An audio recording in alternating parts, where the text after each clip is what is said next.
19 regular meeting of the Troy Planning Commission. Copies of the agenda for tonight's meeting are available at the entrance to the room. Additionally, the agendas and minutes of prior meetings are available on the city's website. The meeting will be conducted in accordance with the agenda and as presented or amended by the Planning Commission. The roles and responsibilities of the Planning Commission are outlined on the reverse side of tonight's agenda. State law establishes planning commissions. The commission is comprised of 9 members, all of whom have volunteered to serve. Members are appointed by the mayor and confirmed by city council. The other individuals seated at the table this evening are representatives of the city's planning department, the city attorney's office, and the city's planning consultant, Carlisle Wortman Associates.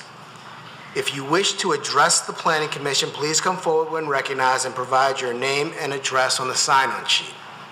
Please begin your remarks by stating your name for the benefit of the commissioners. All remarks are to be addressed to the Planning Commission, not to anyone else in the room.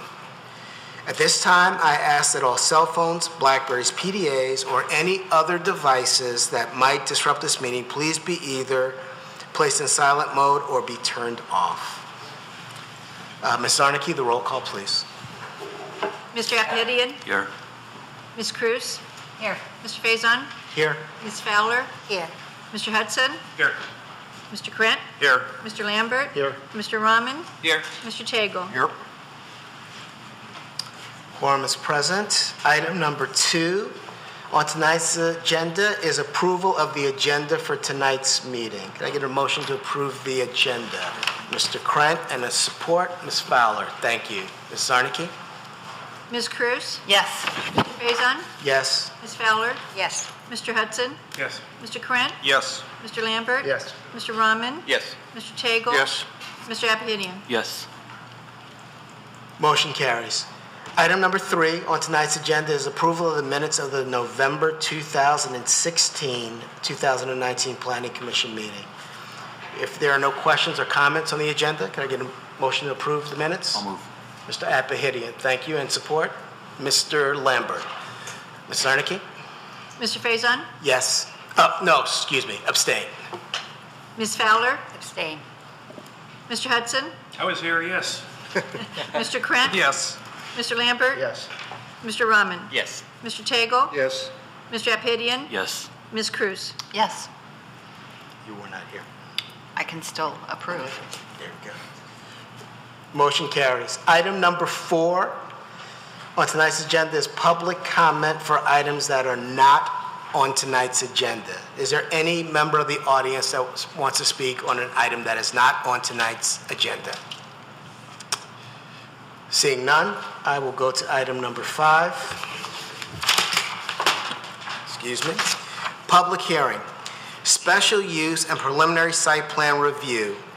File number SU JPLN 2019-0033. Proposed Bethesda Romanian Pentecostal Church Edition north of Long Lake, east of John R., south of Tucker. 2075 East Long Lake, Section 12, currently zoned R1C, one family residential district. Mr. Sabadon. I'll make this presentation this evening. Mr. Chair, Yes, Mr. Aphidian. as you know, I live in the neighborhood. Yes. This project that's being proposed, so I just want to recuse myself from this meeting, come back for the remainder of the items on the agenda for tonight's meeting. Okay, agreed. Thank you. Mr. Faison, Yes, Mr. Hudson. I also have an opportunity. I just received about 5 minutes ago a written response from Brian Mildy Drag saying I should recuse myself because I have a conflict of interest. Mr. Mildrag in the audience tonight? Where is he?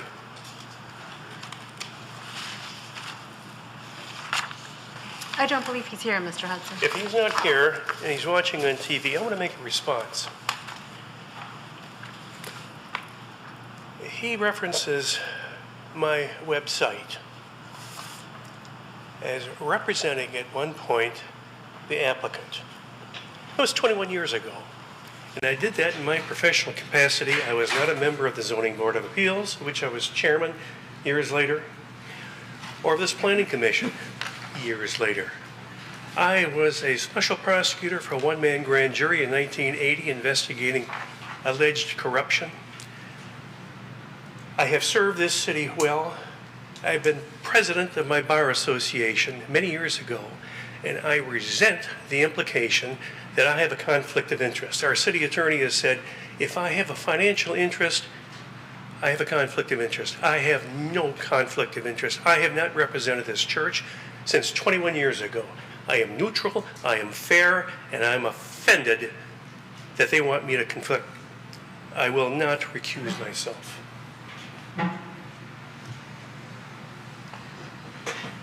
So a question, Mr. Frank. So Mr. Hudson indicated he has no financial interest, subjective. Do we need to take any action? But I know that on- Mr. Hudson has informed the board previous times that this matter's been up. I don't think he's asking for a vote. That would be your call, Mr. Chairman. But I don't think Mr. Hudson is required to recuse himself. If you want to take a vote on that or let the matter pass, that's up to you. I don't see a need to vote. I'm in agreement with Mr. Hudson. He does not have a conflict based on the way that it is defined and the advice that he's been given from Attorney Bloom. I don't see any reason why we should not support Mr. Hudson and all that he stands for and has done for this. I don't see any reason to have a vote.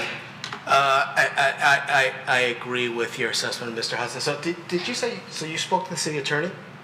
And she said you didn't need to recuse yourself? I was referring to a conversation Mr. Oliphant had last session where he said the city attorney, has said a conflict of interest is if you have a financial interest. That's not the only standard. It's one of the standards, a financial interest.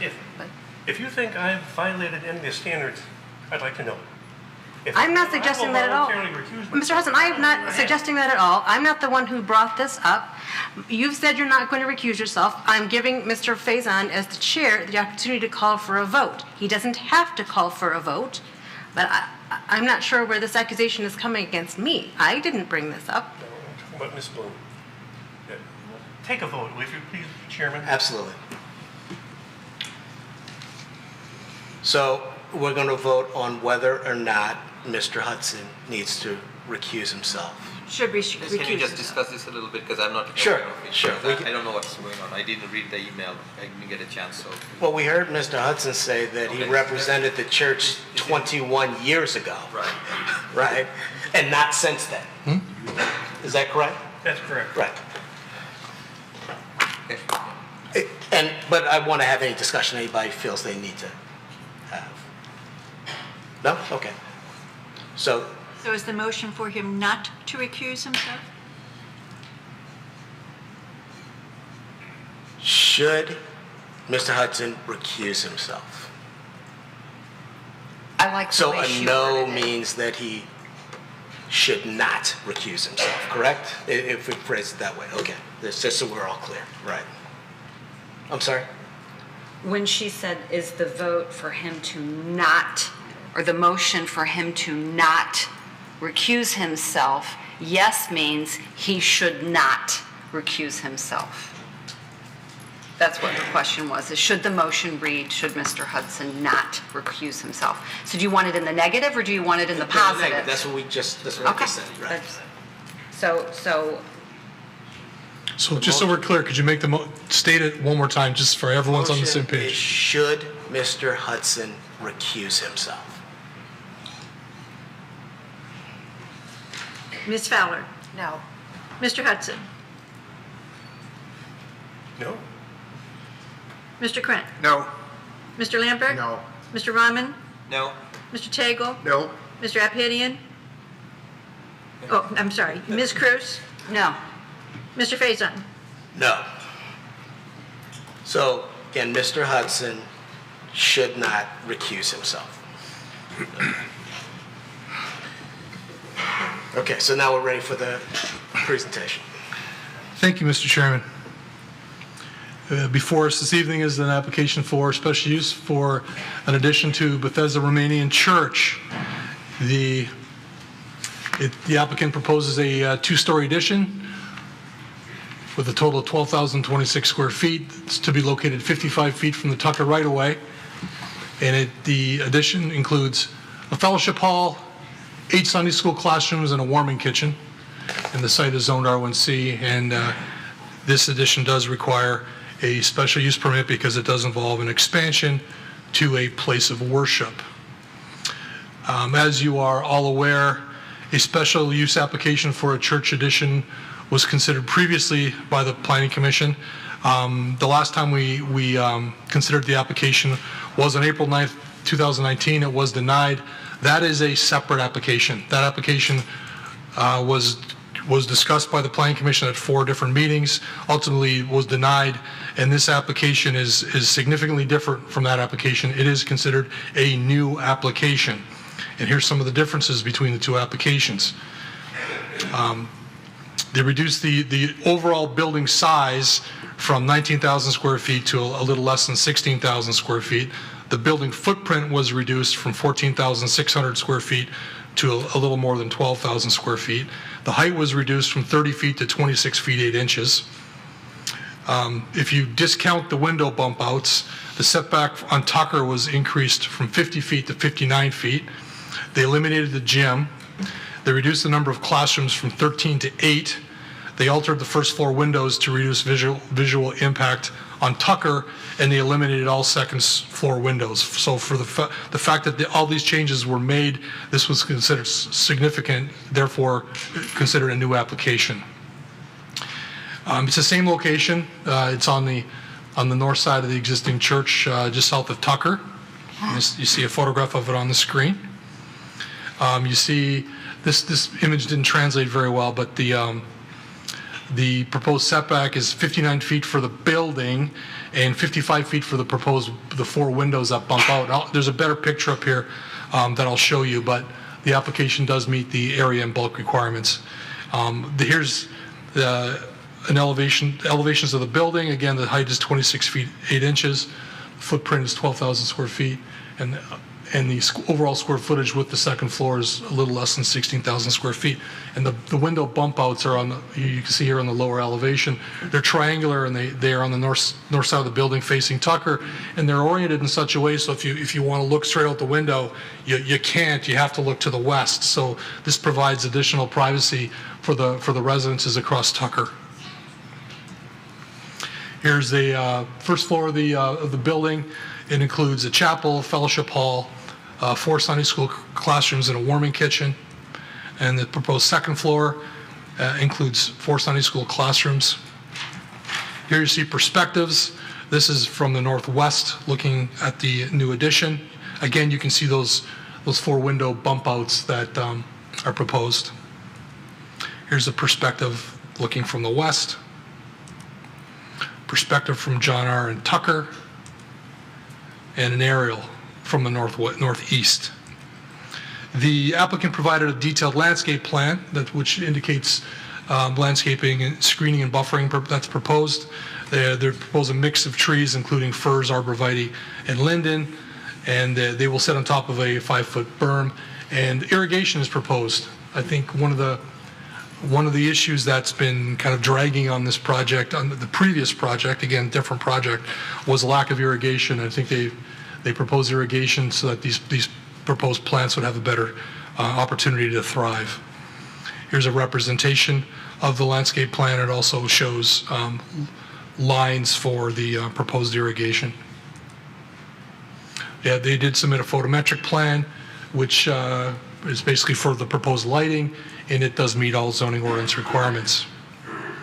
The applicant also provided an acoustic study that concluded that the decibel level at the property line when there was activities going on in the church would be 22 decibels, which would equal as they put it, a faint noise. That was one of the concerns of the residents, was the impact of noise. So you're familiar with the special use standards. The 7 standards are on the screen. They include compatibility with adjacent uses, compatibility with the master plan, traffic impact, impact on public services, compliance with zoning ordinance standards, impact on the overall environment, and the special use approval specific requirements for the place of worship. So the Planning Commission is required to make a determination if the applicant has provided sufficient evidence to meet the special use standards, and if the Planning Commission finds that special use standards have been met, the Planning Commission may approve the special use and the preliminary site plan. And we can answer any questions that you may have.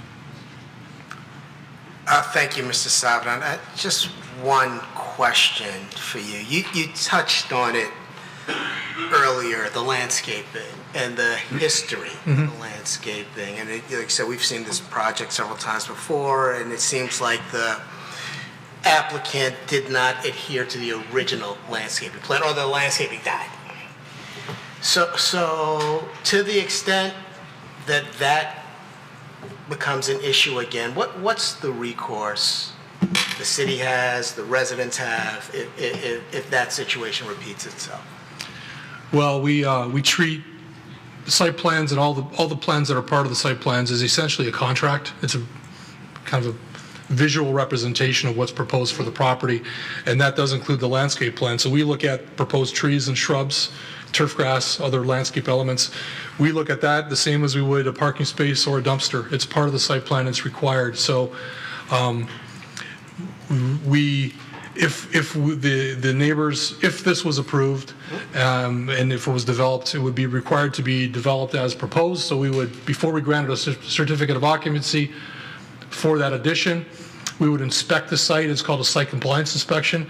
We would inspect the site to ensure that all the proposed elements are there, including the landscape materials, and then that would be verified so that we would know that they were planted as proposed, and then they'd be required to maintain those in the future. So if the irrigation system wasn't working, or if a tree became diseased or dying, and a neighbor called, we would inspect, and if we verified that they were missing landscape elements, we would enforce. We would require the church, like we would any other business or any other property owner, we would require the church to comply with the approved plan. No, thank you. This I was asking, was there a mechanism for enforcement? And clearly there is. Yep. Thank you. Any other questions for staff? Mr. Hudson. Mr. Savidan, in the report you furnished the commission, it cites that the city management supports the findings of fact contained in the report and recommends approval of the project as noted. Is that correct? So that is that's a typographic error on my part. We're not making a recommendation. Oh? No, we're leaving that up to the commission. All right. The standards are there. The commission is trained, very, very capable of making this determination, and it's your purview, Mr. Hudson. Well, in the past, the management has recommended different projects. Why is this one different? On case-by-case basis. Right. Basically, to be frank, this is a difficult project. This is a project that that I could really make an argument either way. It's complicated, and sometimes the planning commission has to make difficult decisions. Ms. Fowler. I want to make sure that I understand about the traffic coming in and out of the site. The only place I see is the exit and entrance on Long Lake. There's not one on Tucker Drive, and there's not one on, well, the north-south road. Is it DeQuinder? John R. John R. Yeah. John R. So there's only one entrance and one exit, and that's on Long Lake. Correct. Mr. Lambert. Thank you, Mr. Chairman. Just a clarification, the second floor drawing that you showed for us, it seems to indicate, and I'll make sure I have this correct, that the only areas that are being used on that second floor are on the south side of the building for the classrooms and I guess one restroom. The rest of that second floor is essentially open for the fellowship hall.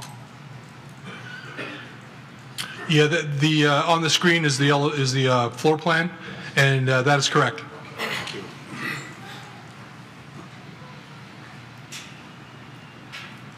Anything else for staff? No. Okay, so with that, I'd like to invite the applicant to present their project.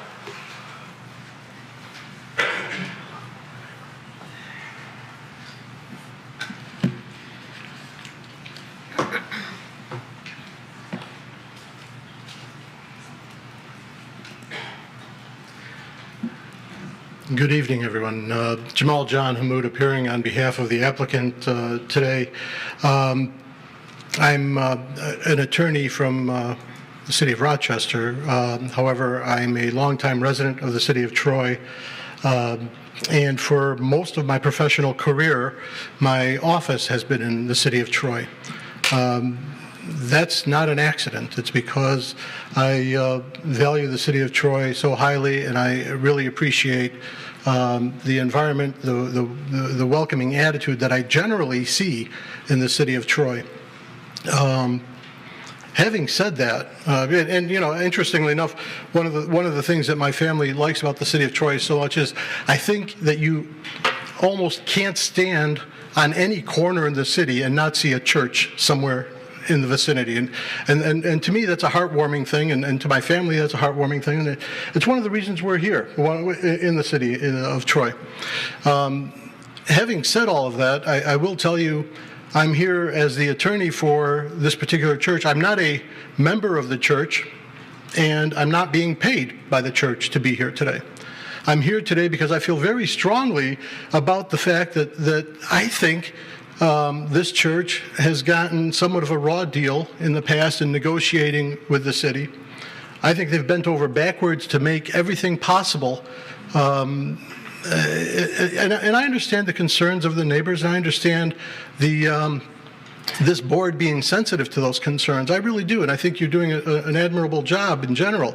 But I think for some reason, and we haven't been able to put our finger on it, this particular church seems to be having a very tough time to get their plans through here. Right down to Mr. Savant, who gave a wonderful presentation, backing off of what I understood all along was a recommendation from the city management that these plans be approved, to backing off of that, and that concerns me. I'm also concerned by previous hearings where I've heard comments from the board to the extent that perhaps you've outgrown this area with the suggestion that maybe you need to leave. Or comments from the city neighbors where we invited them to a meeting so that all of these things could be ironed out. We could say, hey, neighbors, let us work with you and try to get this resolved. Invited them to a meeting. Not a single neighbor showed up. Not one, in an attempt to sit there and resolve this thing. And when we spoke to the neighbors, it wasn't me personally, I'm giving you some hearsay information at this point. When we spoke to the neighbors, we were told, you know what, we just don't want you there. We don't care about what changes you make, we just don't want you there. Those kinds of things really disturb me at an intellectual and an emotional level. And it's not what I like to see from the city that I call home. This church has gone through, and Mr. Savant went through, and Sir Savant. Savant, I corrected myself. I apologize. And Mr. Savant went through, and he showed you all the changes that were made for this particular application. And I think one would be hard-pressed to deny that these changes are significant. The biggest change, and I'm not going to address all the changes specifically because we have Arthur Kalajian, who's the architect here. He can discuss those specific changes and the statistics related to them. And we have Mr. Tony Caprusi here, who will be able to talk about, he's the contractor, who will be able to talk about the materials and the construction process itself, if those items are important and necessary to come through. But I think that the addition here that we're seeking has a minor impact. You can't even see it from the street anymore, as you can see from these pictures. And the architect will describe that and show you the angle of elevation and where the roof line is, and the fact that they've eliminated that second floor, and they've eliminated the gym. They've eliminated all kinds of things, trying to comply with what the neighbors want. I understand the neighbors are still up in arms. I understand that that's a concern, and I don't want to downplay their concerns. I think the residents have a right to their property and want to preserve their values, and I understand that. But to that, I would say to the residents, I want you to realize a couple of things here. First of all, the three residents that are most directly impacted by this, all three of them came to the property, whether they bought the property or built on those properties, while the church was already there. The church was there long before these residents built. And if there's a diminution in value, which I would argue that there would not be a diminution in value, but if there was a diminution in value at all as a result of a church, that impact had already happened, so they didn't get that as a harm to those residents. They got that as an advantage. They got a cheaper price, and they knew they were getting the property at a cheaper price when they moved in, if in fact there was a diminution in value. I don't think there is a diminution in value. I don't think it's going to impact them. And I don't think that there are any studies out there that are going to be able to demonstrate that their concerns are real there. The second thing I would point out to the residents that don't want a church there, and to any board members who think that maybe they've outgrown this church, is if these members, if the neighbors are successful in forcing these members out of their church, if that happens, you've got one of two things. You're going to have an empty building there, which if you're concerned about diminution in value, let's see how far it devolves if there's an empty building there, or somebody else is going to come in and take over that building. You know what you have now. You know the neighbors you have. You know that they're good neighbors, this church. You don't know what's going to come in if they have to leave. I would caution you to be careful not to push too hard. Sometimes you get, be careful you don't get what you bargained for. Having said all of that, I really think, and I'll turn this over to Arthur and Tony in just a moment, but before I do, before parting, I just want to remind the board that under federal law, and we don't want to go there, and I'm not here to threaten lawsuits and litigation. Honestly, I don't want to do that. I'm here because I love the city of Troy, that I call home. But under federal law, in order for us to deny the use of a church, we have to do two things. We have to show, one, that there's a compelling governmental interest in denying the application, and secondly, that the denial is the least restrictive means of furthering the compelling interest.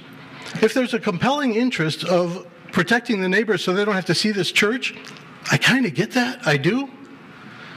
But I think that this church has already given you that least, they've already given you a restrictive method of being able to further that goal. So in closing, and before I turn it over to Arthur and Tony, I just want to say, it's Christmas season.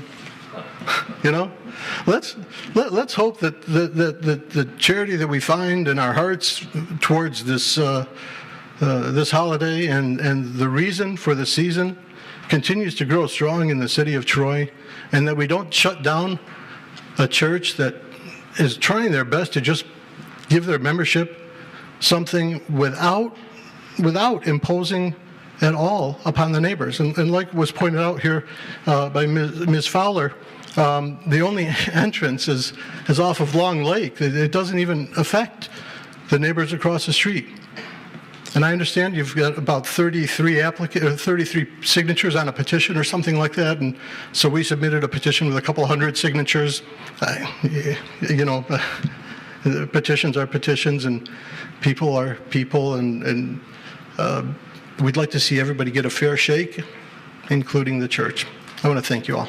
Thank you. I just wanted to ask you one quick question, but I am interested in hearing the presentation of the actual project and the changes made. But sure. I think you said you sent a request or a notice or an invitation to the neighbors, yes, to give you feedback, and none responded. So I just want you to... That is correct, Your Honor. Your Honor. See, Mr. Faison, I'm a litigator, so I automatically come back with Your Honor. I apologize for that. Yes, we did, and they were hand-delivered to all the neighbors. When you say all the neighbors, what does that mean? The three houses across the Tucker? or No, is it- actually, everybody on Tucker. Do we know how many neighbors were given? Yeah, we handled Certainly. the two young. Or you can tell And we're me. not going to spend too long on Yeah, this yeah, because we got to There get to were the two young presentation. men from our church that were going house to house, especially to the neighbors that are addition to our church. There are 3 and 4 houses addition to our church. So How many of these were handed out? they were handed about 5, I guess. Okay, thank you. Okay. Thank you very much. Will that be all? Yes. Okay. Then you have someone else. Any other questions before I turn it over to Arthur? Arthur Kalajian, the architect on the project. Good evening, everyone. Good evening. I'd like to say something to all the neighbors. What I did is I took a fifth look at this. I thought I addressed all the concerns, but I took it to another level, and I'll point all the changes I did. So every concern that was expressed in the last 4 meetings, I implemented them further in this design. So what I wanted to do is take it to the most extreme where it still is a functional building, still is attractive. It's not what I envisioned initially, but the church was gracious enough to allow these compromises, and in the end, I think we still have an attractive looking building. It's sleeker, it's a lower in profile, somewhat more 21st century in style, so in a way it complements the new and the old that's tied together with the brick. So what I'd like to do is, if I could have the planning director go to the first slide that shows the before and after. I think that speaks a lot of volumes if we get that perspective that shows the first meeting we had in this. You mean from the packet? Yes. What I'm looking for is this picture here, if we could.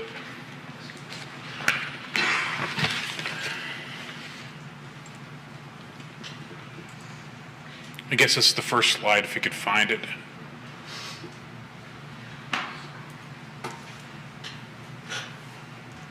Right there. Okay. What you see up here is the last presentation we had. You can see that the height of this building was pretty close to this height, except for the very peak of the existing sanctuary. One of the concerns one of the members had was to scale it down so that the church is still prominent. In this scheme here, you can see how low it is. It's almost invisible. Part of the concerns was that initial planting. We have a 5-foot berm here. In the initial planting, we're going to have 8 to 9 foot trees with a 5-foot berm. Initially, it will be the same height as this eave. This drawing shows it a little bit beyond the initial planting, but in effect, the height of the eave of the 80% of the building, which is fronting Tucker, will be at the height of the trees at the initial planting. That's something very important. The other thing is I put glazing in the front that's near John R. And this is the chapel. It went from the second floor down to the lower level, which I thought was nice and more accessible. But the fellowship hall along this side here, if we go to the floor plan, I'd like to point a few things on that. That'd be awesome. Okay, this floor plan, the windows only occur at this very tip here. This is a wall here. It's not really clearly dealing, but the sound, one of the issues that John Tagle correctly fulfilled was the sound barrier is through a wall, but the glass is weaker. So when you look at the glazing, the sound is going to go in this direction, away from the residences at the weakest point, but we do have a STC of 59, which is very faint, but where it is weak, we minimize the windows, and in this direction, it also becomes very minimal because it doesn't hit the homes. The other thing this does is glare. There's no more direct glare. The lighting comes in this direction. So by angling the glass, it makes it contemporary. It also reduces the frontal view to the neighbors that are very concerned. Some had concerns of glare at night, some had noise concerns. So that helped that issue. The other big thing that happened was by placing the second floor in this, which is now, I believe it's over 100-foot setback where the second floor is. Might even be a little more than that, but anyway, 80% of the building is setback, is within a 15 to 16-foot height. This is a pre-engineered building that's used all the time in construction. It has a very minimal slope. It's almost like a flat roof with a minimal pitch. By the time it hits the second floor here, it's far away from the setback, which is going to be over 100 feet. There is one thing I like to point out, there's windows, but they're only occurring along this facade that fronts the church. So those classrooms will have windows, but it's not visible from the neighbors. So in effect, we reduced, this is the original footprint of the building. You can see about a 25% reduction in mass in the footprint, and then there's a major mass reduction of maybe another 25%. So overall, there's a 40% massing of the building scaled down, which was a big concern. Essentially, what we have is a little over a one-story building for 80% of the building that goes into a second story at the far end, well beyond the setback requirements. So with this design, we felt that the noise would be minimal. This is used no longer as a gym. The fellowship hall, there were bleachers that were 12 feet across here. That has been taken out altogether. So this is functional as a multi-purpose fellowship hall, accessible to the classrooms and to the warming kitchen when there's a fellowship hall event. And the chapel was brought to the lower level. This has all the glazing around it, but it's far away from the neighbors. So what I tried to do is increase the setback, reduce the glazing, effectively make the sound control better, give it a contemporary, more sleek look, enhance the look of the existing church by keeping that as a prominent architectural feature. And essentially, when you look at this, this almost appears like a one-story building, a tall one-story building. You call it 1 1/4 story. It starts off at 15'6". And the other thing I like to point out, if I could get the perspective one more time, the height of the building. Well, this shows the height of the building here, but when you look at the height of a building, this is the high point here. If you take the eave to eave, there's a formula that the city has. You take half of that height, so 16 from 26 is 10 minus, divided by 2 is 5 feet plus 15 feet. We have, in effect, have a 20-foot height building from what was allowed 30 feet.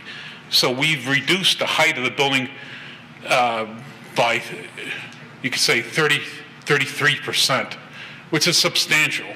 It's no longer represents the height. It's actually less than most of the two-story homes in that neighborhood. There was also a concern that the setback is not as far. I looked at the setback of the homes across the street. They're roughly about 65 feet. They're slightly varied by a few feet. Our setback is at 60 feet, close to 60 feet at 80% of the building, and then the front chapel is another 12 feet. So in effect, we exceed the setback in a lot of cases or equal the home. So we're within compatibility of the residential.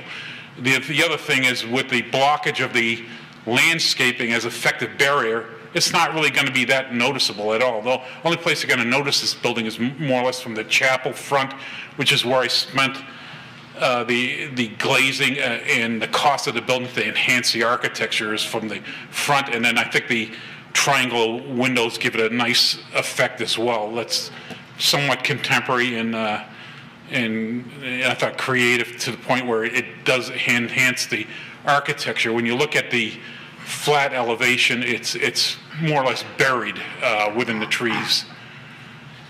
I think I addressed most of the concerns, but if there's any other questions, I'll be glad to answer. One question I had in the packet, and we've heard it from the neighbors in previous meetings, is the parking. And it seems like at certain points that parking is an issue. So I just want to know your thoughts about the incremental parking need that might be driven by this, and do you see that creating? It's not going to occur because this is primarily used by the fellowship hall that's there, and the only times that the church has an issue with that is Easter and Christmas, or a special event like a baptismal. The pastor could address that easily, but the church as an average right now, I'm told, is about 65% full in a general, like 80 to 90% of the time, in the parking lot at the same ratio. So it seems to be a correct ratio of amount of people there occupying the parking as well. The only time it occurs is so rare that I think it occurs with a lot of churches in the area, to tell you the truth, at high season. But in general, this is going to be used, I would say, predominantly by the youth that don't really drive unless they're older than 18 or whatever. So it's not going to put an impact to the parking more than what a normal church service would have based on the occupant load. Occupant load of the church hasn't reached its peak yet. But at that point, then the parking will be full. But the only time it is actually full right now is just a few times a year. From what I'm told from the pastor in the church, in church, and in general, it's about 65% full. Okay, thank you. And there's like I think someone else mentioned, there's no access. I purposely have there is one door. Let me point to it, but that's only for egress purposes. There's a corridor that runs around, and you're not allowed to have a dead-end corridor. So there's a door right here that faces John R. for emergency exits. There's no planned entrance for people even to go there. So so basically the cars are camouflaged further by this building, as well as no access other than from the rear of the building or side of the building. So I think the noise from people are going to be almost non-existent, and the construction as well is not going to be utilizing Tucker where I'm sure this being a pre-engineered building, it could be they're planning on building it and accessing it along John R. along this aisle here. The builder looked at it and thought that's a very workable solution. So we don't see any disruption to Tucker at all. So there's no really impact to the street itself. And this architecture, I think, camouflages it further, from Tucker as well. So I see I hope the merits of this design really sticks with you, that I tried to address every single concern as far as I could go as an architect. There might be someone else that could do some more, but that's what I could come up with. So let me see, are there any other questions from the Planning Commission for the architect? Oh, yes, Mr. I'm sorry, did you have something? Yeah, there was a concern about materials. This material is full brick. I think that was a concern I read. It's not inferior material. Mr. Tagle might even realize the niche boards, the cement fiber boards, are superior products to use throughout the city. So this is not an inferior structure by any means, which I think John could testify as well. Okay, John. Yeah, I just want to tell you I appreciate your efforts. You've been in front of us a number of times.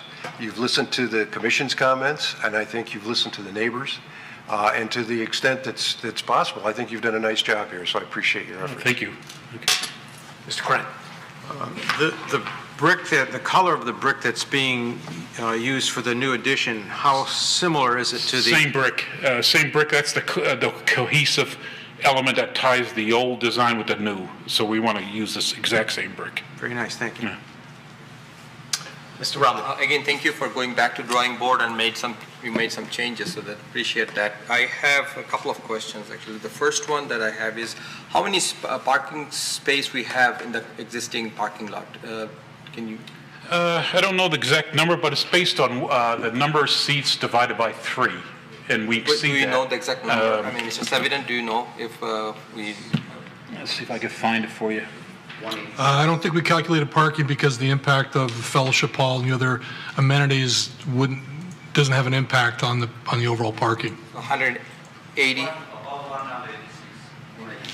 Yeah, we exceeded the actual formula. Because I see some issues with the parking, because of the information that we received, that there are a couple of occasions where cars were not parked on the parking spot. So that's why I'm saying, now my second question is, what is the main function for this the Fellowship Hall? Primarily for large gatherings of the members of the church when they want to have a presentation and a dinner of some sort. They do have a fellowship hall that now they want to convert that to a classroom. It only holds maybe 100 people.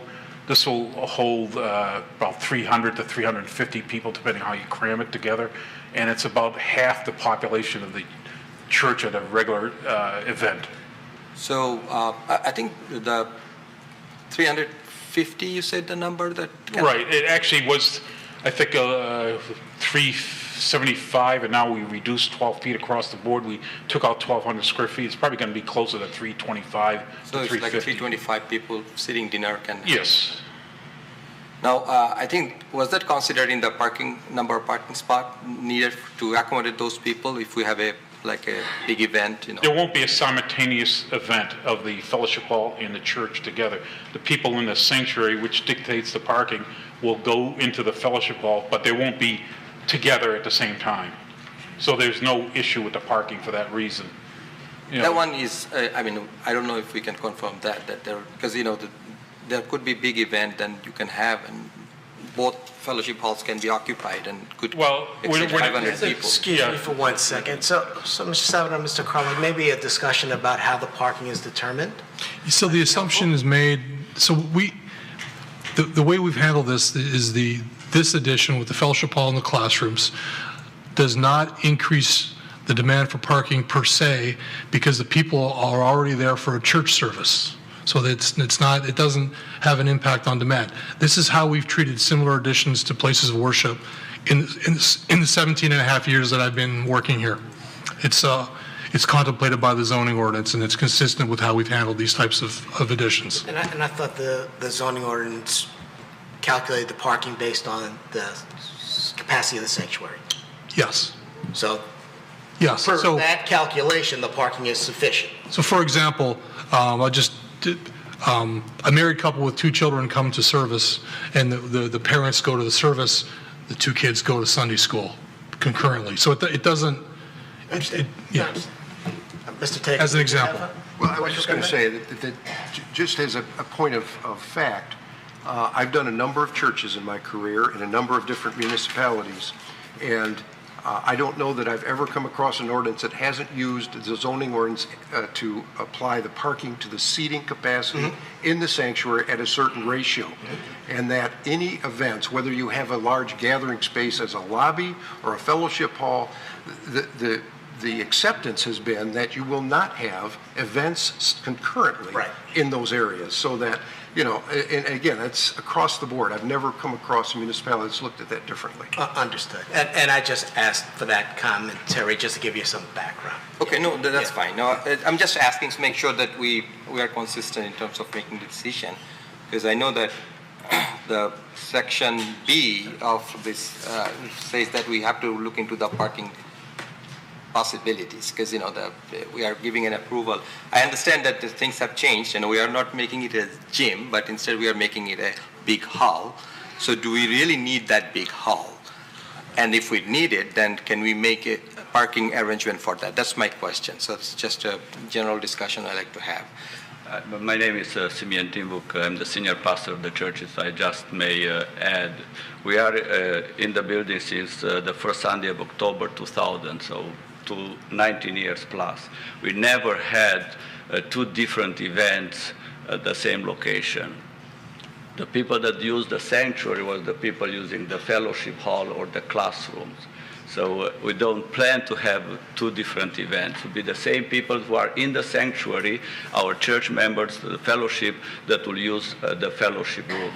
And I also want to address something, because on our website, the calendar there says that if you want to make reservations, please call us 24 to 48 hours in advance.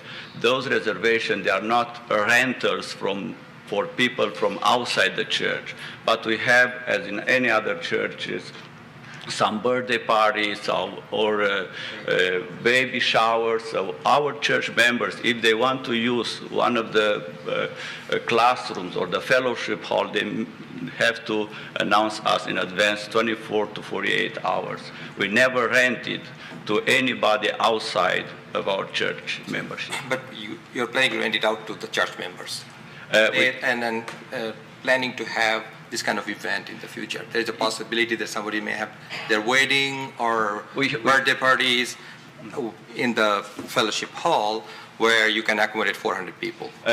We have those events, but not during the church services. There will be on Saturdays, for instance, or Friday evening when we don't use the sanctuary. So we don't add more people to the sanctuary. Would be some of our church members, maybe up to 100 people, but we have the capacity for more in the parking lot. So we don't add more people during our church services. Any other questions for the applicant, Mr. Lambert? Thank you. When I've walked the site a couple of times, I've noted that the city has put up no parking signs on Tucker for Sundays, so obviously there's some concern by your neighbors on Tucker about people parking there. Would you be open, and I don't know how the majority of the commissioners feel, but would you be open to enhancing some of the trees or shrubbery to discourage people from walking from Tucker into the church? Sure. And those signs, they were installed when we started the church because the planning commission at the time, and the director may confirm that, I mean, he was not here at the time, was another planning director. The planning department said to have those signs during our church services. So are on Sundays, on Thursdays when we have church services, nobody will park on the south side of Tucker. And we didn't, and we are willing to have some shrubs or trees if it's necessary to accommodate that, yes. Thank you. The other thing I want to point out is there's no walkway from Tucker into the berm going down.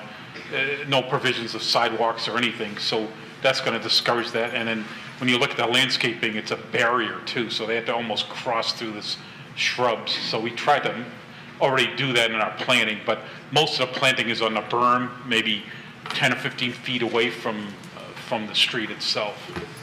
So architecturally, it's built into the design already. Yeah.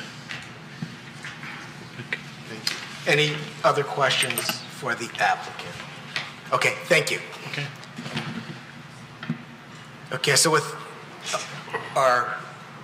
okay. And the applicant's done. I know there's several people from the applicant here. Okay, so with that, I'm going to open the public hearing. It's an opportunity for the public to comment on the project, but I'm just going to make some introductory comments. Public hearing is an opportunity for the residents to share their comments on a specific project with the Planning Commission. Everyone in the audience who wishes to speak will be provided with that opportunity. We appreciate everyone who came out tonight to share their thoughts with the Planning Commission, and we view your comments as important. I want to set some ground rules before the public hearing begins so it's an effective and efficient public hearing. First, please begin your comments by stating your name and address for the public record. Please address all comments to the Planning Commission. Please be respectful of the Planning Commission, the staff and consultant, the applicants, and those in the audience. This is an opportunity for residents to provide comments, but it's not a discussion or debate. Additionally, it's a formal public meeting that should be handled with decorum and professionalism, so we ask all those in attendance to refrain from talking, clapping, or cheering during the meeting. And all comments in the public hearing this evening should relate to the item under consideration, and each speaker will be limited to 3 minutes. And we'll time you with this device here. It'll start green and it'll turn to red when your time is up. So with that, if there's anyone in the audience that would like to come up and speak on this item, I invite you to come up, sign in, and make your comments.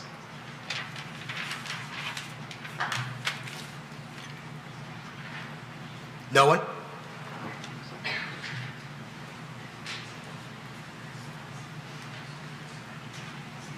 Sir, are you coming up to speak? Okay.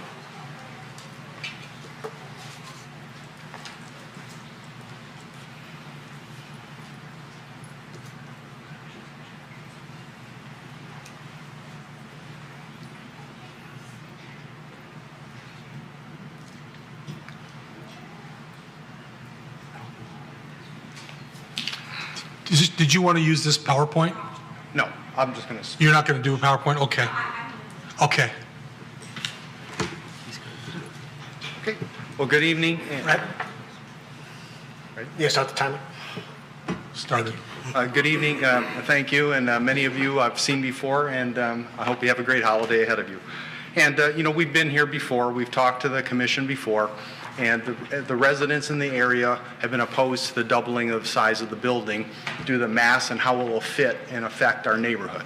Okay, and we've heard a lot of comments about that. But we have asked the church, what about expanding on the other side and build away? Because you're on the south side, it doesn't impact any of the residents. We've said that. Actually, there were some suggestions from the commission. We've never seen any rendering even of a thought of that. And I just want to remind everybody, the church was a bad neighbor for 19 years that I've been there. We've talked about this before. We personally watched all that landscaping die, and instead of troubling the city, I didn't even know we could at the time, I did one better. I wrote letters to the church, which I turned in our last meeting. Okay, and I still waited 2 years for them to cut the trees down, and the only reason they cut the trees down is because they were prepared to come in here for the last review. So I wrote to them directly, because I don't want to make the city chase them down. All right, so I just want to set that part of the record straight. And there's always been debris and wood and piles on the back of their church, and we've talked about that. And then I want to set another record straight. Though they flashed this card to you for this time, we all went over there the first time. They had cookies, everything. And I asked them, and it was pouring rain, and some of the pastors here went with me.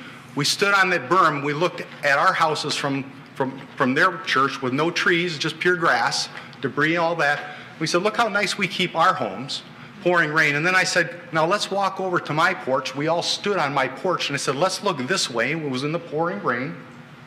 Some of you were with me. We looked toward the church, and I said, look at what we're looking at. Okay? So I wanted to make sure that you understand all the residents did do that. Okay? So we did do that. Maybe not this time, but we did do that in good faith, because they are our neighbors, and we want them to understand our concerns. Okay? Now, if I wanted to build another house in front of my home, you wouldn't allow it because it wouldn't fit in the neighborhood. And this will dwarf our homes. So, you know, the church is highly successful. All these stories about parking, we've submitted many images. The parking lot is over full every week.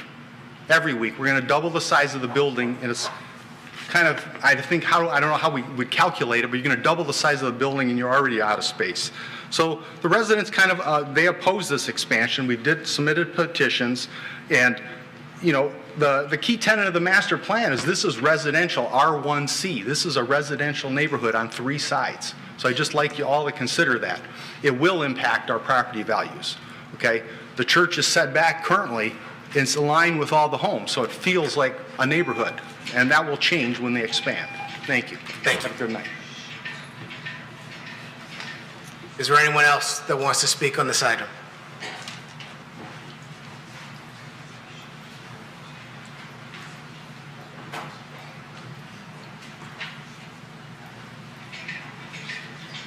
How you guys doing? Hi there, my name is Danny Salem. We are residents 2015 Tucker Drive. We are the first house on Tucker Drive. I want to start out by addressing the parking situation. Unfortunately, I can't play a video tonight. They informed me that I didn't give it to them in time, which is okay. And just like my neighbor said, this is the actual, if you guys like, I could pass around my phone. This is the actual parking situation. As soon as you pull into the church, there's cars parked all the way on the grass. And there's also, they're parked on the side. I believe it's a fire hazard if I'm not mistaken, but there's multiple cars in this video, if you guys like, I could pass around to show you, that are not in parking spots. So, you know, them telling us that they are in parking spots, and this is just, you know, once every, twice a year, 3 times a year is, you know, something that's not true. And, you know, I want to kind of address, you know, like my neighbor, like our neighbor, fellowship neighbor said, is them not being good neighbors. You know, we have addressed that to them multiple times, and it's not that we don't want the church or we don't want them to be there. It's if they were good neighbors for as long as we've been there, and we've both been there for 20 years, we wouldn't mind. At the time when they did invite us out to take a look at the project and all that, we did go there and we did talk to them. And I specifically asked them, I said, you know, how long have you guys been thinking about about building this addition for? And the pastor stated to me that he's been thinking about this for 6 to 7 years. So to me, I look back and I say, what's mind-boggling to me is if you planned on doing this for 6 to 7 years, don't you think that you should have got a head start on the landscape? Don't you think that this is something that you should have already started on, so that way, when you're ready to build the addition to the church, these trees that they're proposing now, that if you're in front of a sidewalk, yes, it's going to mask the building. But when you're standing 50, 60, 70 feet away from where our house is, and you're looking across and you have a 6-foot, 7-foot tree, that's not going to mask the building from that far. And for them to be able to know that this is a building that they wanted to add on, this was an addition, this was something that they should have got a head start on, and should have been taking care of the landscape, because the landscape that they currently had there wasn't being taken care of, and a lot of trees are dying. So I too will reiterate the parking issue. There's only one exit and entrance to the church. It poses a severe fire hazard and medical hazard. There are cars parked as soon as you walk in on grass.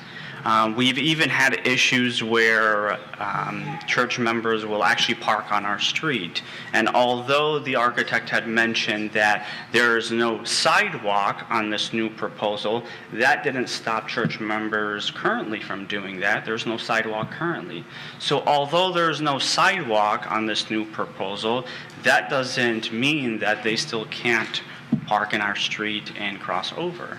And another thing too is on the side of the church there was actually a house that was sold, and it was developed to be now built into, I believe, probably about 14 to 15 homes. And when we did go across and they did show us the poster plans, I asked them, I said, what made you guys not consider to buy the lot directly next to you that's attached to your parking lot to build not a 20,000 square foot building, build a 100,000 square foot building, as big as you want and as luxurious as you want. Why something on the residential side? And they said at the time that they didn't want to spend the money for it. So to me, that just shows as you're not caring for the neighbors, you're caring for yourself. And I don't think that's something that is fair to us as neighbors. Now, the timer started very late. That's no problem. So Mr. Chairman, so that was my fault. So there's 2 speakers. So if you do, I started it when the second gentleman started to speak. So I think he's still got we still have about a minute and a half left, because it's 6 minutes for 2 people. Okay. I blame my consultant. Please continue. Thank you.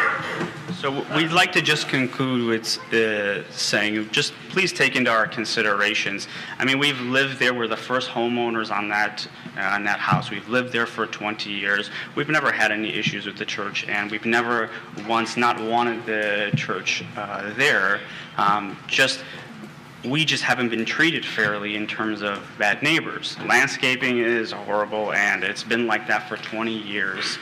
It just like our neighbor has stated, it took them many years to clean that up, and only because of this new proposal. So please take into consideration our concerns from the homeowners being directly in front of this facility. Another thing too is, I think the attorney said that, be careful what, you ask for or whatnot, and, that could be an abandoned building. As many of you guys know, property in Troy is being swooped up left and right with new home construction. And if a property like that was up for sale and there was a consideration that you guys would allow residential homes there, I have no doubt in my mind that these companies that are coming in and building these houses would have no problem with scooping up this property and building homes. And I think something like that would fit the neighborhood, as opposed to building a massive 30,000 square foot facility right in front of a residential area. And we appreciate your time. Thank you. Thanks for your comments. Yes, sir.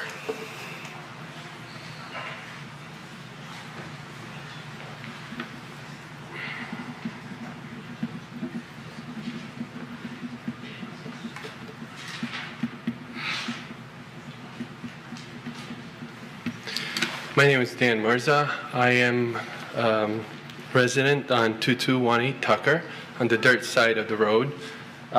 It is with great hesitation that I come in front of you, because the people that spoke before me are my neighbors. and I don't want this to undermine my great relationship that I have with them. I respect them. They are great people. However, I'm also a member of the church, and I think that a lot of the allegations that were brought up in front of us here today are at best far-fetched. I walk to church every day. I go, and to say that the landscape was horrible, I think that's very exaggerated. To say that cars parked on the side of the road is a hazard, fire hazard. You would imagine how many fines we would have had until now. The fire department passes by quite often. Police department passes by quite often. If it was anything of that magnitude, it would have been addressed by now. Again, I love my neighbors. I hate to be here to undermine my relationship with them, but I feel that I should stand for what is right. This is a church. This is a place of worship. We're not building there something for, to disrupt the neighborhood. As a matter of fact, one of our habits as a church is to pray for our neighbors, to uphold them, to respect them, to cherish them. Many of our members were very disappointed that we had to reduce the scale of our building. But you know why we did it? Because we said we have to be driven and motivated by love. And we came together and we said the neighbors need to be taken into consideration. The scale of the church at this point, of the addition of the building, is much less than what was before, just because we respect our neighbors. So please take that into consideration. I have 4 children that go to that church, go to Sunday school classes. We need space. And we wanted a Cadillac, but we understand that our neighbors would be impacted, so we settled for something less. But please understand, we also have children. I also happen to be a teacher here in Troy. I do the best for our teachers, and I want the best I do the best for our students, for our children. I want the best for our children too at our churches. Thank you. Thank you. Is there anyone else that wants to speak on this item?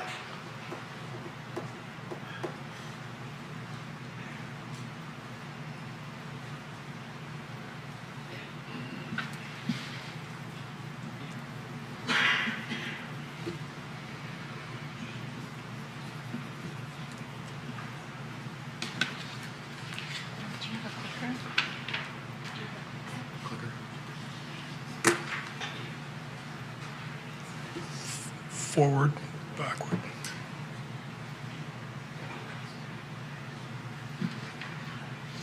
Okay, good evening, everyone. Monica Hausner, 2071 Tucker Drive. This addition is still not compatible. It's 16,000 square feet. There's very minimal change. They simply replaced the classrooms with a chapel. The fellowship hall is just another name for the gym. It's exactly the same size. The building looks and feels like a school. There's low quality materials. I understand they're saying it's high quality materials, but the quality of materials does not match with our current neighborhood. Also, there's a loss of green space. How would all of the residents feel here to have a 30,000 square foot mass building in front of your home with basically no green space? Here, a picture speaks 1,000 words. You can see how much area there is. This building is not compatible. Look at how much green space there is. We're going to have this huge wall in front of our homes. This shows all of the residents that oppose. How can you not listen to the residents? Every one of them surrounding this building is opposing this addition. Parking, we talked about the parking last year. It's really disturbing and upsets me that the pastor says, we don't have an issue with parking, it's random. Look at how many days of parking issues they had. This is just from November of this year. Does this look random to you? Parking in the fire lanes, parking in the aisleways. How can you allow them to expand? This is a severe safety issue for the city. They already have a fellowship hall, as they said. What do they need another fellowship hall? They already said 100 students can fit in this fellowship hall. Now they want 300 more students in another fellowship hall and ruin our neighborhood, the look and feel of our neighborhood? Why can't they just use their current fellowship hall? They have classrooms, 5 classrooms in front of my house that are not used today. I see one used as a playroom for kids. Why aren't they using the current 5 rooms today? Yet they say they need all these other classrooms. They're dark on Sunday. Nobody's using them. This is a new picture of a new drawing that they just planted. Weeds already growing. Empty promises again. We'll maintain it, we'll maintain it. Doesn't look maintained to me. There's noise, light concerns about the residents. It's not uncommon for these residents to be there past 11. So I'm asking you to align with the city council. The city council and the new mayor is saying we need to preserve our neighborhoods. This does not fit in our neighborhood. Thank you. Thank you. Is there anyone else that would like to speak on this item? Yes.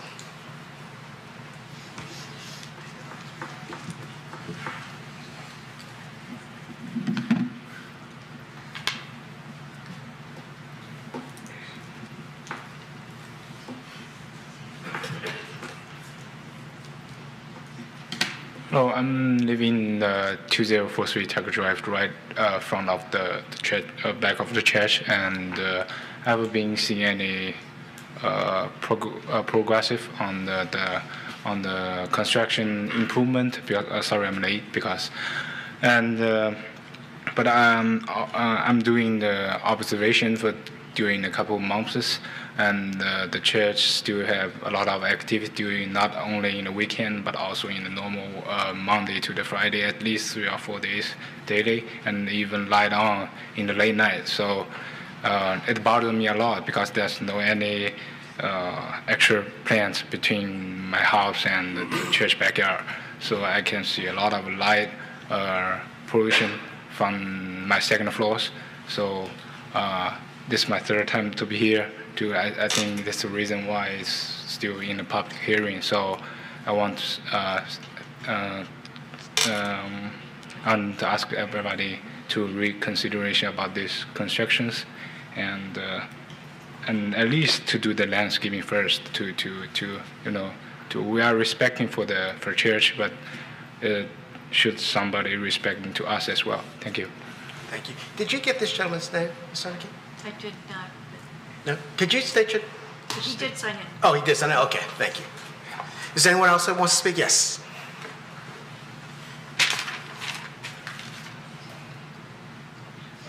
My name is Amelia Marcu. I live in 2812 Heartline in Rochester Hills. I have been a member at Bethesda since it started, before it started when we were in a little rented church. I'm not sure how this, one of the residents had mentioned where the 5 Sunday schools were not used. Each and every one of those Sunday schools are used every Sunday. I have 4 children that are all in Sunday school.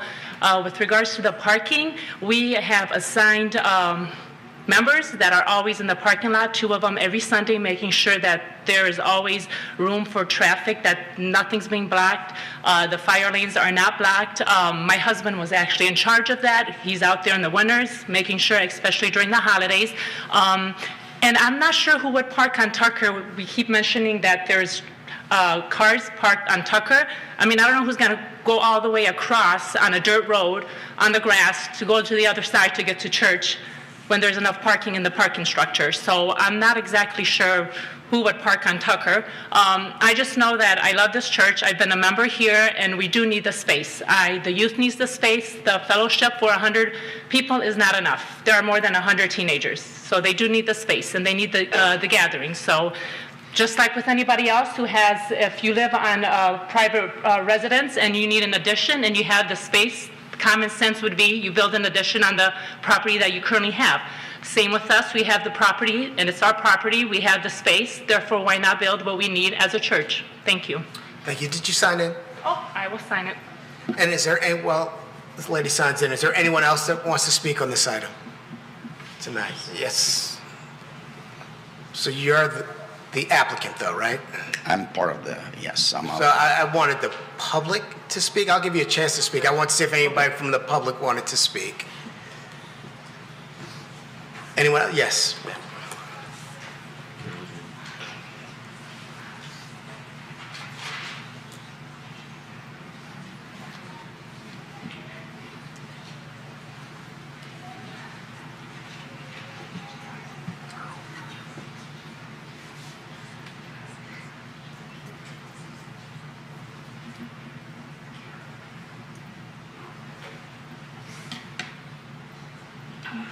Hello, it is my great privilege to be able to stand here. I'm really grateful for this opportunity to come before you and tell you that I have been a member of this church for my entire life. I just found out that this meeting was going on, and I rushed after my final exam to make it here to be able to tell you that I love our church. And I was actually shocked when I sat and heard some of the complaints from our neighbors. I'm really, really sad to hear that, and I was unaware that it's so disturbing, but I think it's quite evident whether you don't want the addition or whether you do, there is a necessity for this, for more space, particularly in the parking. And I believe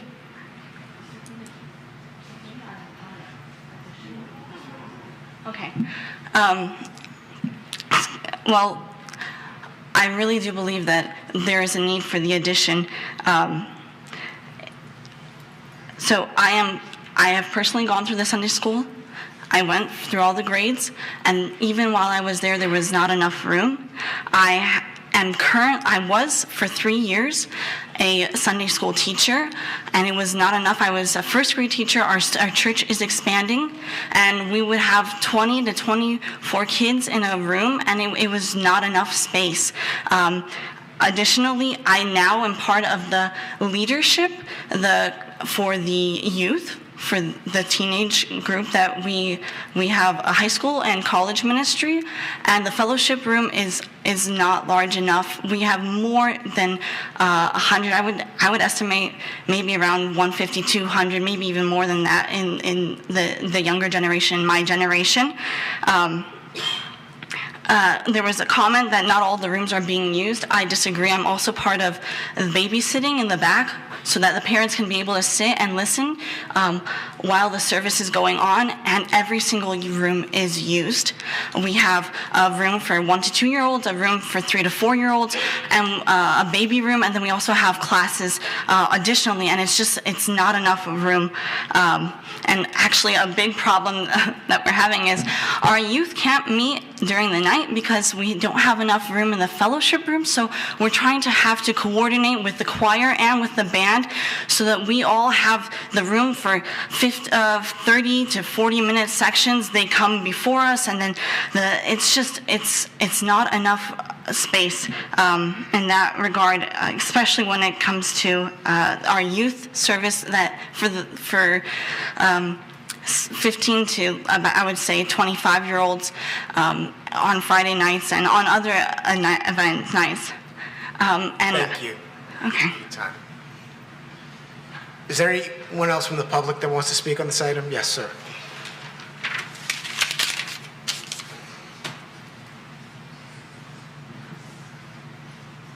Hello, good evening. My name is Christian Furiatru. I'm also a member of the church.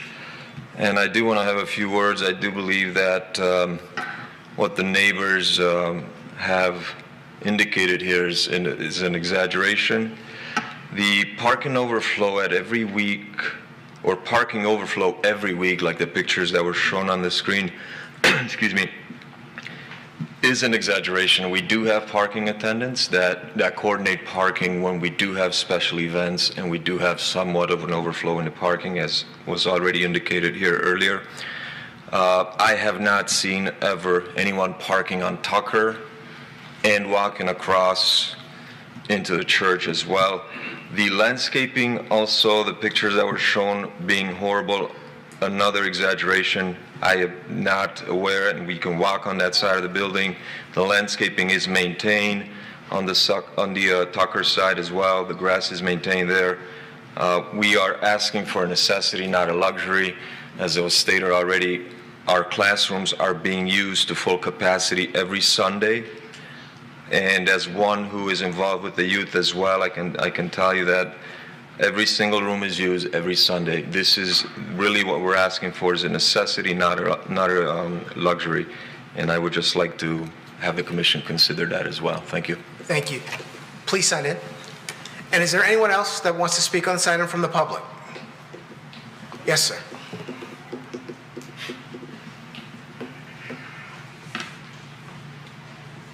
Good evening. My name is Flav Pop. I am also a resident of Bethesda.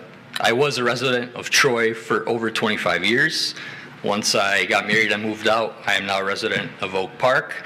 However, I am a member of Bethesda Church for the same duration of time. I attended Baker Middle School, Troy High School, and I'm proud to be associated with the city of Troy, where my parents still reside. I can attest to the fact that Bethesda is in dire need of additional classroom space for young children.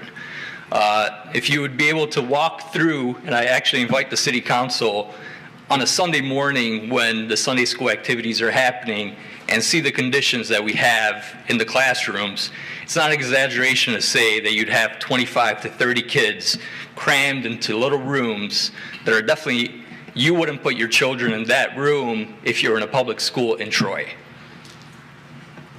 Right?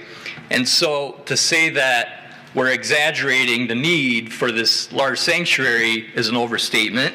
It is a need for this type of space in the type of curriculum and to be able to coordinate the fellowship activities that any organization, whether a church, a mosque, any other temple that resides in the city of Troy would have the desire to uphold. So I'd like to take into consideration my comments. Bethesda does need the space, and the residents or the neighbors that were making the comments that those classrooms are dark and not utilized, that is absolutely not true. And I can also attest that I've never in my 25 years there seen parking on Tucker. If we do have overflow parking, it is on those special event days, and we do have a team that's designated to monitor the parking lot to make sure that fire lanes are accessible. And we've had City of Troy Police patrol the parking lots numerous times, and we haven't been cited for illegal parking. And my final comment is to the residents that have purchased homes after the church was already there. They, as the member noted earlier, should have already been aware of the impact of the property values when they purchased those properties. If it's wrong on us to, maybe we haven't maintained the property to the landscaping to the level that they'd like to see, that's something that's easily addressable. And as we move forward with the project, the architect has shown plenty of revisions where additional architectural and shrubbery and trees would be implemented. So any of those current concerns in regards to the landscaping would definitely be addressed. So with that, I'd like to say thank you for the consideration, but please, we do need the space. It's not an exaggeration. Thank you. Thank you. Does anyone else from the public want to speak on this item? Yes.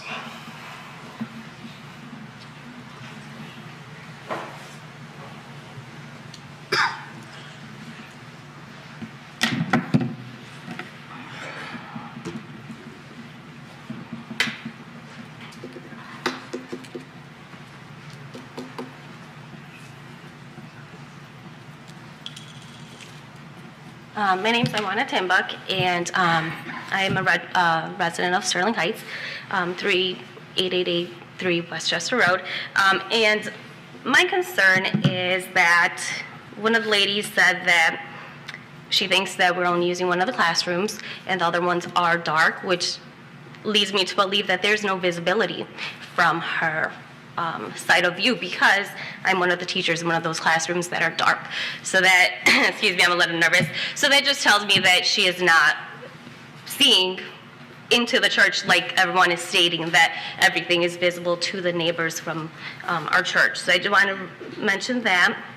And then also, in the past, I know pictures were brought up of our children, and there were, again, people who had taken pictures of our children from our Sunday school classrooms, and that is not allowed, because I'm pretty sure that those people who presented the pictures of our Sunday school classes did not have any media releases for our kids, so therefore those pictures should not be made public. At least that is what we do as teachers. So I did want to also bring that up. And again, the neighbors, like we all said, they can come visit anytime, but I do believe that those pictures should not be made public to other people. And the parking on Tucker. I'm not sure who parks on Tucker. Ladies in high heels would not be walking across that grass, going down this hill into the church. So that is really an invalid statement, because people would not do that, because it wouldn't make sense to do that. I've been a member of the church for about 10 years, but I've been attending for about 13, 14 years. And we do need that space. Like I said, I am a Sunday school teacher there. I've been a Sunday school teacher for about 8 years. And yes, our numbers are growing. And so that space is really needed. The fellowship room, we have a lot of activities. We're trying to keep our kids in the church. We're trying to keep our kids good kids, innocent kids. And this is how we do it. We need this space for the fellowship room, because we want our kids to become productive kids in the society. So we want that extra space for our kids, because we know that that's one way to keep them, is to have that space to allow them to worship with us. I really, like I said, we do need that space so that we can continue growing and continue keeping our kids safe and with us. Thank you. Thank you. Anyone else? So, yes, Miss, you want to make comments? Yeah. And as you come up, so we've heard some consistent themes, right? Please come up and make your comments. The neighbors have expressed some concern about the size and the massing and the impact on their property. They've discussed the parking. We've heard the church talk about the need for the project, right? So I think we have those facts and that feedback. And while we do want public comments, if they amplify or bring up a different issue, I think those are most productive, as opposed to discussing the things that others have discussed in the past. Right. So please make. Sure, I'll be short. No, you don't have to. You've got 3 minutes like everybody else. Not like repeating what was already repeated. My name is Lydia Mirza. I am a neighbor, also a member of the church. I live right down the street. I do love my neighbors. We've never had any qualms with them. They've even been in my house before, some of them, on another issue that was brought before the committee. So we've banded together other times. I just want to say about the height. Our architect has done a phenomenal job. It looks amazing, even like when you look at it from the height. How he has to reduce so much, and even just to make it still look really nice. So I really applaud him for that.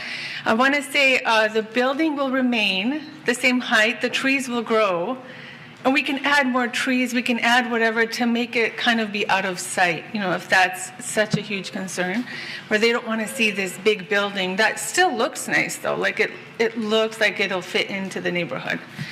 It's not like it'll be like an eyesore like there is on Rochester, that huge storage building that really just stands out, doesn't fit there. I'm sure you've all seen that really tall building in Rochester that just doesn't fit there, but this really seems like it'll fit into place as the same brick, and the trees will continue to grow. So if that's, a problem that you don't like what it looks like, I just don't see how you can't continue to cover that, with foliage, with whatever else you put there. And like the architect said, the way he designed it with the windows facing away from the neighbors, they won't get any additional light, they won't get noise, they won't, I just can't see how it could be so bothersome to them. That's about it. One other thing that Ioana mentioned is it is for the greater good of the community of Troy, that it is something that will be lasting, that we are trying to teach our kids with moral values, and so that is something that we will be doing there. In the Sunday school rooms, and I was in kids ministry for many years. I was a leader, and yes, the space was a big deal, but I'm just saying that as far as bettering the community of Troy with the way that we are raising the children too is also something to look at as far as long-term goals for what the building is also going to be used for. That's all. Thank you. Ms. Mem, you have comment? Yes. Thank you everyone for patience with us, but I think it's time now to talk to. I live in Harrison Township. My name is Cornelia Dereshke. I am a member of this church from the time it was started, and I'm so thankful to God, and I really want God to bless all of you, to bless all our neighbors and their family, their destiny, their children, to be blessed. I'm looking to this construction from the point of view that I want my daughter was here, and I have another daughter with me here. She wants to come because she's a teacher at Sunday school, and she said, Mom, the rooms are so small, and we really want to make even activity with them in that room, to play, to do. It's so small. So I'm looking from the perspective of the value we want to put in our children. We are not thinking only when they are small, only when they are big and they're going to be in the community. Because I'm thinking all this neighbor has to be happy having somebody who wants to place good value, because the school, the system of school, the church and the family want to put the best value in our children to be responsible youth, responsible adults. So in these classes, actually, we put value for these children, the future member of the community in Troy and even in Michigan and around here. So I really want to bring this value.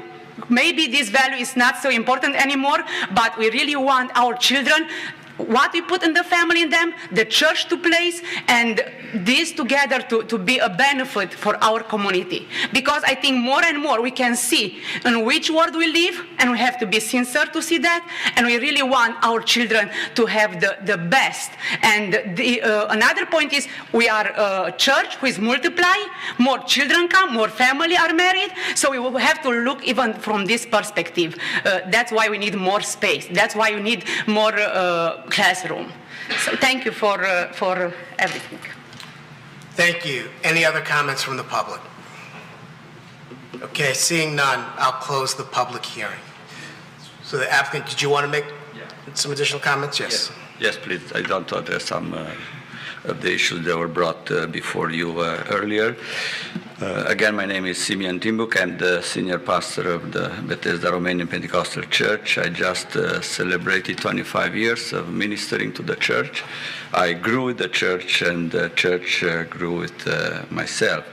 One of the things I want to address is regarding the value of the property. I have here a sheet of paper with the property sold in the neighborhood in Troy. And there is the new subdivision, Forest View, and the most expensive houses sold in our neighborhood are those houses. For instance, in 11/21, 2018, the house was the asking price $500,900. It was sold with $522,565. Another house, the Forest View, January 10, 18, the asking price $523,000, the selling price $558,000. Another house, October 12, 18, the asking price 900. It was sold with 500,000, 65, 150. These are the most expensive houses that were sold in our neighborhood according to this piece of paper, and if you want, you can have it. Another thing I want to address is regarding the material we are going to use. I invite you to come to visit our church, and you'll see that we've done the best work we were able to do. We have granite on the floor, the countertop are granite, even the front of the church is from granite. We put the best material possible in our church building. The brick would be a real brick, would be a strong building, and also will be part of the neighborhood, not imposing as it was in the beginning. We try to do our best to reduce the size of the building to accommodate ourselves, and also taking into consideration the concerns of our neighbors. As is between the neighbors, sometimes there are good things, sometimes there are not so good things. I've seen the picture. I don't deny the picture because it was there, but it was sometime in the past. We took care of that. We even changed the landscaping guy that has done the work. We have a new one. He's taking a better care of us. We also planted new trees according to the plan. We were asking us to have, I guess, 6 trees. We planted 8 trees. We are going to increase the size of the trees. We are going to plant according to the plan that was provided to you. I also want to address something regarding, I don't want to say that it's political or religious, but it's regarding our rights also. The neighbors have rights, but I think we as a church have rights. We don't want to impose on their property. We even move farther from their properties, right? Not to impose on them. If they have rights, I think we have rights. Somebody said with another time, oh, the church doesn't pay taxes. It's legal not to pay tax. It's a non-profit organization, 501c3. It's according to the law. But our church members, they pay taxes. They are productive members. They are not on welfare. They are working people. They are working in Troy. I have my son working in Troy. I have my daughter living in Troy. We are part of this community. That Troy is proud of its diversity. We are Americans, but we are Romanian Americans. As you can see me or hear me speaking, English is not my first language, but I've done as much as I could to be able to address and to be understood. If you don't understand me, please ask a question and I correct it or explain it. So, in the city of Troy, as according to the city evidence, there are about 10,000 Romanian American residents. We are the 4th largest ethnic community in Troy, but we are just one Romanian Pentecostal church in Troy. There are not more. Indeed, as our attorney said, there are many churches in Troy, but it's only one Romanian Pentecostal church in Troy. It's our church. So if you push us, away, you don't push just us as a church, you push the Romanian American community out of Troy.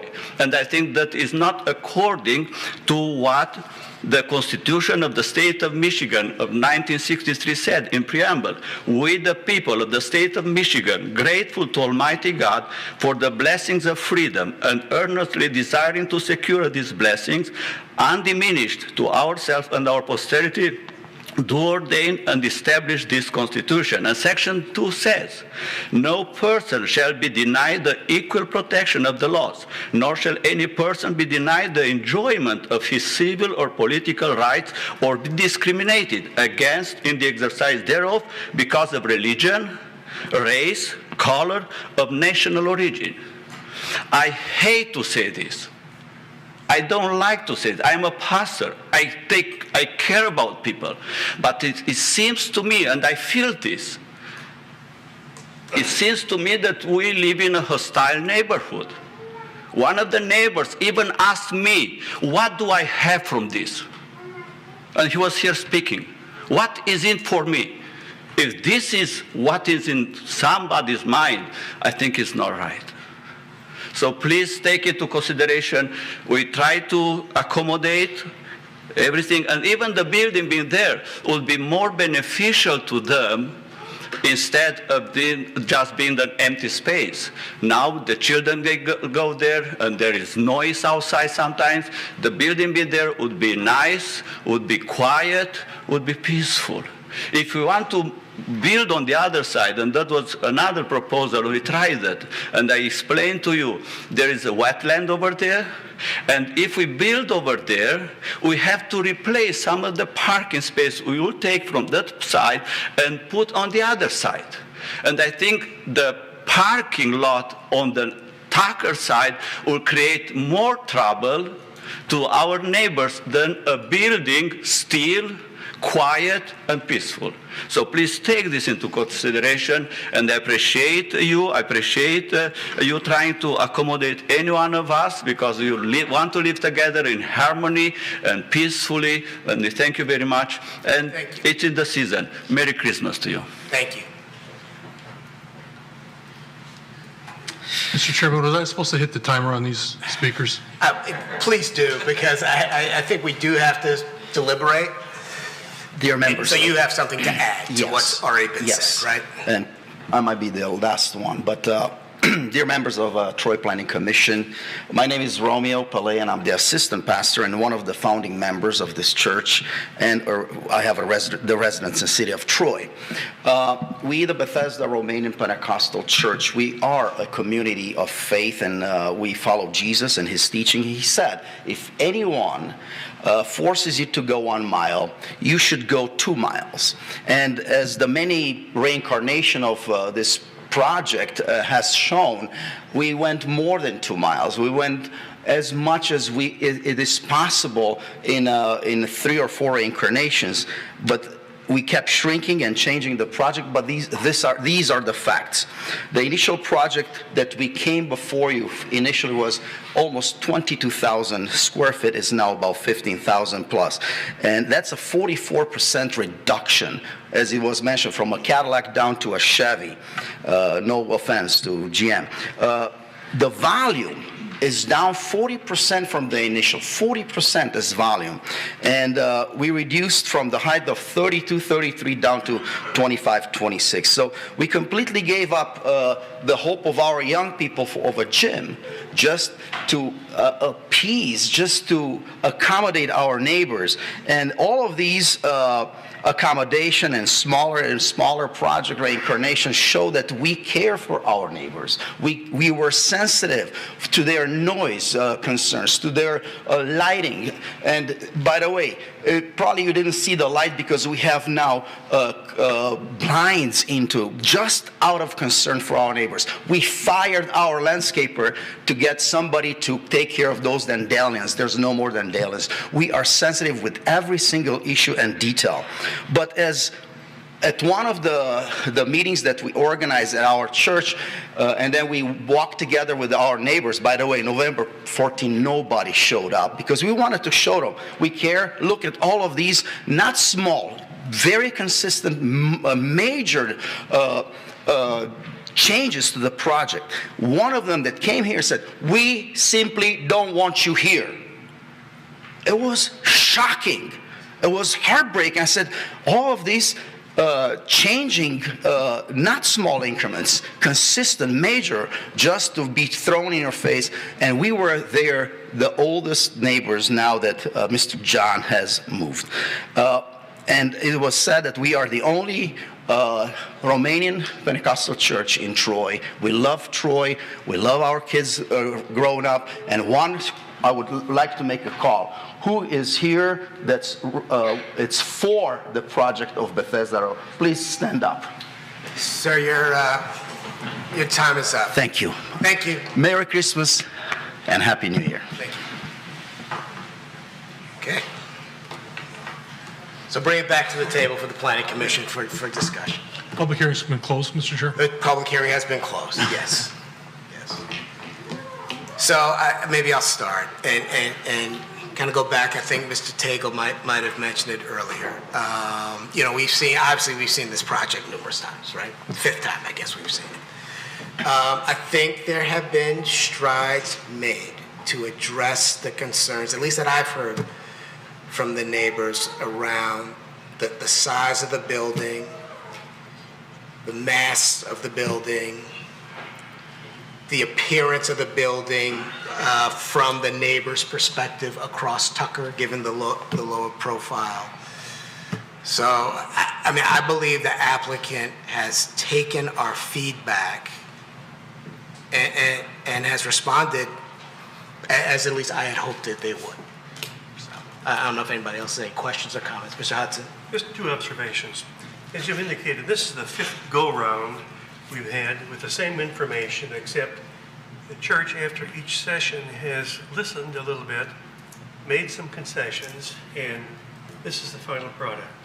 It's interesting to note that the height of the addition is less than that provided for by single-family homes in this district. Smaller.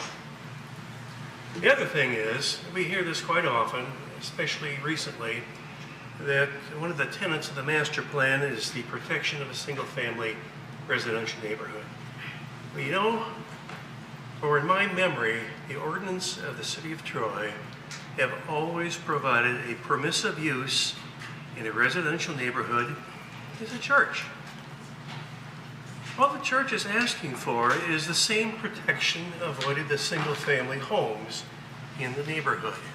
I think they've made great strides. Any other comments? Questions? Yeah, Mr. Quinn.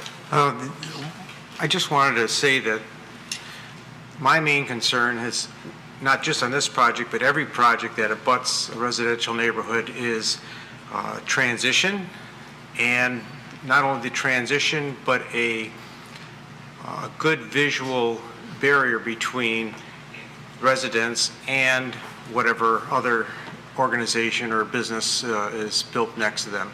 So I see, looking at the new recent plans, they've met those transition requirements, and I thank them for revising their program, because the original plan I objected to. The other point I meant to make earlier too is, you know, one of the things that I think was an issue in the past, that I don't think is in dispute, was the landscaping wasn't maintained. And we had a conversation about that earlier, so we know there's a remedy that the residents have if the landscaping is not maintained going forward. But we also know that the plan includes an irrigation system and a different approach to landscape maintenance. So I thought that was a positive development as well. Mr. Tagle. You know, as I stated earlier, I applaud the efforts of the architect and the church and their willingness to listen and to accommodate. A lot of the comments that I've heard from the residents are outside of really what we're looking at on this project. If the parking meets the ordinance, right, the parking meets the ordinance. And based on how the ordinance is interpreted, this addition should have no effect on increasing the need for parking. The landscape maintenance, that again is outside of our purview. There are other remedies or other avenues that residents can take with the city if there's an issue with not maintaining landscaping. There was a comment about quality of materials. Based on what I saw in the presentation tonight, the exterior materials are of quality material. So I don't quite understand, you know, and maybe it's a lack of understanding, but there are certain things we look at as a commission, and certain things we use to evaluate, does this project meet the ordinance? Is it compatible? And that's where it gets subjective. But in my opinion, what the church has done, what it's done to reduce the scale, what it's done for the architecture, what it's done with the increased landscaping and the 5-foot berm, I think it will be a compatible development in the neighborhood. Thank you, Mr. Tagle. Any other comments, questions? I have. Ms. Cruz, yes. I want to echo my concurrence with Mr. Tagle's comments. despite the fact that we, as a planning commission, have been, I don't know, directly or indirectly accused of having a bias against the church, or not having enough knowledge as commissioners to understand whether or not a project meets the requirements. I do think that in this case, we've got fifth time is a charm. I think that the other 4 projects that came before us did not meet the ordinance requirements, and so we made comments and decisions based on that and that alone. And so tonight, like I said, fifth time is a charm, and I'm going to echo Mr. Tagle's comments. This time, the church has done what it needed to do to meet the ordinance requirements, despite the fact, like I said, that some of it is subjective, and that's just the nature of this particular zoning ordinance. Thank you. Anything else? Mr. Lambert. Thank you. When this project came up last time, I voted against it like the majority of the board did, and I do appreciate the church coming forth with making significant reductions in the plan. I'd like to see even more reductions made, but I also balance that with an appreciation for the protection of religious rights and houses of worship in our community. Hopefully I won't get in trouble with the assistant city attorney, but I served on another city board where we are currently involved with a lawsuit that affects religious rights, and so based upon that experience, I believe we also need to balance the concerns of the neighbors with the religious rights of the church. Thank you, Mr. Lambert. Mr. Robin, did you have a point? Just want to mention that I raised the point about the parking, but it seems like Mr. Savin already confirmed that that's not an issue. We are abiding by the city ordinance. Correct. So from that standpoint, I don't have the concern. Again, I mentioned before, but I like to mention again that I see a lot of effort went into it, to listen to us. So I think it's going to be good. So. Okay, thank you. So are we ready for a resolution?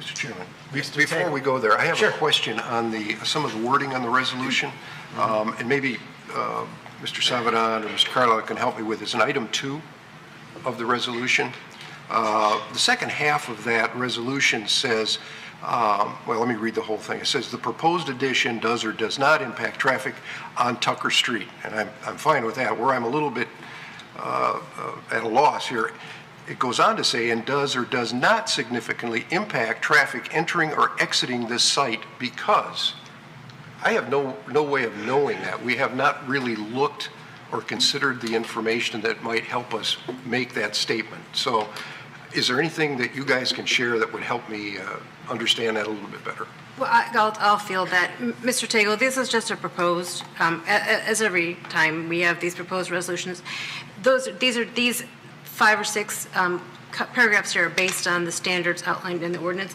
If you don't think that number 2 applies and you want to leave it out of the resolution, that's fine. Because blank is left in, for you to provide a finding or a recommendation that can be used as a basis of the resolution. If you don't find that there's something that's significant, you can leave that. Or you can leave the second half of the sentence out too. Okay. Well, again, I was only asking is if there was something I'm missing. If you could. It's not that you're missing anything. It's that if there was something that came up in the conversation that struck a chord that needed to be put in the findings, that's what that blank was left for. Thank you. Do you want to read it, John? I certainly will. Resolved that the special use approval and preliminary site plan approval for the proposed Bethesda Romanian Pentecostal Church addition, north side of Long Lake Road, east of John R., south of Tucker, 2075 East Long Lake, Section 12, currently zoned R1C, one family residential district, be approved.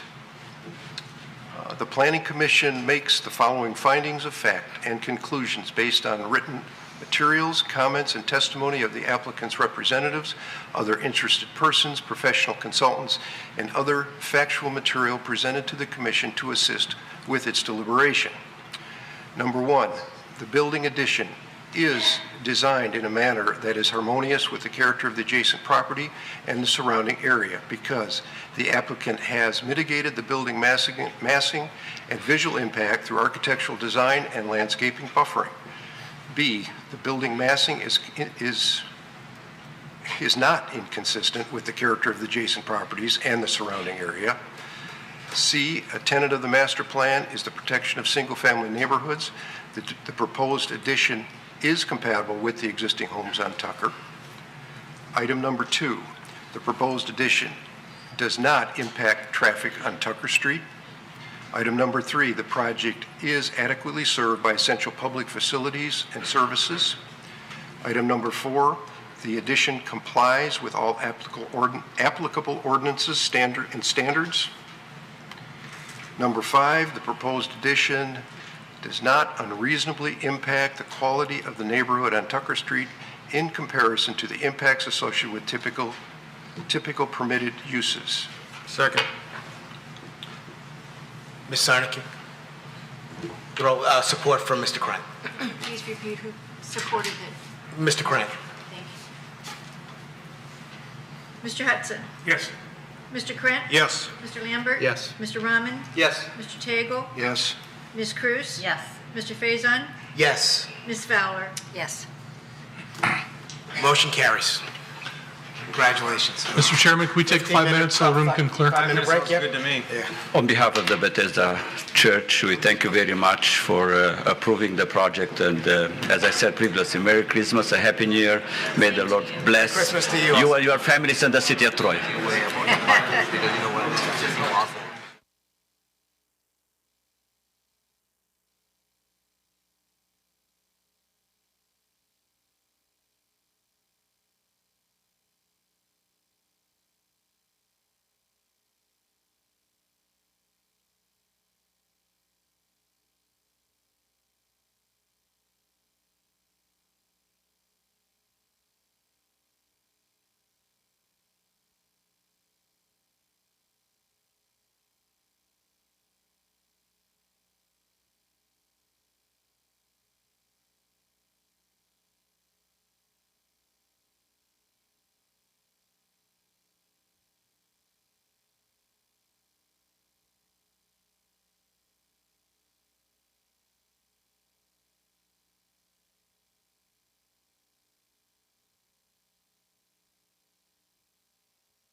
All right, we will start up again. Item number 6, public hearing, special use and preliminary site plan review, SP JPLN 2019-0037, proposed Bostic 801 LLC redevelopment, east side of Crooks, south of Big Beaver, 801 West Big Beaver, Section 28, currently zoned BB, Big Beaver Road District. So Mr. Carlisle is going to present his report, but what I thought we'd start off with is the petitioner made 6 short videos. And what I'm going to do is I'm going to play them on the screen behind you and on the side screens. Before we begin, Mr. Lambert, I want to recognize need to make one disclosure and then leave it up to the commission to determine whether I need to recuse myself. One of the partners in the law firm I work for is opening up a new office in the building, the existing building, in the near future. So if you feel I have a conflict of interest, I'll recuse myself. But personally, I don't think I have a conflict of interest, but I'll leave that up to the commission. So I didn't quite hear all of that because of the noise outside. Yeah. Okay. The law firm I work for in Royal Oak, one of the partners is opening up a new office inside the existing building on the site, which I believe Mr. Bostic also owns. So I wanted to make sure that if you felt I have a conflict of interest, I will recuse myself, but if you don't feel it's a conflict of interest, I don't believe I have one. Yeah, I don't believe you have one either. Okay. Do we think we need to take a vote for that? Okay. I just wanted to be completely transparent, so. Okay. So I think we're ready. Yep. Everyone, I'm gonna play they don't have any sound, but I'm gonna play them. This one is not going to be on that one. It'll be on all 3. Okay. That's the big one. So I'm going to start now.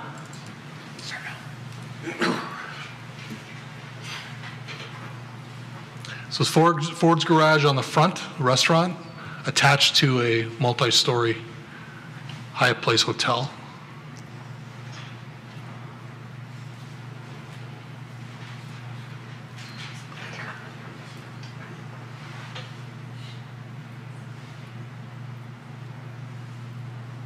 Did someone forget the music?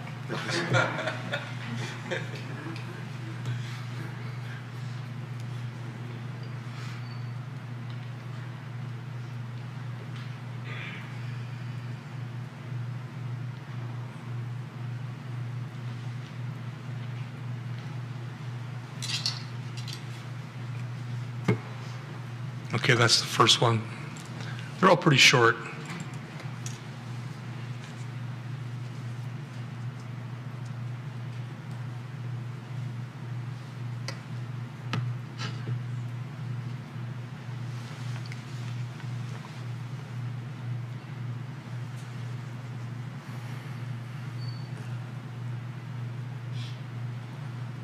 That's the proposed parking deck.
Only 2 more. This is fun.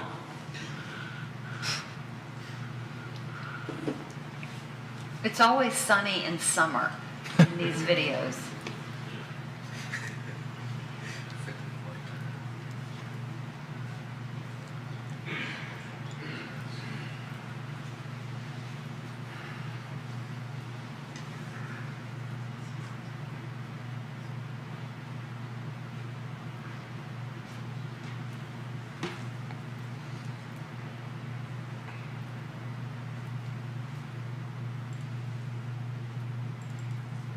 Last one.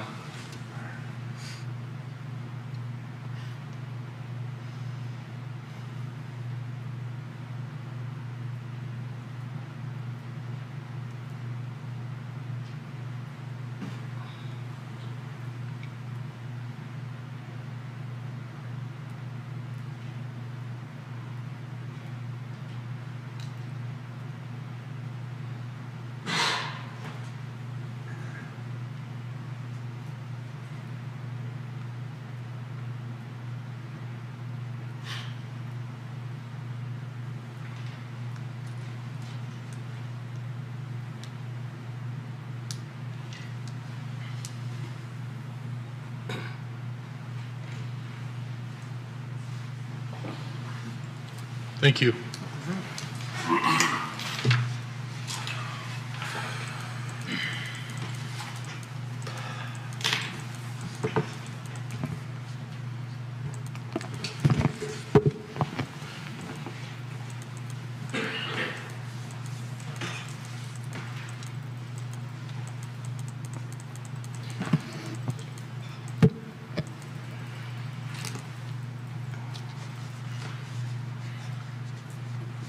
Good evening. My name is Ben Carlisle, Warren Associates. That's a hard act to follow, and I can guarantee my graphics aren't nearly as compelling as those. The applicant tonight is located at 801 Big Beaver. The site is currently improved with a 5-story office building. It's commonly referred to as a Huntington Bank building. The applicant is proposing additional construction on the site to include a 6-story, 72-foot tall hotel with 140 rooms, a 232-seat, 8,000 square foot restaurant, and a 5-level 361 space parking structure. The 361 space parking structure will serve all uses on the site. It's located on the southern end of the property between the existing office building and the southern property line. The hotel and restaurant will be located on the west and north side of the site. The restaurant fronts on Big Beaver, and the hotel is in the rear of it. Those will be connected. In addition, the parking structure and the restaurant are permitted uses in the Big Beaver District. However, the hotel is a special use in the Big Beaver District. Just for a little reference on the site plan itself, the 232-seat restaurant, again, is adjacent to Big Beaver. It's 11 feet from the Big Beaver right-of-way. The 6-story 72 hotel is interior of the site along the western property line. It is approximately 5 feet from the western property line. And the 5-level 360 space parking structure is 10.7 feet from Troy Center Drive. All the structures on site do comply with all the Big Beaver form-based district requirements. With regards to access and circulation, currently the site is served with 3 curb cuts, 1 on Big Beaver Road and 2 curb cuts on Troy Center Drive. The only change to the access is the applicant is altering the southernmost curb cut on Troy Center Drive and moving it a little bit farther north on Troy Center Drive to align with the crossover on that existing drive. The city's engineering consultant has reviewed the site plan for circulation and has made some recommended changes specifically with regards to that access point. The applicant did complete a parking study. The parking study concludes that the peak parking demand will be at 2 o'clock on a weekday, and that requires 449 parking spaces. On the weekend, the peak demand will be 253. The site is served with either between 359 and 361. There are actually 2 numbers on the parking decks that were provided, and 106 at-grade spaces, so for a total of between 465 and 467 spaces on site. That being said, the city's traffic engineering consultant, OHM, did review the parking study and does not recommend approval at this time. They note 2 issues with regards to the parking study. First, the analysis method must be revised. While the Troy ordinance does allow for the use of ULI and ITE for shared parking, the actual parking rates must reflect the city ordinance requirements. And secondly, the analysis states an assumption that the square foot of the conference space will be used by non-guests during the day and by hotel guests at night. OHM does believe that these facilities should be considered as part of the parking analysis, and they were not included. In addition to the parking study, the applicant did complete a traffic analysis. This was based on the proposed hotel and restaurant. It did not account for the traffic increase to the hotel, it did not account for the traffic increase related to the existing office building. The study notes that the hotel and restaurant will add 71 cars during the peak AM hours and 138 cars during the peak PM hours. And their traffic study concludes that no additional traffic improvements are necessary. Again, the city's traffic consultant OHM reviewed the parking study and does not at this the traffic study and does not at this time recommend approval. They note 4 items. The first is that the drawings attached to the traffic study showing the parking calculations differs from the site plan and the provided parking study. 2, the figures showing the site generated traffic appear to be incomplete because there's no traffic shown going through the I-75 interchange. 3, the background traffic should be adjusted to reflect the trip generation of a reasonably occupied site. And 4, there appears to be a large discrepancy in the collected turning volumes at Troy Center and Big Beaver as compared to a recent MDOT study. With regards to lighting and landscaping, the applicant provided a complete lighting and landscaping plan.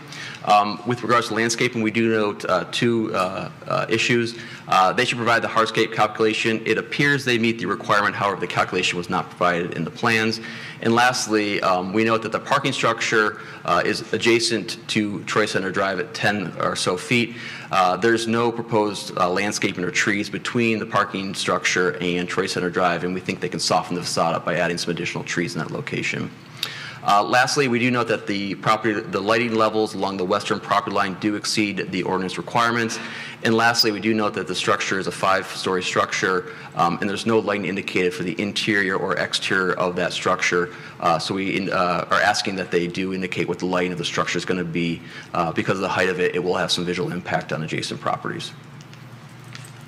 I'm not going to go over these very long because we went through the videos 6 times. Thank you, Director Savadant. But very quickly, and this is the elevation shown for the garage. There are 7 standards that the Planning Commission should consider with regards to the application. We do note during study and review of the application that we feel that they have met the required special use standards, though we do note there are some site plan issues that were noted in our report. So with that being said, we do overall strongly support the development of the site. We found it will be a significant investment on Big Beaver, and particularly in this site. However, there are some discussion points that we'd like the Planning Commission to consider tonight. The first is with regards to the hotel as well as the special use standards. The second is with regards to the design of the buildings and the parking deck. We do note that the issues of traffic circulation and parking will be addressed by the applicant in a future submission. Thank you.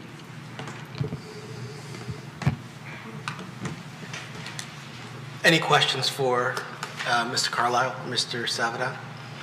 Yes, Mr. Rama. So this parking structure will be available to anybody, or it will be only for the guests?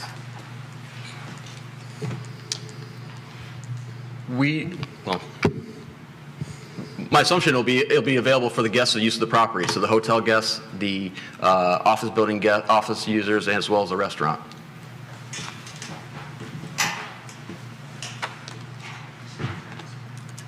Anything else?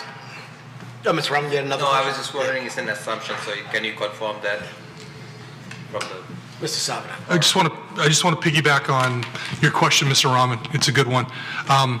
The applicant, Dennis Bosnick, has indicated that their intent is to apply for a program called Quality Development Initiative, QDI, which is the same program that the 888 West Big Beaver project across 75 applied for, where the city, the Downtown Development Authority partners with the applicant.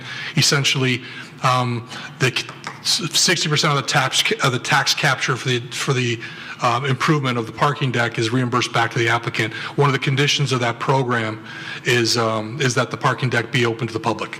So the long-winded way of saying yes, it'll be open to the public. That's good. I like that to have it open for everybody. Can it be taller? Is there any limitation, like it can be 8-story instead of 6-story? Can it be taller? By ordinance, it can be taller. By engineering, it can be taller. I think it's a function of... So it's a function of... From ordinance standpoint, there is no limitation for the height? No. Okay, so if we need more spaces, we can just make it,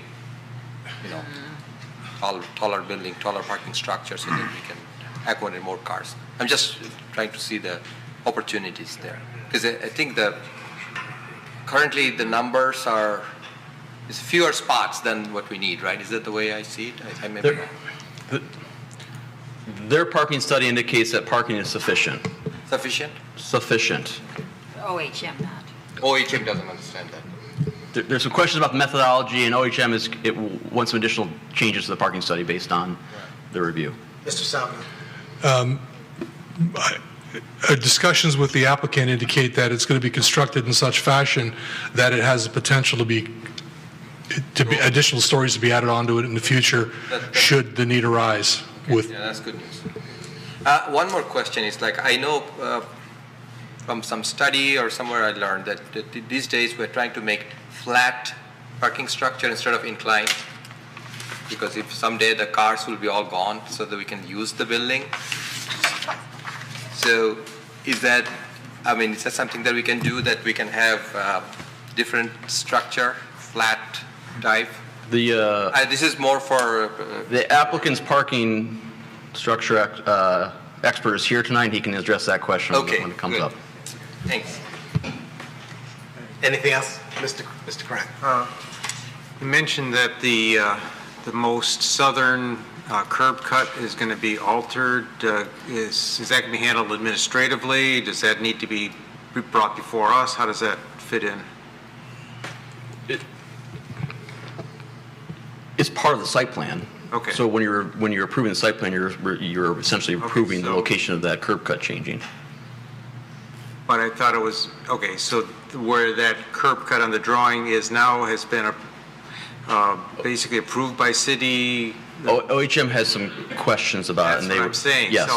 So really, we don't have a plan before us that meets at least our consultants. Unless you have a condition that says something to the effect that they shall address all concerns from OHM's review. Right. I just want to know if we can pass something tonight or not on this because of that item. In other words, the Planning Commission has the authority to pass it with conditions if that's the pleasure of the Planning Commission tonight. And assuming that if you do pass it, then that would be reviewed administratively by both the Planning Department as well as the Engineering Department. Anything else for staff? No? Would the applicant like to come up and present their project? 1 second, Ron. I'm going to pull that up.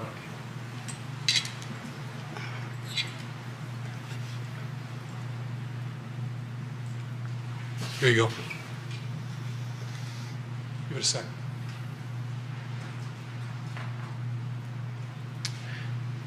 Good evening. You may remember me. I spoke in front of you March of last year, and I came in and did about an hour presentation at the request of the planning director on the state of hotels in the city of Troy. At that time, I indicated to you that I did not have a dog in the show, as I think I said, and I didn't. And everything that I told you then and that I'm going to speak about tonight is consistent with exactly what I told you last March. Nothing that I said then has changed as far as my opinions, what I think is appropriate for the city of Troy. So to recap, again, my name is Ron Wilson. I'm the CEO of Hotel Investment Services. I've been in Troy, lived in Troy 35 years, and I've had my company in Troy. I started it 30 years ago, just right down the street here. We develop and operate hotels around the country. So what I wanted to bring up were the meeting minutes from that meeting last March. And Mr. Hudson, you asked me how many hotels could Troy handle? And I answered the question that we've had, at that time, 96 months of continuous occupancy and average daily rate, a term we call RevPAR. There'll be a test on this later. And that there had been 96 months continuous increase of that in the city of Troy. Since then, in the last 118 months, there has been an increase in the last 115 months in occupancy and average daily rate in the city of Troy. In the segment that the Hyatt Place plays in, which is called the upper class, that's a designation given, there has been 118 months of increase out of 118 months of history on that. So the city of Troy is still very vibrant. It is, as I had indicated last March, supply is catching up with the increased demand. Demand had increased faster than supply had increased. There's starting to be a little bit of an equilibrium of that now, and with the additional supply coming online, that things are starting to approach an equilibrium on that. So I had indicated 3 to 4 hotels could be done at that time, and I think we have 5 hotels that have been submitted and approved. 2, I believe, have pulled building permits. It's not uncommon for hotels to get, and Ms. Cruz, I think you brought it up, why do hotels get site plan approval but not built? And we talked about the A-loft at the top of Troy building, and that a deed restriction had prohibited that from happening. I believe you asked that question. So not all hotels that get site plan approval eventually get being built. Oftentimes developers will get site plan approval, get the franchise to tie up that franchise so no one else gets it, and then they'll just sit on the site for X period of time until such time the market changes, or they have the means to develop the site, or they just go ahead and develop the site. So the other thing that I said about the hotels, 3 or 4 hotels that should be built, if you remember, I said very distinctly, and remember, I didn't know Dennis Bostic, the petitioner, I didn't know any of these people back in March. But I clearly said, however, if you can get a Hyatt place, do it. And that's what's before you today, is a Hyatt place.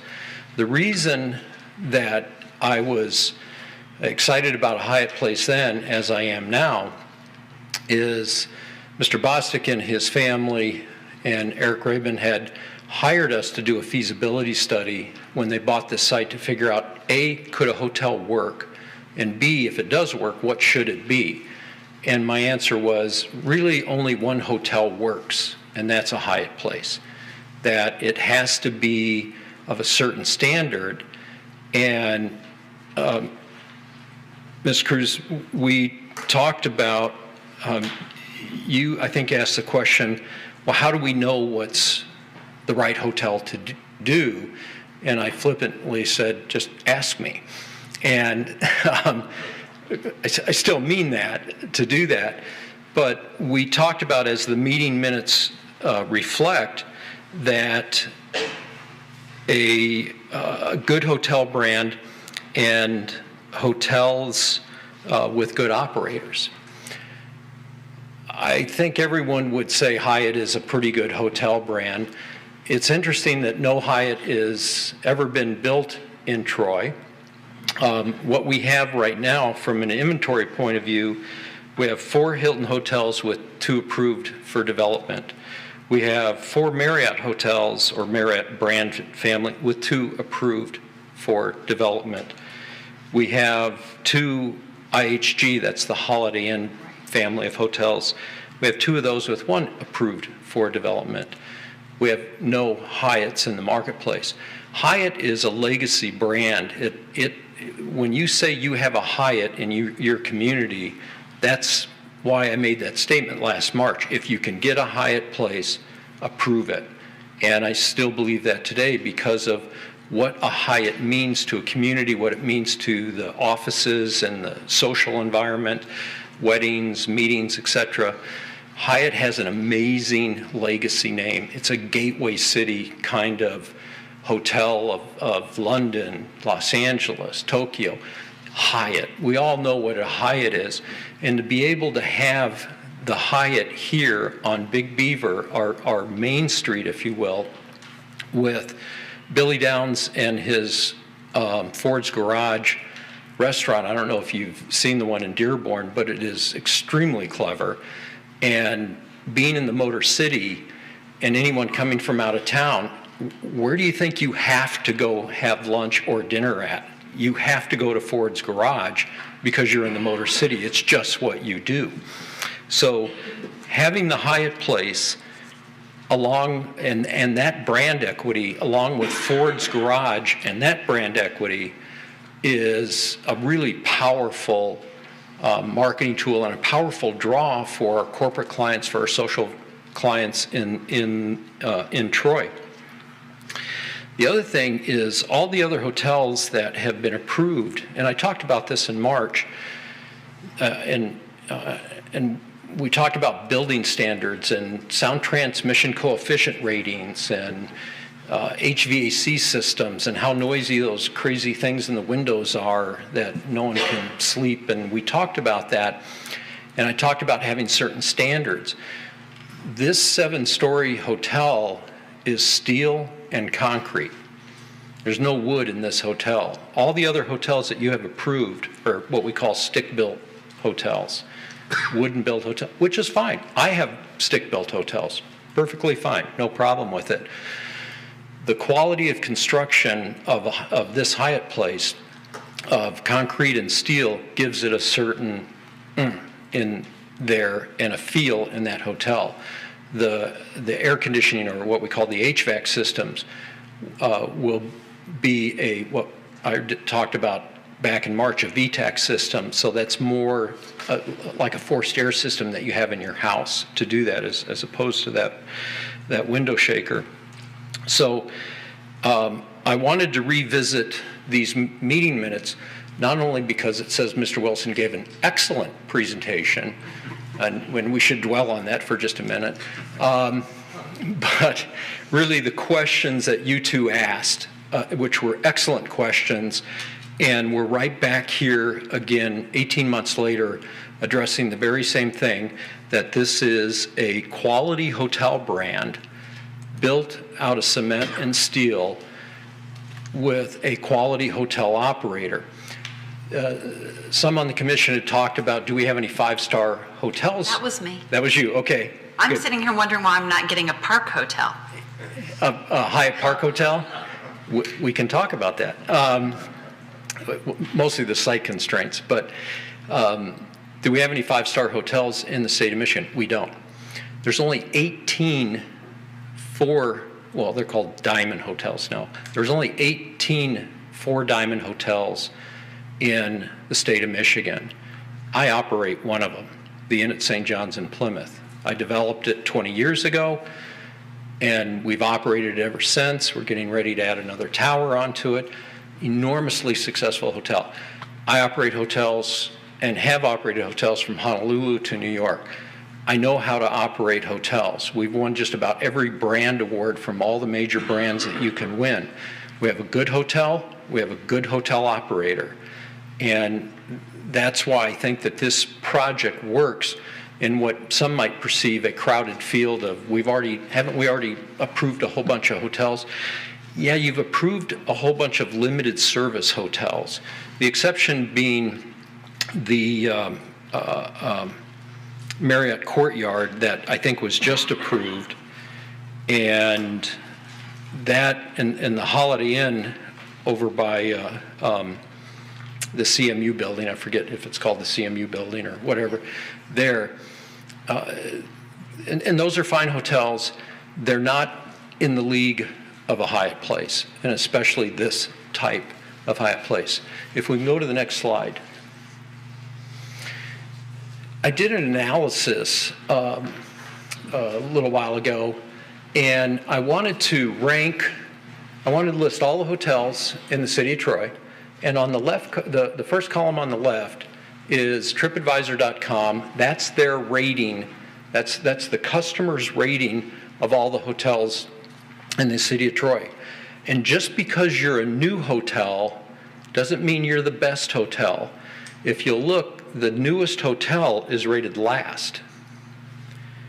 And the hotel next to it is rated 12, the Fairfield Inn. So the Town Place Suites, right there on Stevenson and just north of 14 Mile and the Fairfield are ranked last and 15th and 12th. Look who's rated number 1. The Candlewood Suites, built in 1998. Look who's rated number 2. The Homewood Suites at the airport, 2002.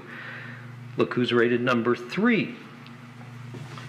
The Drury Inn, built in 1984. It's not how old your hotel is, it's how well it's run. And the operator is critical to this. So when we have the newest hotels being ranked last or near last in this, you can't overemphasize the quality of the operator in the hotel. We've already signed a management contract for my company to run this hotel. The other thing that I listed in here towards the right-hand side of the page is the rates that the hotels typically charge on a typical peak day and a typical non-peak day. And you'll see that there's only a couple of hotels that play in that $200 to $300 average daily night rate. So when you talk about do we have too many hotels? Well, it depends on too many of what kind of hotels. Do we have too many high-end hotels? No, we don't have too many high-end hotels. Do we have too many limited service hotels? No, we probably got about the right amount. I told you 3 or 4 hotels, you've got 5 approved. Maybe not all of them get done, but all of those hotels, certainly 3 out of those 4 hotels are limited service hotels and have no bearing whatsoever on the market that the Hyatt Place would play in at all, just by what you see on the rates. You also asked me a question about parking and I forget what the term was, when an office building and a hotel would share common parking. And you asked me, is that feasible? And I said, yeah. I said, the only time it works is because they're counter-cyclical uses. And I described that office buildings are mostly in the day, hotels are mostly in the night. And I said shopping facilities and things like that, you'd have to convince me on that. So we have an office building next door. We have a deck that supplies the office building and the hotel with counter-cyclical uses.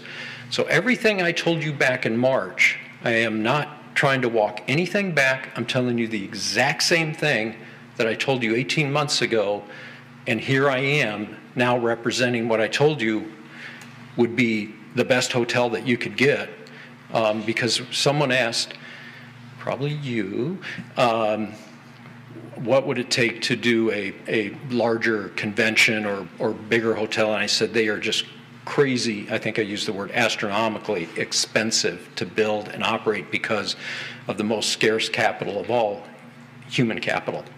We had quite a bit of a discussion on that. So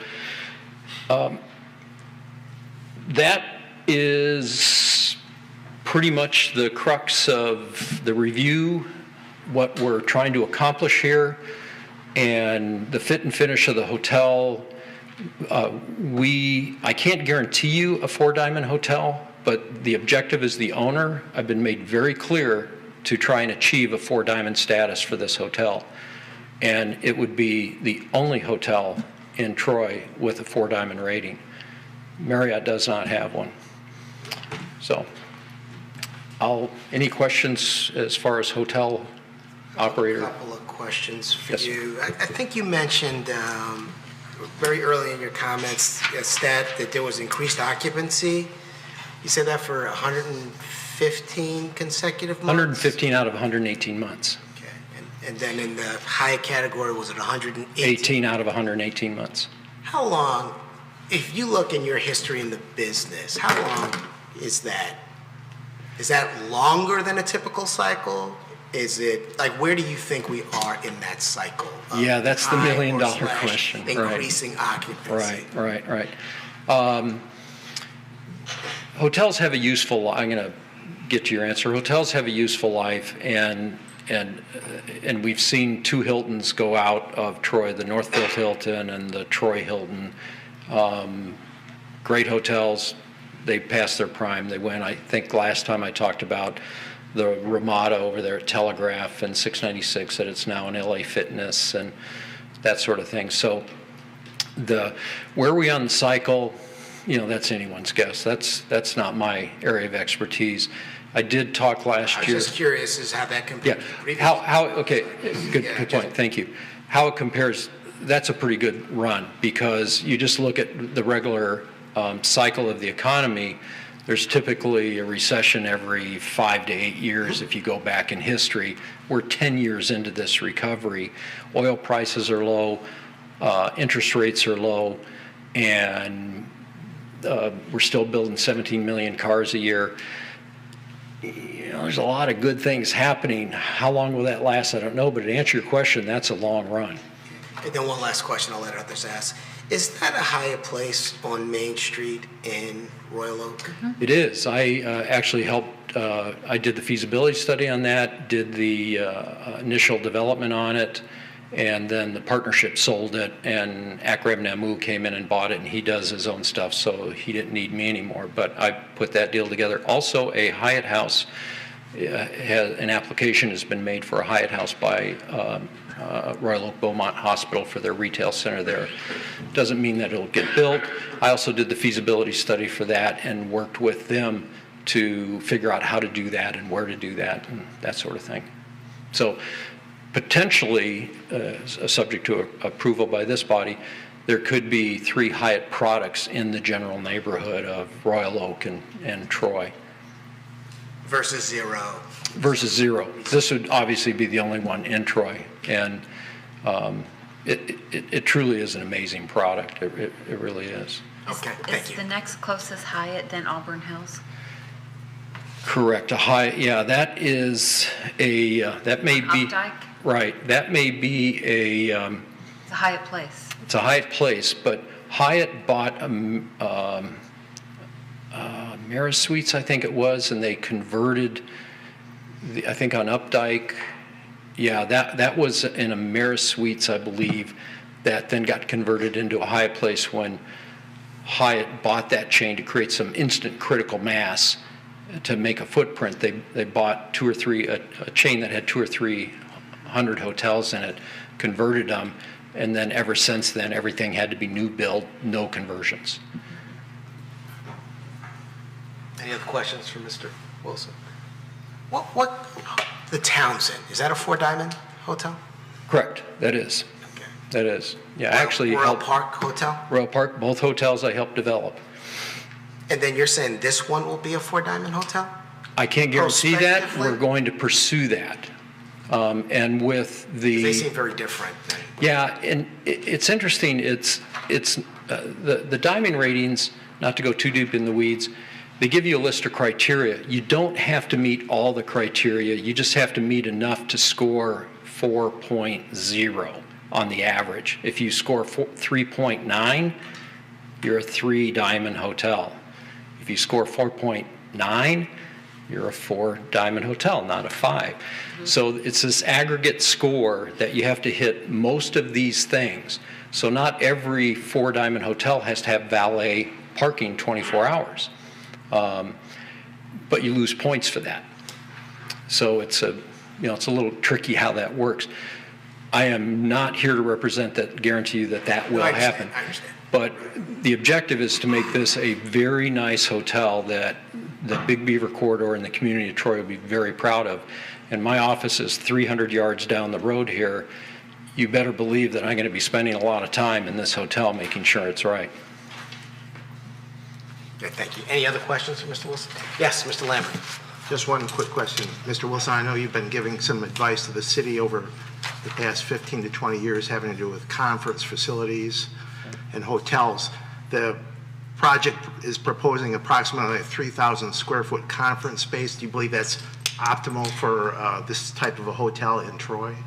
Yeah, it's the appropriate size for that because, that's a great question, because depending on how, and we're going to work with Ford's Garage on servicing a lot of, we see a lot of opportunities to co-brand and bring food in from Ford's into the meeting space. But once you get above that number, your kitchen requirements change dramatically, and it gets very expensive to do that. So that is at the upper limit before you need to take that next step into a much bigger kitchen, which requires more labor, which requires more talented labor, which requires more payroll. So we're kind of at the top of the bell curve, given the size of the hotel, the site of the hotel, and the location of the hotel. It's a great question.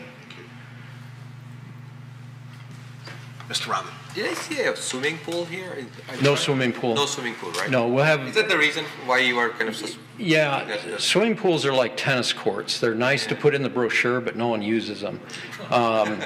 So what we do plan on doing is we have a very robust workout room with windows that look out, and instead of an afterthought, it's a forethought of making sure that the workout facility is very robust.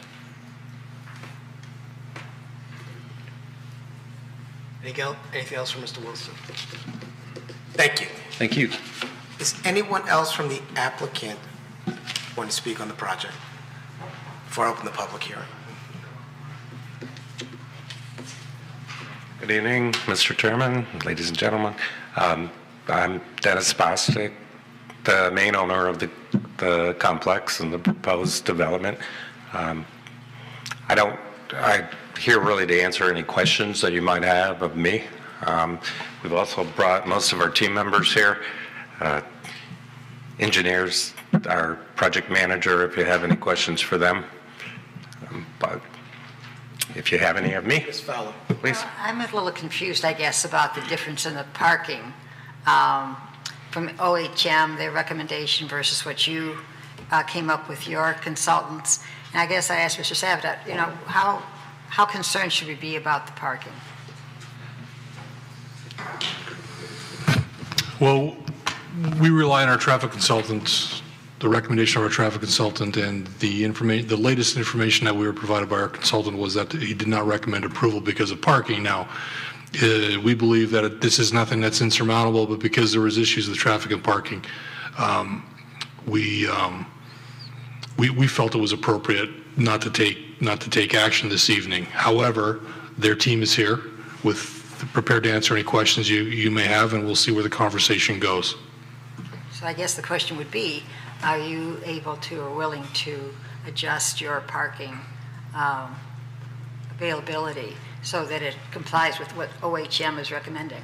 Yes, absolutely. I mean, we're not here to change the rules or regulations or numbers of parking. If need be, we'll do whatever it takes. I mean, we've been in this town for a long, long time and built many, many nice projects. This will be a real marquee project, and we wouldn't want to build it. I talked about that earlier. You don't want to have a retail center or any kind of operation if you don't have sufficient parking, because it's not good for anybody. In a retail center, if you don't have parking, you're not going to get tenants because they're not going to get customers. And we'll build whatever is determined to be necessary for that. Thank you. So we would hopefully, if you're all thinking of approving the special use, it could be with conditions that our group works out all the details and what's necessary. I think it's a wonderful project. Thank you. Thank you. I think so too. Any other questions for me? Anything else for the applicant? Yeah, Mr. Yeah, I guess I'd like to know, I don't know the nuances of the differences between the OHM recommendations and what was presented or submitted. What is the impact on the development if you are to comply or to align yourselves with OHM recommendations? Well, if they require more parking, we'll build more. We are building the structure to support additional levels on it. The footings will be put in accordingly to accommodate that. But we'll want to do it at the same time that we build it. So So the answer to, again, I don't know the nuances of the difference, but the answer is to build a higher parking deck. If necessary. Yeah, well, what are the differences then? You're saying That if would be necessary, it. is that? That's it. I mean, we can't go any longer or wider. Okay, so that is it. Yes, Yeah. yes, sir. Thank you. Anyone else? Nothing else for the applicant? Okay, thank you, sir. Thank you. Okay, so with that, I'm sorry, did you want to speak for the, you're with the applicant? Yes, I'm with the applicant. We have a whole team here. We're ready to answer any questions you got. My name's David Hunter. I'm with PEA, the civil engineering consultant on the project. And, we will work, we would like to get a recommendation for approval tonight, and we will work with the city staff with the conditions that are already outlined. I think we can meet all the landscaping, the lighting, all the other conditions are, we're more than happy to meet all those recommendations. And the parking thing is something I think we could work out with the city's consultant along with the staff. So okay, we just would like to see if we can do it. So okay, Mr. Tagle. Mr. Hunter, since you've brought your whole team here, I want to give you an opportunity to tell us about your stormwater management program. Is it all underground, all undersurface? There's storage? a regional pond that was actually, somebody had the forethought maybe about 30 years ago to build a regional pond for this area. So there's actually a 30-inch storm sewer that's tributary to our site that we can have the stormwater leave our site and go to that pond. It's actually, I think, located next to the Top of Troy building. So, thanks. Is there anyone else from the applicant that wants to speak?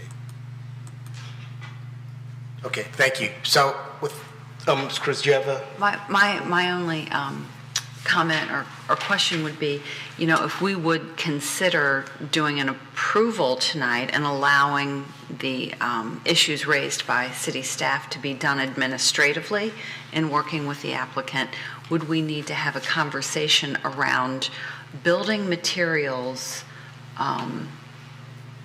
for the project? I mean, oftentimes we talk about, especially when it's come to hotels, the use of ethos as a material as part of the corporate design.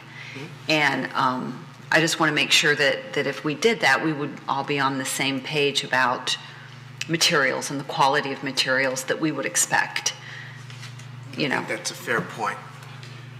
we're certainly, we could talk about all the materials for the parking garage and for the hotel and Ford's garage. And I'll say, I think we have the architect for the garage here today. We have Merle Potter, the construction manager for the project, the owner's rep, and he can talk through any of the materials on the hotel. And I don't believe there's no EFS proposed for anything on this project. You have samples of the materials? Yeah, we have samples of the materials. And go to 254 go to page 254 in our packet, and they've got a board of materials. So if you guys want. So it's one of the color, it's up on the screen here, it's in your packet? Yes.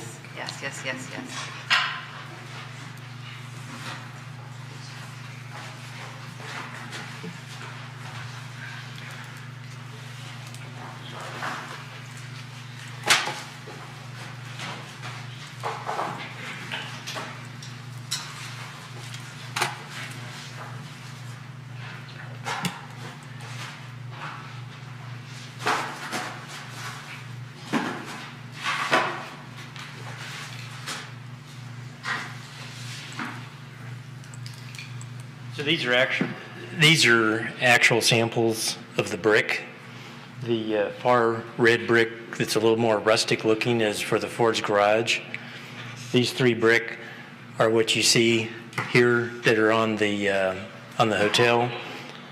The three precast concrete samples are what are on the parking deck. And for instance, the basket weave panel is this color here, and then the other two are the accent colors on that. The material that is on the building that we do not have a sample here in front of you is the metal panels. So the only exposed materials on the building are brick and metal panels. So there's no EFS, there's no other painted surface. And those samples were ordered. They were supposed to have been here this morning, and something happened with the shipment overnight, and they didn't get here. So I apologize. It's for that. Christmas. You're competing. But I'm happy to answer any questions. Our actual architect for the building is on vacation, snow skiing actually. But I'm the owner's rep and the construction manager, and I'm happy to answer any questions architecturally that you might have. We would love to be able to address any concerns and be able to move forward tonight. And as Dave said, we understand that there are some comments and there's some current concerns, and we're prepared to follow through with those. And So I think you mentioned it, but so those 7 materials or samples, they'll be used across all the buildings, Ford Garage, the hotel, and the parking deck? no, these round samples, these 3 are the precast colors that are on the parking deck only, and this brick. So, I don't know if you want, can you pull up one of the color renderings that were in the, okay, so the stair tower and the elevator tower that are on the northeast and the northwest corner of the parking deck will have this brick will be part of that structure. And so this is the one product that is on both buildings. The 3 colors that you see on the precast that are on the parking deck are just they're complementary colors to complement what's on the hotel and what's going to be on the existing office building. Does that make sense? Did I answer? Yeah, so but what's on the hotel then? Okay. And could you see that picture, Brent?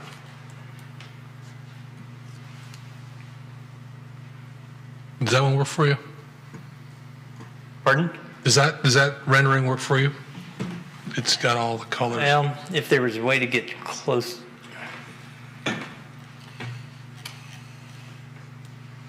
That's fine.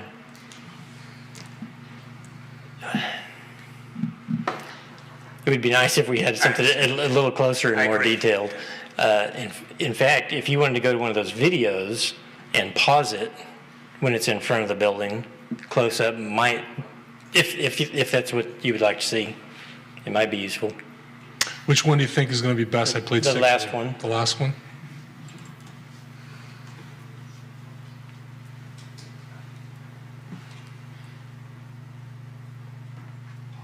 How about, that'll work.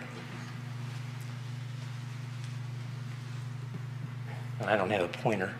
Here, right here. Top one right here, in red. Well, maybe I shouldn't have said that because I'm colorblind and I can't see. Oh.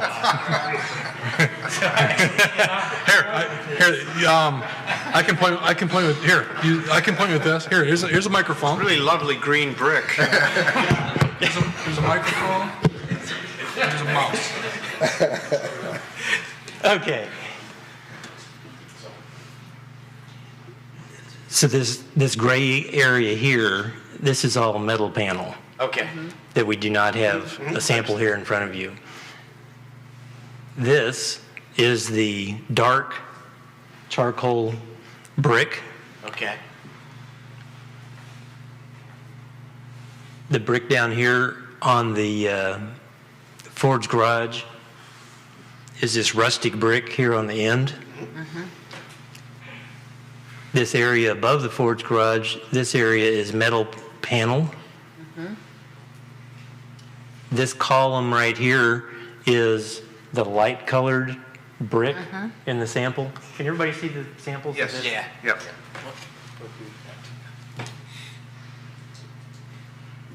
And this color here in this column is, again, the red brick that is going to be the same on the stairwells of the So this one over. elevator. Yep. The far, Yep. Yep. I can match things pretty well, but I can't tell colors all that great. Does that answer? I'm all set, thank you. Yes, Mr. Tagle. Can you tell me if Hyatt or this particular Hyatt will go after any LEED certification? We're not planning to do a specific LEED certification on this building. There are some very stringent energy codes that have to be followed, that we are following and will be exceeding, but we are not specifically going for LEED certification. Does Hyatt do any of its products that way, or are they just not into that realm of development? Well, all of the brand, there's no brand that requires you to build a hotel to a specific LEED, and Hyatt does not either. I mean, there's not a brand standard for that. It's up to an owner if they want to try to comply with that. And okay. Mr. Krant. Yeah, just a quick comment on the entrance. It's a grand hotel, and I'm looking for a grand entrance, especially the pavement looks like just asphalt going in.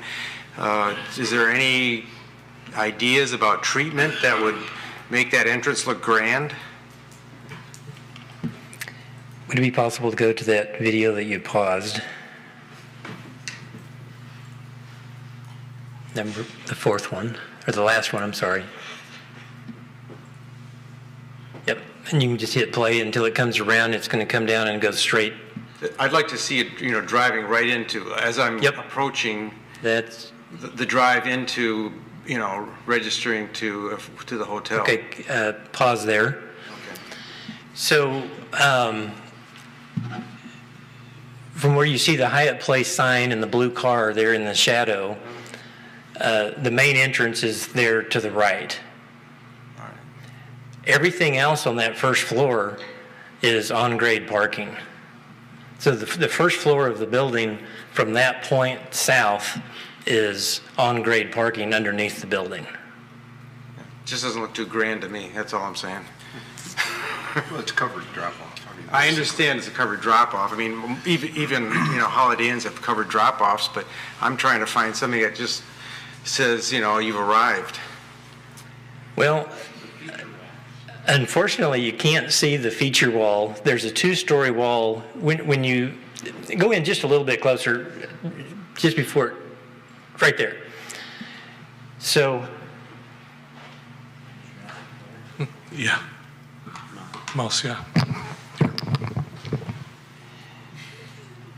So this wall right here, that just looks white through this glass, is actually going to be a very special treatment that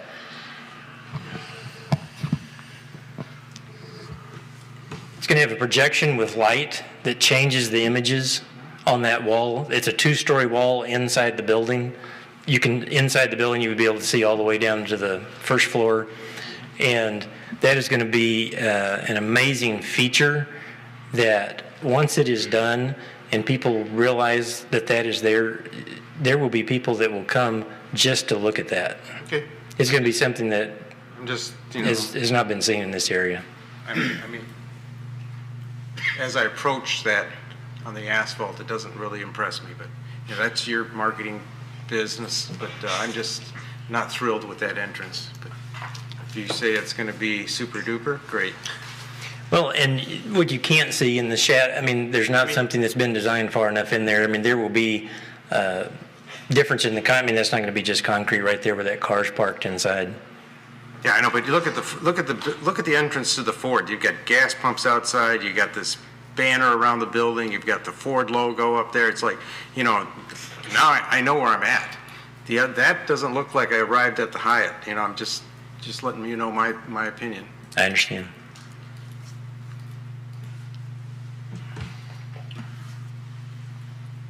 Anything else for the applicant? Thank you.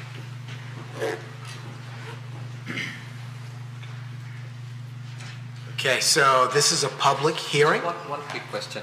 Yes, Mr. Ram. Transparency, there is a requirement, right, for Big Beaver?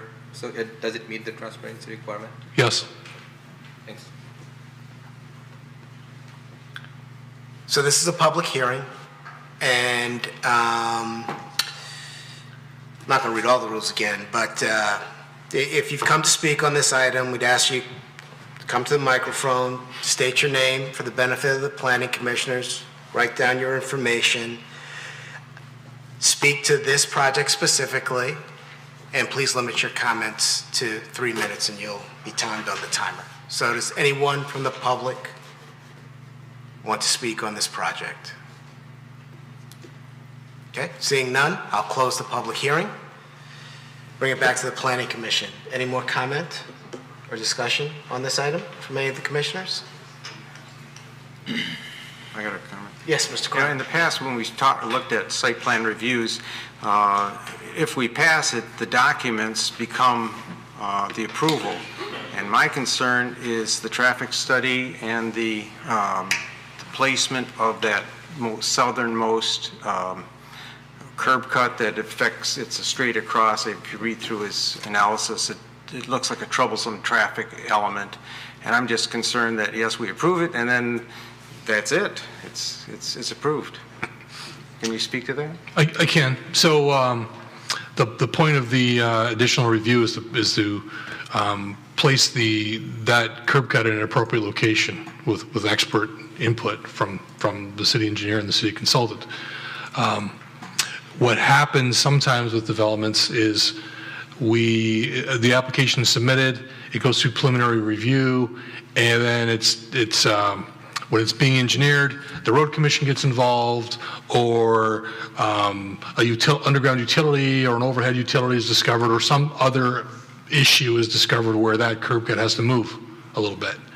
And we consider that a minor change. It happens all the time. Okay, so we could approve it tonight knowing that that could be changed. We actually, I don't know what percentage of, curb cuts or cross-access easements that are shown preliminarily on a site plan, but then something comes up and it's shifted a few feet, or it's standard operating procedure. If we brought everything back like that was an insignificant change like that, we'd have agendas that are 25 items long every meeting. Got it. Thank you. Now, can I piggyback on I'm pretty good at reading a room after doing this for a long time. So if we go down the road of conditional approval, the reason that I've got a comfort level with considering it is a number of things. One, the context of this site in a very relatively urban area with multi-story buildings in all directions. The history of the developer, who's a quality developer. So there's a knowledge and a trust factor knowing that we're going to move forward. History with the engineering team, with Mr. Labadie and Mr. Hunter. History with our consultant who has a relationship with their traffic engineer. So there's a lot of assurances I have given my experience with this team and with our team. Also given the fact that the issues that are associated with parking and traffic are clearly listed in the report from our consultant, and also the other site plan issues are clearly listed in the report that was provided by our planning consultant. So these the things that we're going to be looking at are very clear, and then we're going to be able to provide clear direction to the applicant. So if this is the road we're going down, then I would request that you specifically indicate that the approval is conditional on addressing all issues identified in the report, including parking and traffic. Thank you.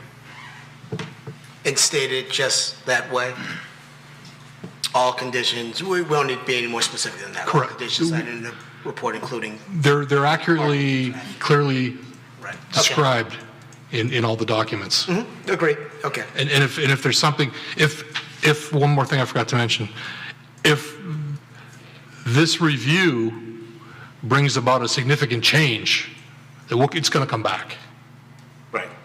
So, and I don't know what that, I would say, based on the fact we've had a public hearing, based on the fact that the applicant has indicated that if he has to, he'll add another story. That is not a significant change.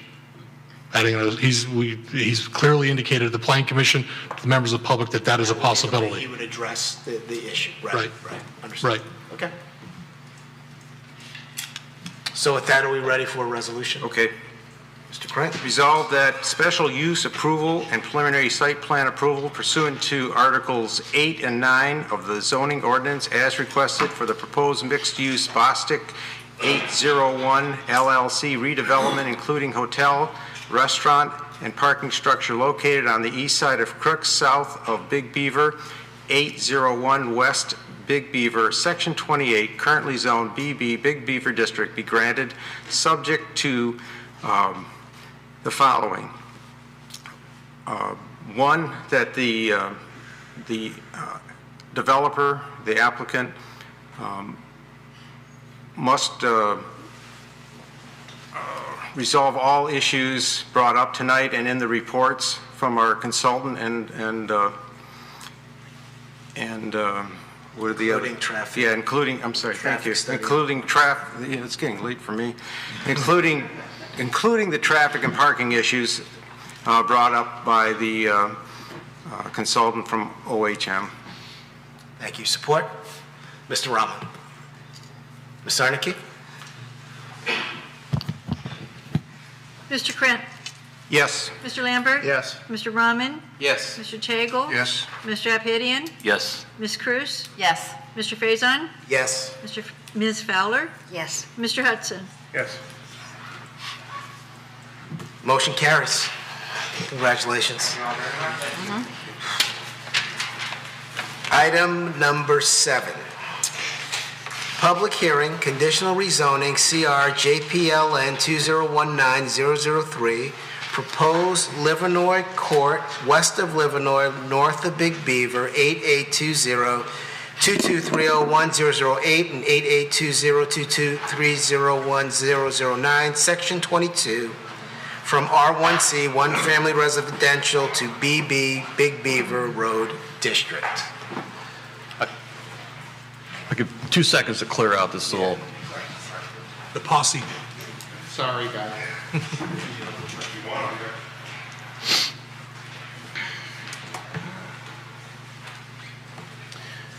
Thank you. Before you tonight is a proposed conditional rezoning. The applicant is requesting to conditionally rezone 2 parcels from R1C, one family residential, to BB, Big Beaver. The site is highlighted in red. It's located on Livernois.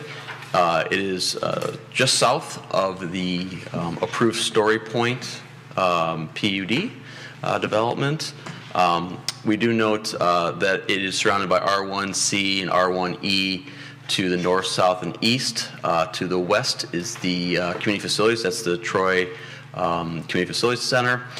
We do note that the senior housing facility is 2 parcels to the north. A church is 2 parcels to the south. The community center is across Livernois, and the Amber Apartments is located just northwest of the proposed site. With regard to the site itself, we do note that it is significantly encumbered with floodplain and wetlands. The pinkish line on the screen in front of you is the 500-year wetland. I'm sorry, the 500-year floodplain. The blue line is the 100-year floodplain. And you can't see it, but underneath that is also a wetland line that's actually interior to the 100-year floodplain line. The applicant is asking rezoning approval to BB with the following conditions. First is that any development will occur outside the 100-year floodplain, so all the development will be located adjacent or close to Livernois Road. Within that 100-year floodplain, wetland will be treated as a conservation area and will not be developed. Second, the applicant proposes that the parcel will provide a 40-foot egress easement to the parcel to the north. If you notice, there's a small sliver parcel in between that's also zoned single family. The applicant has reached out and talked to the owner of that property and has come up with some sort of agreement with rights of that property should that property be sold. At this time, it's not under consideration for rezoning, but they are putting in a 40-foot easement should that property be developed to allow for access to this site. And lastly, they are proposing that the development will include multifamily unit buildings only, so all the other uses in the Big B district would not be permitted. However, in such buildings shall not exceed 35 feet in height and should have a minimum setback of 35 feet from the R1C parcel, which is the parcel just to the south. The applicant did submit a conceptual plan for informational purposes only. You'll notice that the floodplain, the 100-year floodplain line is shown to the east of where those buildings are. So all the development, again, is outside the floodplain line as well as outside the wetlands, and all of it is adjacent to Livernois. I do want to note that if this is approved by the City Council based upon a recommendation of the Planning Commission, the development will still have to go through a site plan review with the Planning Commission. So you'll have a chance to review the site plan with regards to location of the buildings and the proposed architecture, etc.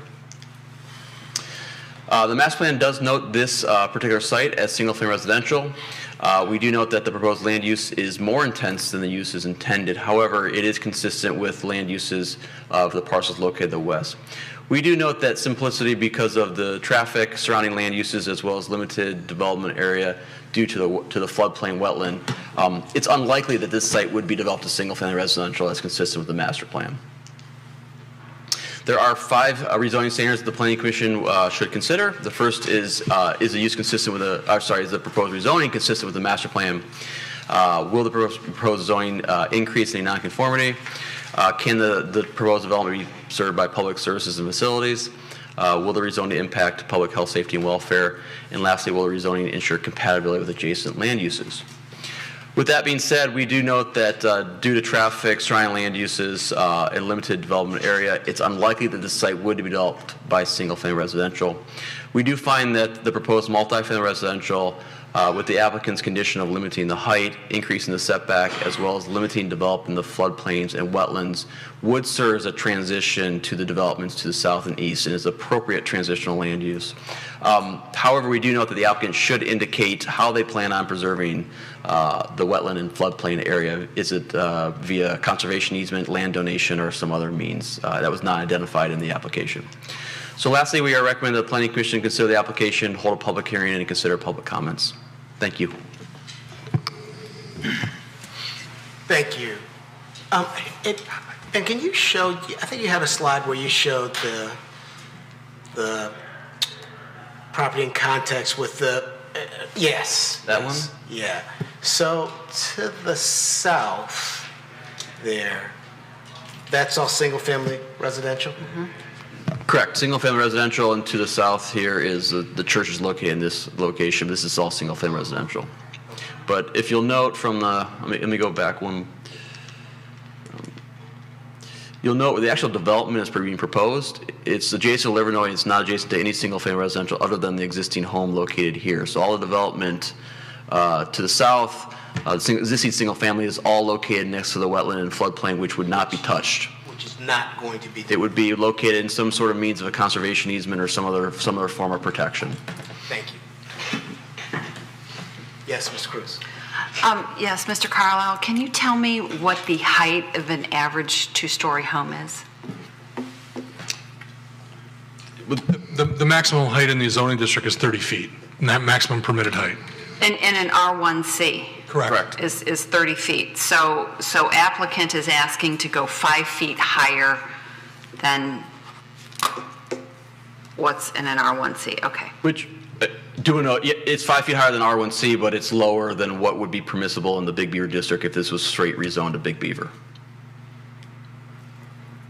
But they are asking for straight rezoning to Big Beaver, just with conditions. Well, that's what conditional rezoning is. It's not a straight rezoning. It's a rezoning with conditions. That's the conditions they've indicated in their application, which includes no development of the wetlands, floodplain, limitation on 35 feet in height, setback of 35 feet adjacent to R1C. Thank you. Oh, and lastly, the uses would the use is restricted to multifamily residential only, so they would not permit any other uses that would be allowed in the Big Beaver district as well. Ms. Fowler. How tall are the Amber Apartments across the street?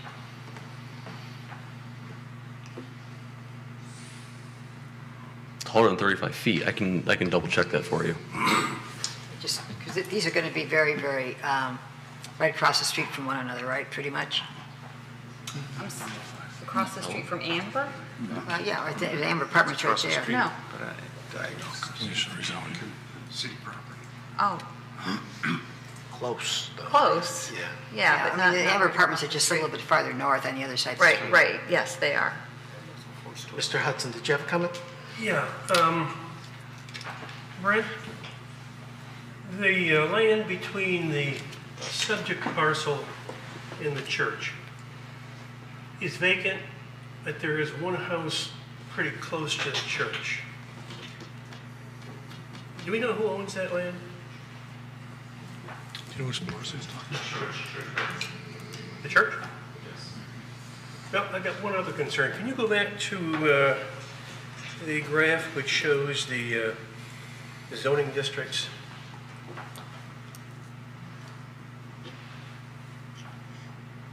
It's master plan. It's master plan. That's a master plan. I don't have one. It's in our computer, but I can pull up the PDF. Just give me a second. Yeah, Mr. Abihadian, well, I have a question for Mr. Carlisle. Maybe this might be you a might question. be looking up the height still. Oh, okay. The Amber Apartments. Mr. Savinon. I hope to answer height tonight. I'm trying to find it for you. But go ahead. Do you want to take Ms. Abihadian's question? Sure. Yeah. So considering that the southern section of the proposed project is all single family and it's also on the floodplain, obviously constructed prior to, probably in the 60s, 70s, if the applicant wouldn't have given the condition, the restriction not to build in that area, will that area be buildable, or is it too much wetland that it wouldn't be buildable? I mean, is it more wetland? Is it more floodplain? Because obviously it's a combination of both. Floodplain doesn't prohibit construction, it just prohibits construction with a basement, and there are other technical aspects. And you have to do a compensation, cut and fill, and other restrictions. In a wetland, it doesn't, just because the wetland doesn't preclude construction of wetland either. So yes, in theory, that area could be developable. In reality, just due to the costs and the other restrictions, it's probably pretty unlikely. But in theory, if someone's willing to spend the time and money and energy to do so, yes, it could be developed. So one more question. Yes. By what the applicant is actually providing that condition, that restriction, then that actually prohibits that area from ever being developed. Is that correct? Correct. If it would be put based on their application, it would be put in some form of conservation. I assume a conservation easement, which would preclude development and would conserve that area in perpetuity, and so it would never be developed. So that property adjacent to all that R1E property would never be touched. So who's going to, is there anybody who's going to take care of the dedicated property, like, the organization or? It depends what the conservation easement says. I mean, some easements require that the property just be left alone in its natural state. It really depends. Can we find that zoning illustration? It's up now. There was another one in the pack. It shows the PUD 14 with big R-1E and then yellow and red colors. That's it. Thank you. My observation is that if we do a conditional rezoning to a Big Beaver district in this property, and to the south across the street. Excuse me, Mr. Hudson, I can't hear you. Could you maybe speak into the microphone? Yes. My concern is that if we conditionally rezone the subject property to the Big Beaver district, to the south is Big Beaver district, and we're going to have a parcel on the north and the south, which are Big Beaver district, and that remaining parcel along Livernois, I think we're indirectly amending the master plan. But if somebody wants to come in and make that little middle section Big Beaver district, we're going to have a very difficult time in saying they can't do it. So if we consider this, we might want to consider the overall picture of the Big Beaver district as to a further encroachment to the north, beside the residential. Ms. Cruz, you have one also? I just want to express that Mr. Hudson essentially has the same concern that I do, and that is, we've talked a little bit in the past on some other projects, how far north from Big Beaver do we want to bring the Big Beaver zoning into residential areas and have that Big Beaver zoning creep, if you will? Because it is absolutely surrounded by residential. And to be honest, and maybe it's just because it's late and whatever, I can't understand why a multifamily zone wouldn't work here. Why we're going to do Big Beaver with conditional, why that's the best choice. 25-foot height limit next to. Or maybe it's not the best choice.Maybe it's just the choice that the applicant wanted. But in all honesty, I am hung up on Calling it the Big putting a Beaver. Big Beaver zoning smack dab in the middle of a whole lot of residential and continuing the creep. So pulling aside the curtain a little bit and gives you a little snapshot into our world. So when the applicant reached out to us for a pre-application meeting to talk about this site, we talked about all the things that were in Mr. Carlisle's report, the limitations of the property with the wetlands and the floodplains on the site. So that kind of forced any potential development to be to the west of the property, close to the road. Given the fact that there's a PUD zoning to the north with a relatively large assisted living facility, and also across Livernois, there was a mix of zoning. There was the Big Beaver as well as community facility. We felt that it would be something that could be taken to the Planning Commission for rezoning. So the question is which district, right? The MF multifamily district has a limitation on height of 25 feet when adjacent to single-family residential.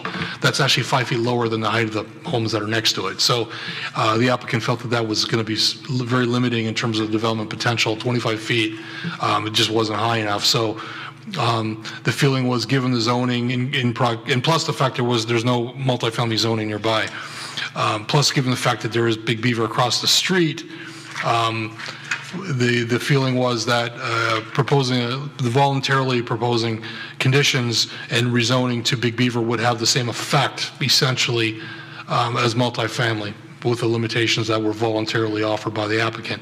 I understand your concerns. We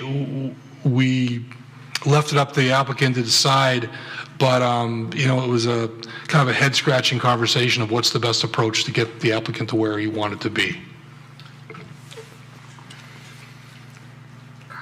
So, sorry, Ms. Cruz. I'm going to ask one question that follows on what you said. But so then it seems like the underlying concern is, so if we zone that Big Beaver, conditionally rezone that Big Beaver, it creates potential momentum for that single-family residential in between to be rezoned Big Beaver at some point. And I guess my question is there validity? Well, that may be true. I can never predict the future. There's a church there, and I don't know if they have any plans to do anything. But I would also wonder if the validity of the existing single family in that section there is appropriate either.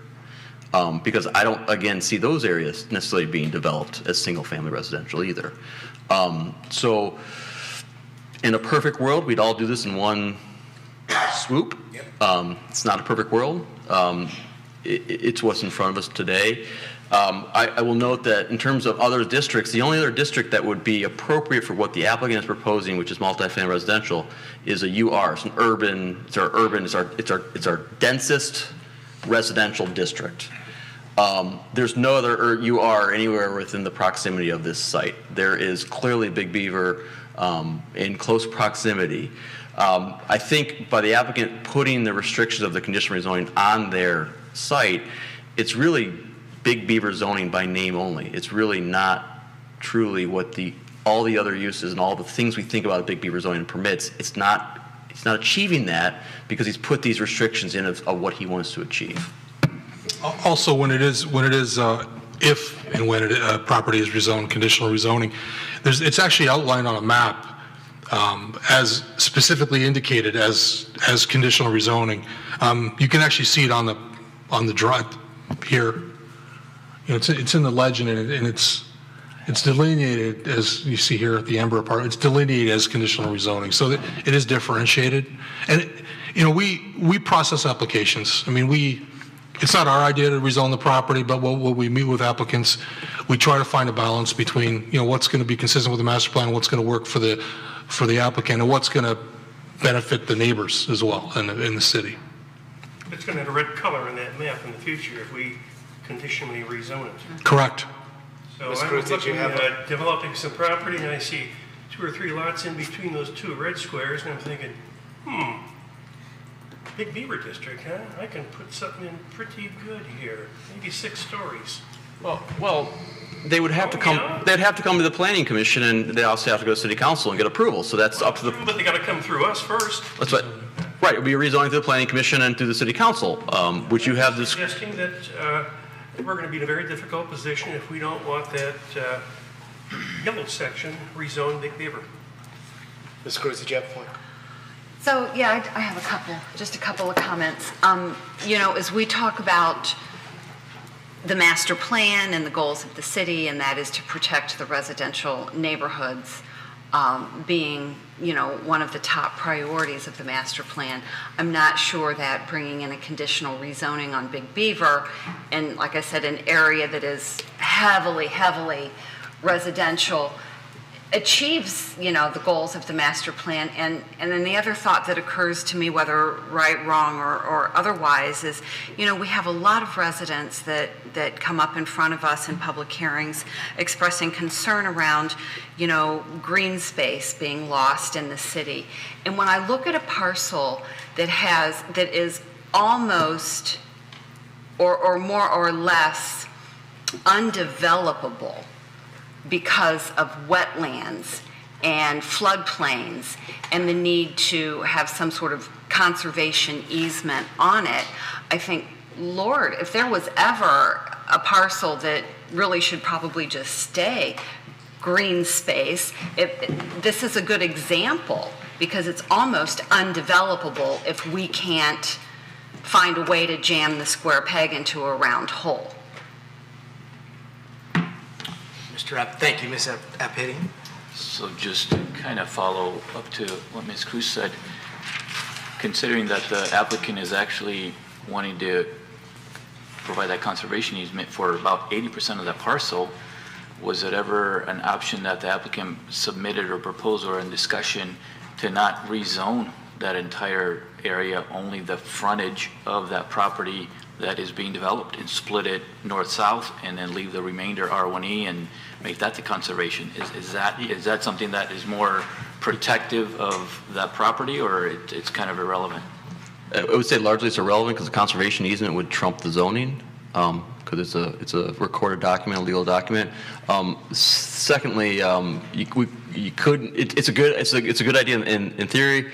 Unfortunately, you can't split that because the lots that he would be splitting wouldn't have access, and so that doesn't meet the requirements of a split. So you could do a split zoning on parcels. We don't really encourage that. I think the conservation easement is a much stronger tool if this is the direction the Planning Commission and ultimately City Council wants to go.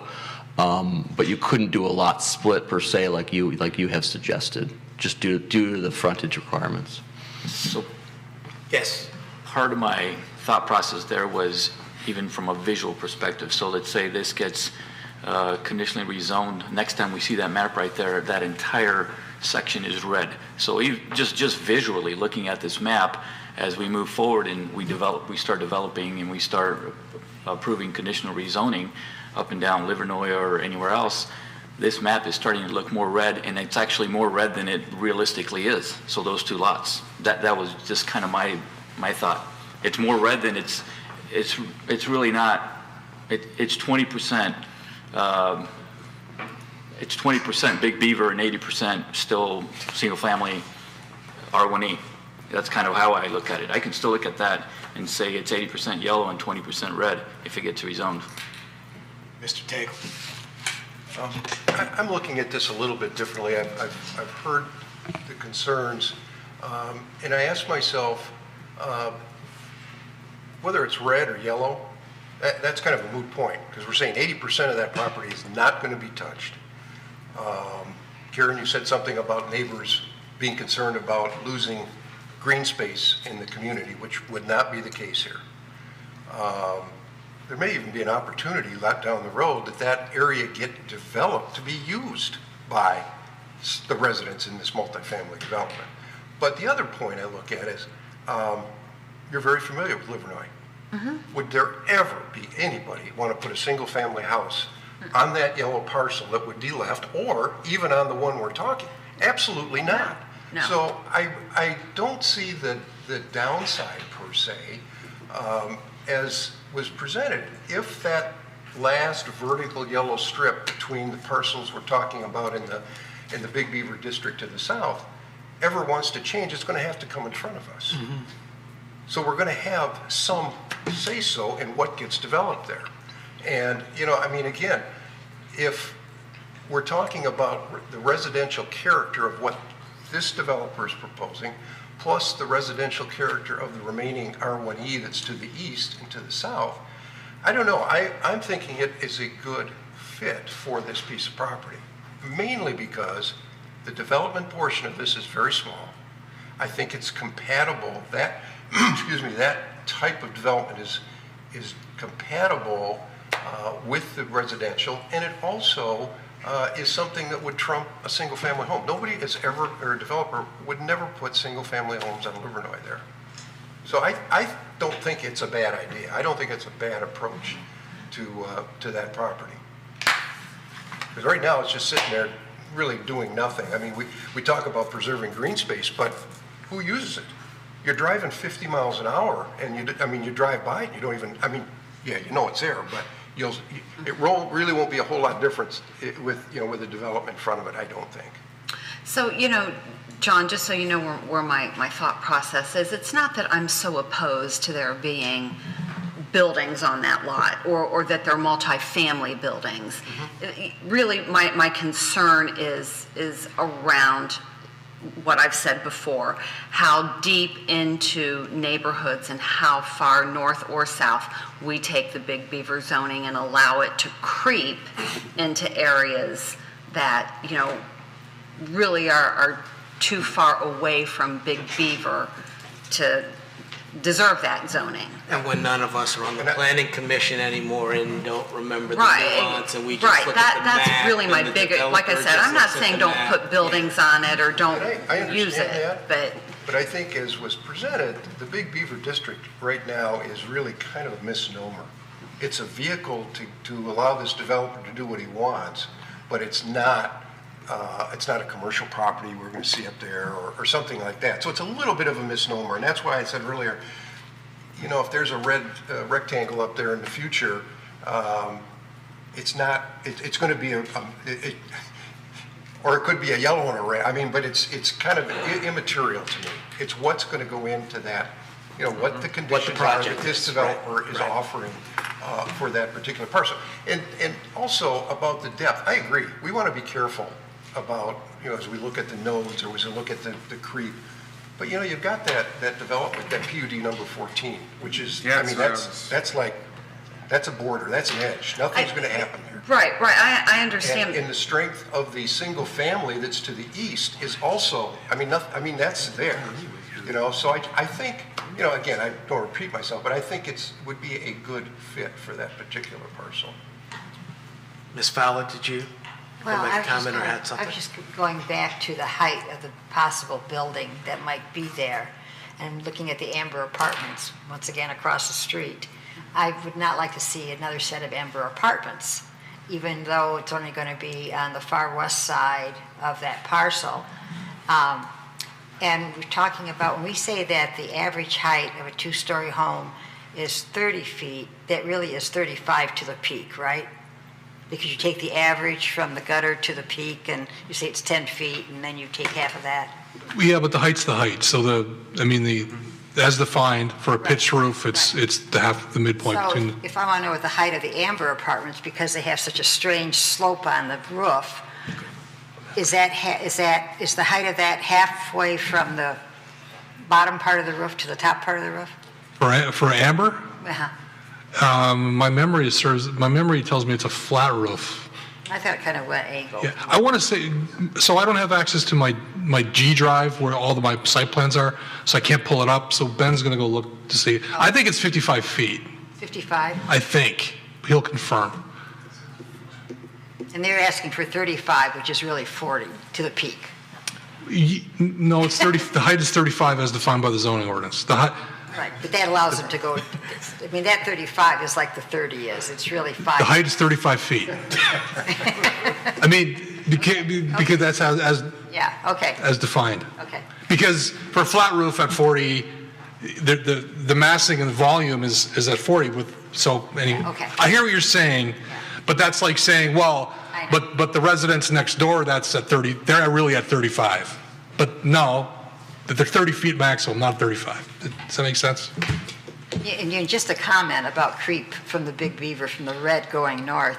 I see those homes that are on the south side of the yellow there, north side of the red on Big Beaver, that, let's say the homes that are adjacent to Cooper's Hawk, eventually those are going to go red. I think When they sell, they'll go red, and you'll see a creep from the bottom. Yes, that's what I mean when I say how much further north do we want to continue to allow the Big Beaver zone?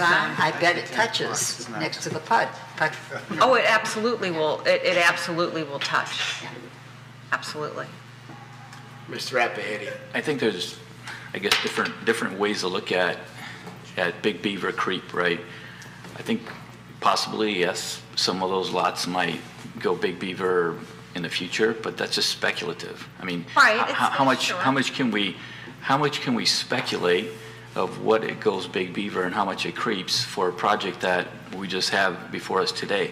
You know, and realistically, I think for me to just logically and realistically assess that and say that a developer is going to start acquiring lot by lot by lot, we got probably 50 lots in that neighborhood right there easily, and then eventually acquire lots for the next 30 years and turn them into Big Beaver in 30 years. I mean, again, that's speculative, but realistically, I don't think we have a neighborhood in Troy that has ever been transformed like that. In 30 years to be acquired lot by lot. So, I think realistically what could happen is if this gets rezoned to Big Beaver, then you got the church that gets bought out in a year, 5 years, and 10 years. And the frontage on Livernois has the value to be rezoned to Big Beaver. But to speculate and say that you got that Big Beaver creep, I don't think that's realistic, especially just trying to attach it to the project that we have before us tonight. Mr. Lambert? I guess the question is, and I think we're all dancing around it, what's the best way to preserve that green space in that area and to try to discourage further development into that area? And the one plan that has come forth is the conditional rezoning. I think some of us are uncomfortable whether that's the right solution or not, but I'll throw out two other suggestions. I know one, people hate this term, but environmental protection zoning, we've talked about that in the past. The other is, I know the city right now, I bugged Brent earlier today about the proposed master plan for parks and recreation, whether we could designate that eastern section as community facility for a future undeveloped city park. Those are just a couple of ideas to throw out there to see what's the best way to protect the homeowners in those areas to the south and to protect the green space. Didn't we say the environmentally protected zoning was completely misleading, though, when we discussed it the last time? Perfect example of it. We did, I just want to confirm, we did look up the height of Amber. It was 50 feet. 50? Yeah. Probably really 55. Mr. Rahman. Quick question. So, Mr. Savin, I think you were talking about the UR option, and you were saying that there are some drawbacks. So, can you please explain, what is the problem with UR? There's not UR zone property anywhere in the vicinity of this, and it would really, from a zoning standpoint, the Big Beaver zoning is basically across Livernois, and UR is My concern is when you start talking about small isolated parcels that are rezoned, you start to get into the spot zoning realm, and it just from a master plan and zoning perspective, it just seems to make more sense to be Big Beaver. Now, I understand optics. Split zoning this parcel is not ideal, but I do understand optics and narrative. Sticking to just the front of the property as Big Beaver, then the back is leaving it R1C with a conservation easement, I think would make it less red and optically would maybe be more comfortable for some people. I don't know if we have to go EP, it's a good thought. But I think a conservation easement is as effective or more effective than EP zoning, in my opinion. Mr. Krent.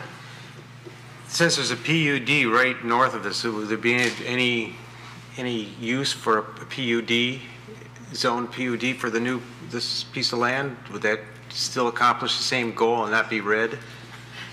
Rezoning it to PUD, yeah. It's a lot more of a involved process, and I don't know if this would meet the test of standards for approval for a PUD. Okay. I just thought I'd throw it out there since people don't like red. Can we change the color of the Big Beaver District? Mr. Hudson. I think I'm going in circles on this thing, but ignoring the red for the moment. You take a look at that whole area with the city complex, PUD, the Amber Apartments, multifamily, I think is really a nice mix. The only concern I had was if you go ahead and do that rezoning, and whether it's red or orange or whatever it turns out to be, you're going to have that strip in the middle rezoned. And I guess my only concern is that if you want to put a 6-story project in that area, that's completely out of whack with the height of the rest of the buildings in that area. If you could keep the height down, maybe more multifamily in that undeveloped section is appropriate, but it's a small parcel. So I don't know if anybody's going to do that, but I'm not opposed to the concept of multifamily there. I think it fits. I just wanted to follow up on what Mr. Lambert said. When you look at the back side of that property on the east side and you look north, that's where the dog park is and that's where the bike path comes through. So maybe Mr. Bogensie, has looked at this and would see a way of continuing a bike path, and if the bike path came on the east side of that property, then the back side of that property could be kind of a parky area. Just a thought. I can't speak for the applicant, but there's nothing precluding them as part of the conservation easement to have those discussions with the city about including some sort of facility within that conservation easement either. So it doesn't need, it just has to be dedicated to the city in order for it to be a bike path or some other feature. It can be something that's part of the conservation easement in discussion with the applicant too.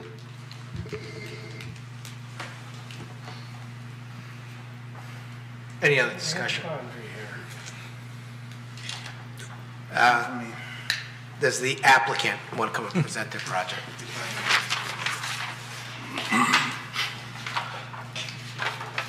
Good evening, and thank you for having us. Thank you for the lively discussion.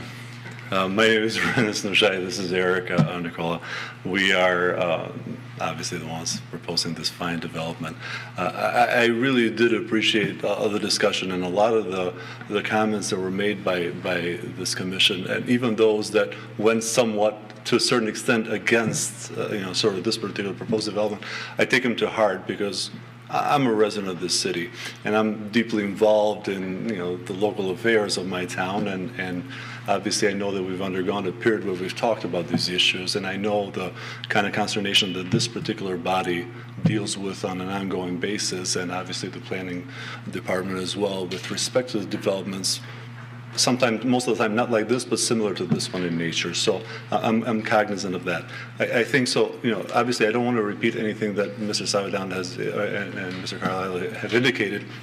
have done a plenty fine job, so I don't need to go reiterate all that. But we'll give you a little bit of information with respect to the area around that perhaps may give you some further food for thought as far as this particular development.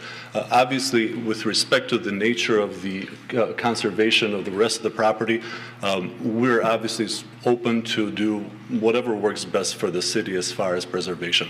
I do happen to agree that a conservation easement is something that probably makes the most sense, and then you can have any sort of conditions associated with it with respect to bike path, park, whoever controls it, how you use it. I reached out over to the to the Troy City Attorney's Office. Ms. Dufresne was out of town, so I had the conversation with Mr. Motsney in her absence, and we had a brief preliminary conversation with respect to this, and not that we agreed to anything, but our thoughts centered around conservation easement, and I indicated such by email to the city. So, but obviously we're not limited to that. The properties south of these two particular parcels, they're all up to the street. They're owned by the church. The church owns them all. They are the and we had a meeting with with some of the neighbors on November 23rd. We tried to notify anyone that would have been notified by way whenever they do the hearing in front of City Council with respect to this, and obviously this body as well. We went about 3 or 4 homes deep around the two parcels that you see highlighted, and turnout wasn't great. It was a Saturday. It was on in the afternoon around 2 o'clock. But we did have some neighbors come in. The feedback was largely positive, particularly with respect to I know that a couple of the neighbors on the first few homes that are closest to the projected development as we have it outlined. They came up, they had, they asked questions. The meeting, and the reason I tell you about the meeting was held at the Troy Assembly of God.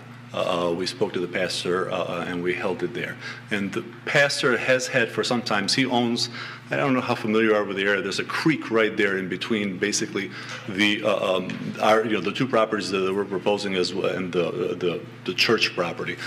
Church owns it up to the creek, and the pastor had indicated in our conversation, and obviously this is hearsay that I'm releasing your way, but the pastor had indicated that they've had plans for the property for some time. So the comment with respect to, for example, could you see it sold down the road? I would anticipate the same, to be perfectly honest with you. There would be value, obviously. There's a value added here. You can't deny that. But it didn't sound to me that the pastor or the church was in any way, shape, or form interested in that. As a matter of fact, they're seeking an expansion. They've got plans in the works already with respect to that particular portion. They want to expand their worship area as well as some of the facilities because they're somewhat limited. So like I said, that's just some food for thought with respect to your determination, obviously, here tonight.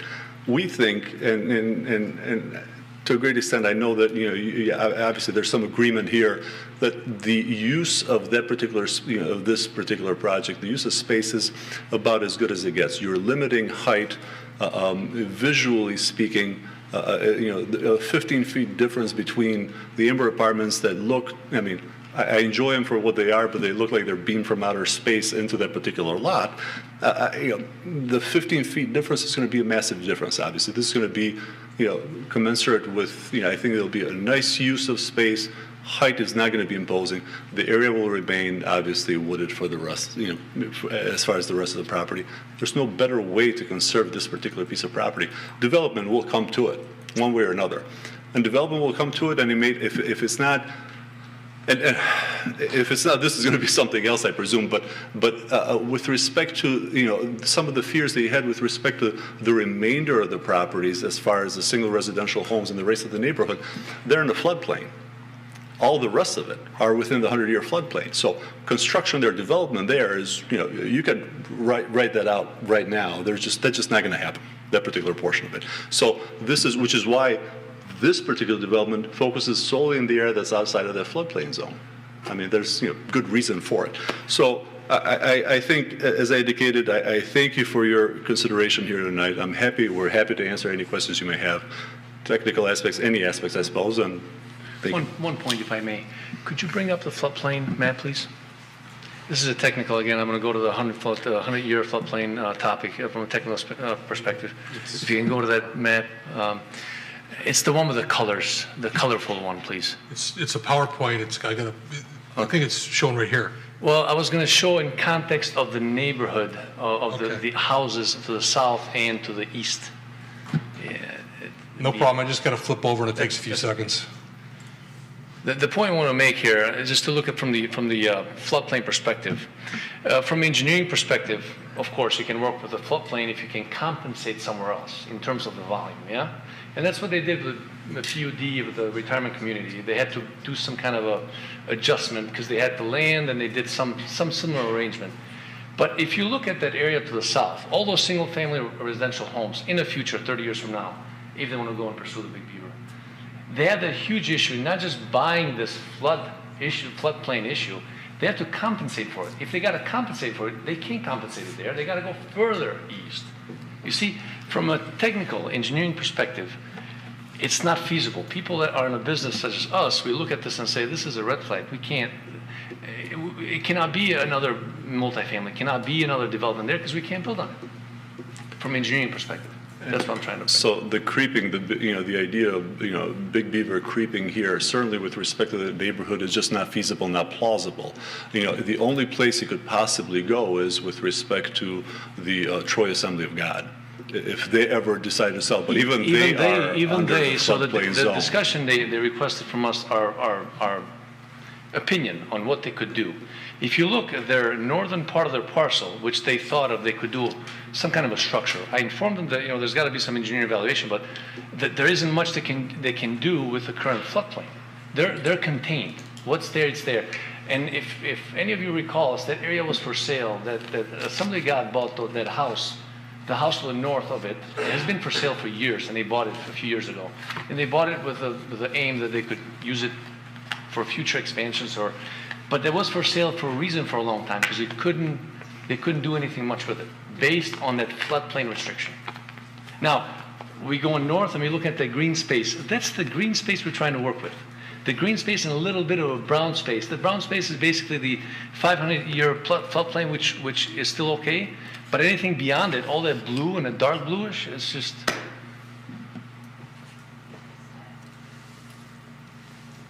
So if you have any questions. Mr. Rahman. Add one more point. I think I agree with Ms. Cruz. I mean, she's saying that because we are creating an example. We are creating an example that we can skip space and then we can make a Big Beaver, convert it, rezone it to a Big Beaver. That's a bad example. I don't know if this is something that we should do just to avoid that. Because then there are another group of people will come and say that, can we just convert it to Big Beaver? And that's a valid point, sir. But from the actual perspective of what you have, what God has placed there, okay? That example that you're talking about, that you're going to set, the precedent that you're going to be setting, is a precedent that cannot be extended, that cannot exist. It'll be in vacuum because, as you can see there, only that green portion is where you can actually feasibly do something. No, I agree with you. For this condition, there is no chance. But then we are setting an example. We are making examples. And I'm addressing the very precedent. So I know you're agreeing with me, but we are somewhat disagreeing because what I'm indicating to you is that only in the green space that you see within the red rectangle could you possibly do this. Because of the floodplain, nobody else can take this example, this precedent, and repeat it in this area. It's just an impossibility. Not the same conditions apply. Precisely. So I think even though you're making a decision, but to call it an example for the future, certainly not in this quadrant, is not going to happen. Got it. Thank you. I just want to ask that question to you, Ben and Brent. Do you agree with that assessment, that those single-family homes in that floodplain are effectively undevelopable as Big Beaver District type properties? Based on the information at hand, which is the GIS data showing floodplain and wetland, and based on my knowledge of engineering and challenges related to floodplain, I would agree with everything they've said. Thank you. Anything else for you? I'm sorry. Oh, Mr. Stagel, thank you. Do you know how old these floodplain maps are? No. I'm sorry, what was that? How old the floodplain maps are? Because I know the Corps changes them, the Corps of Engineers will update them.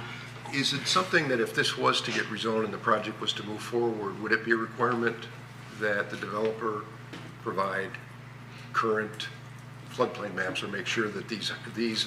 We do it. Yes. Yes, okay. We don't, you have to provide a survey, and the survey would have to match the floodplain lines. So, yes, it would be confirmed as part of engineering. Okay. Thank you. Anything else for the applicant? Thank you. Thank you again for your consideration, all of you. Thank you. Okay. Anything else before I open the public hearing? No? Thank you. So, are there any members from the public that would like to speak on this project? Please sign in, state your name, and limit your comments to 3 minutes as timed on the device. Sign in first before you start.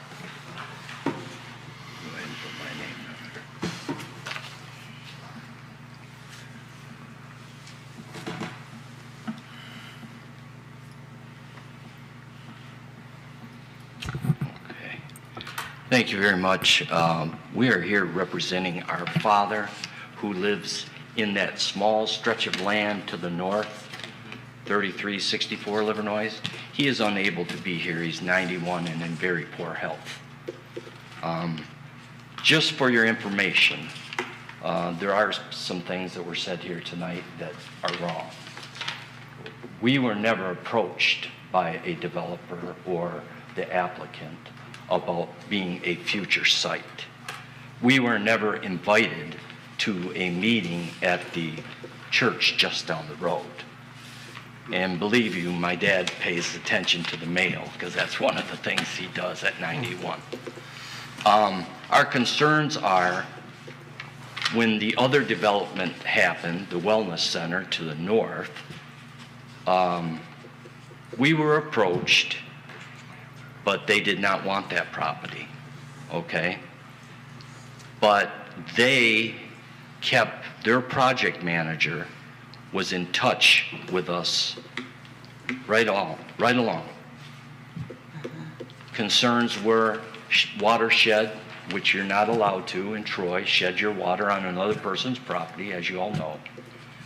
And the berm, the site, the privacy, they worked with us all the way through the project. My concerns are also the floodplain that you people are talking about. I did work for this city for 37 years, okay, in the Streets and Drains Division. Inspector Supervisor was my title, okay? I dealt with these. I think you need to look at a current plan of the floodplain, the 50-year and the 100. It has changed.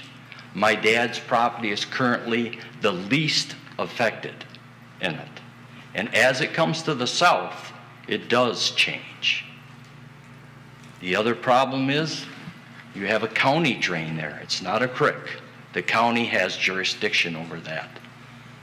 I do not know whether it was improved when they put in a tube in the road, but they did not improve the drain. So that drain has been filled in through the years, and maybe that may have affected this flood area. I do not know. But our concerns are that my dad's property and the property that you're talking to about the houses to the south and that, the value of them with the rezoning.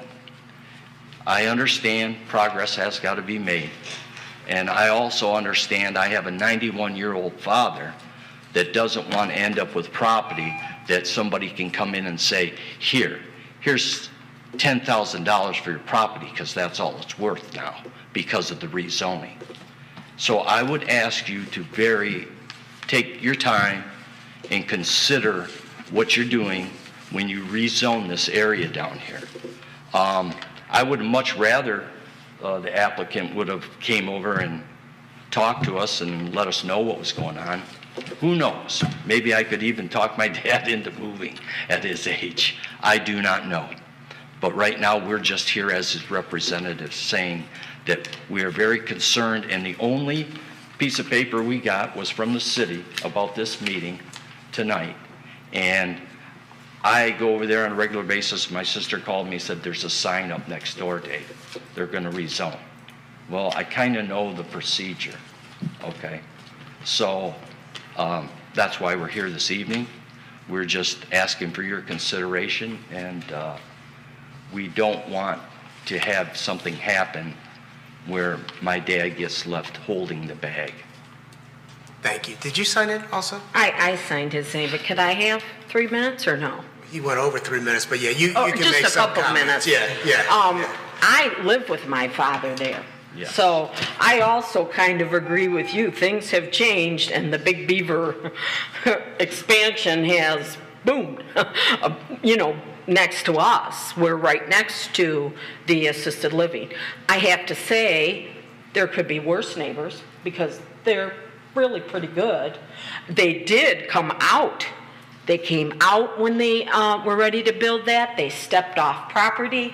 They worked with us if we wanted a fence. They worked with us if we, what type of berm, the trees they would plant. So they were very open with what they were going to do. But when we got the notice and I went to the city to have this pulled, I was really surprised to see the future build sketch on our property, because that's what this says, and that's also in your thing. So when she pulled it, I said, wow, that's our property there, and they have sketches of buildings on it. And I said, no one's even spoke to us. Now, we get all kinds of solicitation through the mail, wanting to buy your property and that, but, no one really asked us to a meeting. So yes, I would we're not going to stick our heads in the sand. I mean, I know the city wants to develop, and I know things change, but we have a 91-year-old father we have to think about, and, it's a process to move him if we were to move. But we are still want to be open to the change. He's also one of your longest residents. He's been here since the late 40s. He's been on the house about 70-some years. He built the house. Yes. He said, make sure they know that. So we're telling you, he built the house. So we're on tape. We're good. Okay? Thank you, Bob. Thank you. Yes, ma'am. Hi. Thank you for staying so late. I'm the broker that represents the sellers of the two properties. Let me sign in real quick. I actually went to Mr. Black's property 4 times and tried to speak with him. Nobody ever answered the door. I mailed 2 letters. I dropped 2 letters off at the house. There was a sign on the front door that said, don't do the front door, come to the side door. So I went to the side door and I stuck it in the door. I rang the doorbell. So I have actually reached out multiple times to try to speak to Mr. Black. My seller of the south property is 95. She's owned the property since the 60s. She really needs the money to help her. Her son actually spoke to Mr. Black and the granddaughter, I'm not sure who the granddaughter is, of my property owner. And he was not moving. He was not moving. But when he approached him about rezoning, he didn't indicate to my seller that he would have a problem as long as it was residential. He said that he wanted it to stay residential. Now, I don't know from there, this is hearsay, but I went to the property 4 times and I did mail 2 letters and I dropped 2 letters off. Thank you. Was that complete your comments? Yes. Yes, thank you very much. Any questions? No. No. Mr. Tate. I do have a question. In the packet. I was just going to get to that. Okay. Oh, the email? In the packet, I just want and I apologize if we had misspoke by any means. I can just confirm that the applicant did submit a letter to us signed by your father saying I that. received the letter because I mailed 2 and I dropped 2 off with a self-addressed stamp envelope. So I received one with it. I make no conditions on who signed it at this point. Because I received it back, I just assumed it was, because I dropped it off twice and I mailed twice, 2 of them, with self-addressed stamped envelopes. And I got it back. So, Yeah. not to interrupt the middle of a public hearing, but what, I say this all the time. Zoning is a balance of property rights. So the owner of this subject property has rights, but so do the neighbors, including the neighbor to the north, the narrow site we're talking about. And one of our concerns is if this site gets developed, what happens to that narrow piece? Because you don't want to leave that person high and dry, obviously.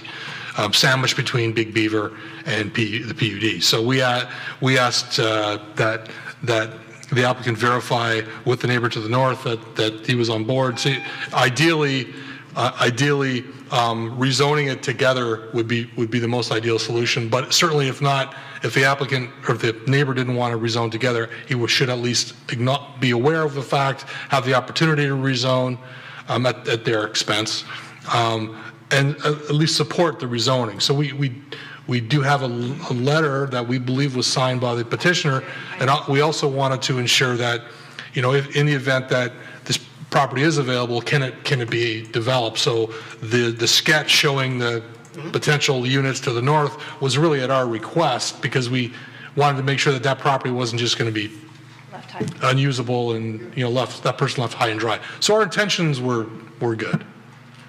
Can I comment on that too? Am I allowed to comment on that too? Maybe one last comment. Okay. And the developer would be willing to consider purchasing that property when it came available. Not obviously when you don't want to move your grandfather or father, and I understand that, but he would be willing to consider purchasing that property also. So it would not be left high and dry.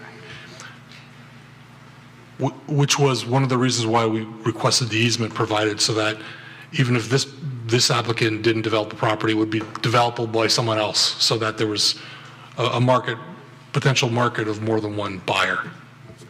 Understood. Thank you. Anyone else from the public want to speak on this item?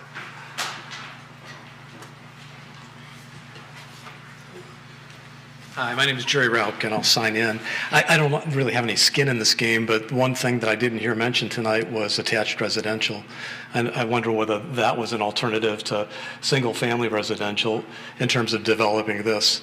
And the second thing I wanted to mention was I'm not intimately familiar with this property, but a comment was made earlier about I couldn't believe anybody would want to develop a single-family residential on Livernois when we've got new buildings that have gone in on Crooks Road within the last couple of years, and I think there's another one going in now. So those were my comments. Thank you. Was there anyone else who wanted to speak on this item? Okay. Did you, sir? No? Okay, so I'm going to close the public hearing and ask, is there any more discussion? Mr. Faison, if I could ask a question. I'm Brent and whatever your name is, next to him. I'm confused by this graph. We've got, it looks like a red rectangle and then a yellow parcel. Is that anthology? There's two. Oh, what'd you do? Time to go They home. did it, yeah, it quits at bedtime. It's 11:14.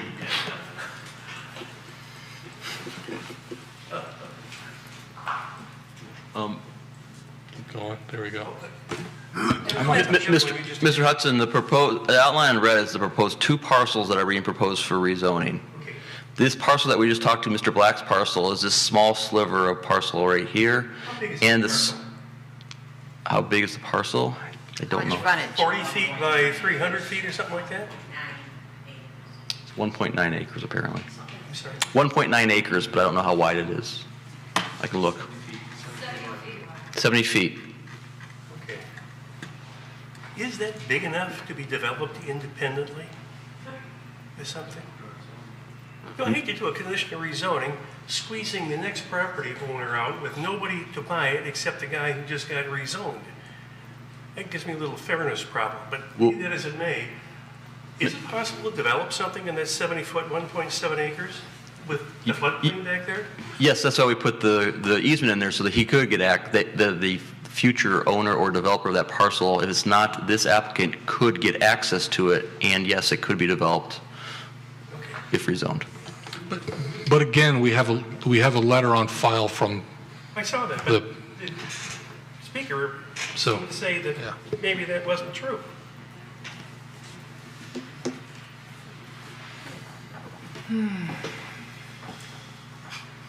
Any other planning commission comments of Mr. Apahedian?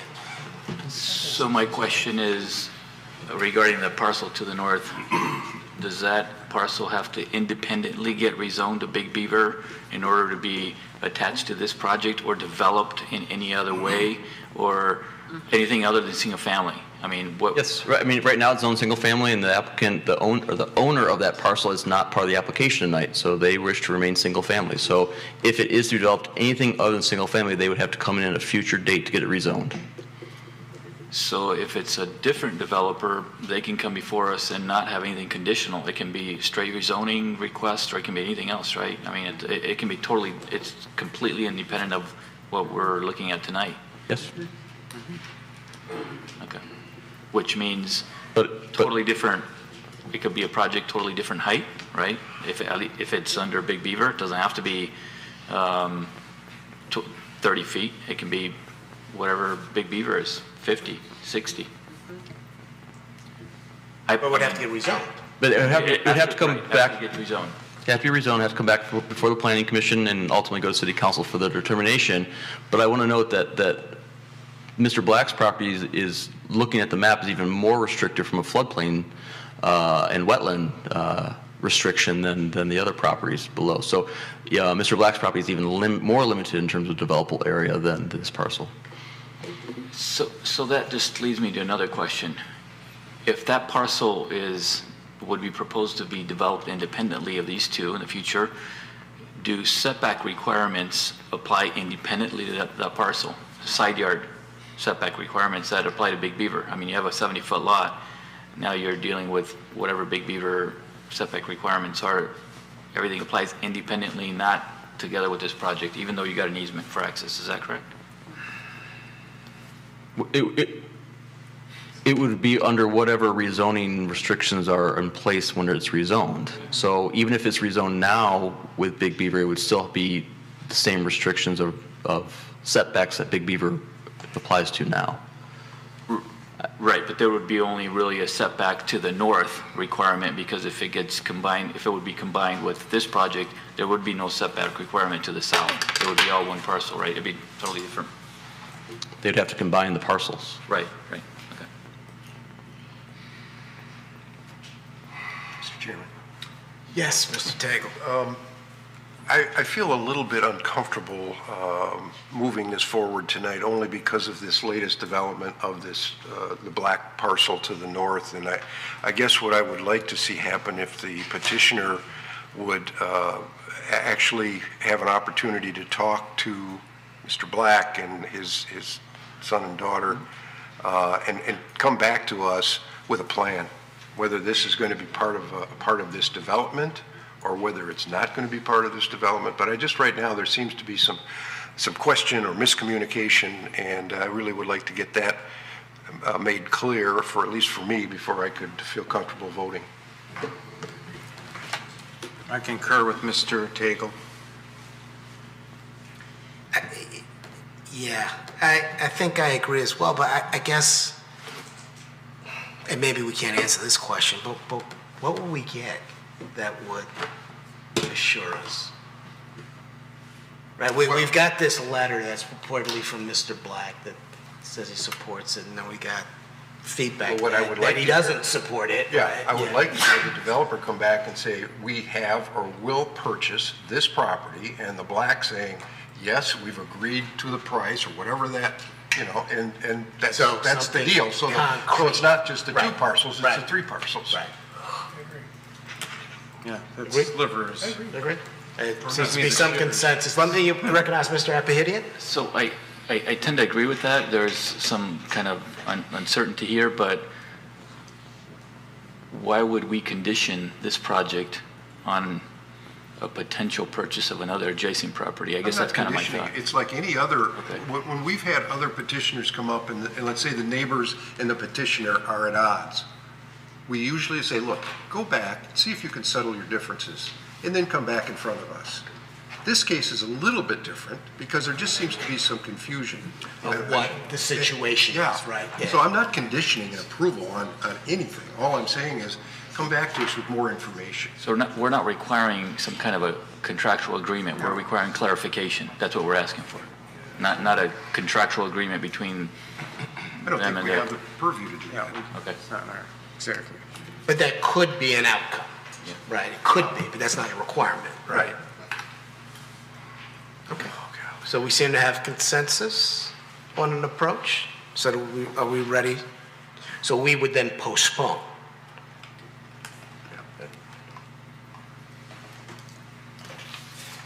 So we need a resolution to postpone.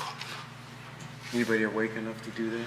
Mr. Chairman? I have one other comment, though, that I want to make. I mean, even if the developer, figures out something to do with that third parcel,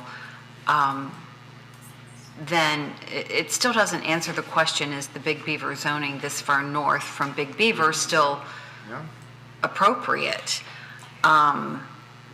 So I guess what I'm trying to say at this late hour is, while the developer may be able to strike a deal through an option purchase or whatever with Mr. Black, I wouldn't want the developer to feel like at that point then he would be guaranteed to get his conditional Big Beaver zoning. I mean, I still think there are other questions that still exist with the project. And those around would be around the creep and things of that nature. I think that there's still, it sounds like, based on what I've heard tonight, there's still some commissioners that are undecided as to whether or not the creep is appropriate and what they want to see happen. Yes, I would just say, I understand your point. Clear that there's no guarantees, even if you solve the issue with the Black property. And I agree with what you're saying, but for me, I could get comfortable with the conditional rezoning of the site with the conservation easement. I don't think it's ideal. I think what you're saying is valid about potential creep and what the zoning map looks like. But just based on what we heard, I think from what I heard from staff, I think that seems to be a workable solution. So I don't know how. But I think I agree with. Sorry, I agree with Ms. Cruz that we should not just quickly make a decision, because this is just an example that we are creating. It's not like a huge property that we are building here. There are a lot of advantages that we are creating just building this property. It's a small, multi-family house, but we are making a change in the regulation, in the ordinance, which could be detrimental down the road. So that's why we need to just maybe think a little bit more. Maybe Mr. Savidan can also look at other options. I still want to see why cannot we do an UR with conditional rezoning. Maybe what? I'm sorry. UR, because we are doing conditional rezoning anyways, because we are not allowing Big Beaver to grow up to like highest height. So is there any other options that we have? And UR is even more intense than. I know, but we are doing conditional rezoning. We are having conditions to that, right? So we don't have to do Big Beaver. We can do it UR, but we do it conditional. So that way we are not cripping the Big Beaver zoning. You create UR around it. Mr. Lambert. I was going to make a motion to postpone action on this item to our January meeting and give time for the petitioner to discuss the purchase or other acquisition of the property owner to the north, and also give city staff an opportunity to address some of the concerns commissioners had raised at the meeting tonight. Support. We said the January meeting, the first two things. One, there's 2 meetings in January. 2, the first meeting in January is getting already jammed. So I would rather postpone this to a date uncertain. We've opened the public hearing, we've closed the public hearing. I think we need more flexibility here because I don't know how long it's going to take to postpone it until we get what we back and the we need to research, do the Right. research we need to do. I would agree with that. Mr. Lambert, is that? Thank you for clarifying my motion. Can we have an internal discussion on this subject specifically, like if we can have a, Big Beaver rezoning of a parcel which is not connected to Big Beaver? So can we have just an internal to the planning commission we can discuss? Well, we're up next, right? We're going to talk about the nodes, right? And we talk about transition, and we specifically excluded Big Beaver from that because we're going to take that up separately, right? So I think that's what I'm saying. what you're Our talking next about. agenda is the same thing. We had a separate discussion. We agreed. We saw pros and cons, and then made a decision. And I just don't know that we plan to have that in time to decision this project. Yeah. No, we're not going to have that tonight for sure. So we have a motion to postpone. Do we have support? Yeah, I support it. Oh, thank you. And thank you. Welcome. And Ms. Zarnicki, you ready for the roll call? Mr. Lambert? Yes. Mr. Rahman? yes. Mr. Tagle? Yes. Mr. Abhidian? Yes. Ms. Cruz? Yes. Mr. Faison? Yes. Ms. Fowler? Yes. Mr. Hudson? Yes. Mr. Krant? Yes. Motion carries. Item is postponed. Do we need another break? No. Or do we keep going? Okay. Let's push it to the suck it up. So it's been a long time since I started an item at 11:26 p.m. I don't think I ever have started tonight. I walked through this door at 7 o'clock in the morning. It's been a long day, and I'm sure everyone here's also had a long day. So apologies in advance for my brain, which is slowly turning to mush before your very eyes. So we're ready to go. So Okay. we'll- Item number 8. So, sorry, sir, we'll talk later.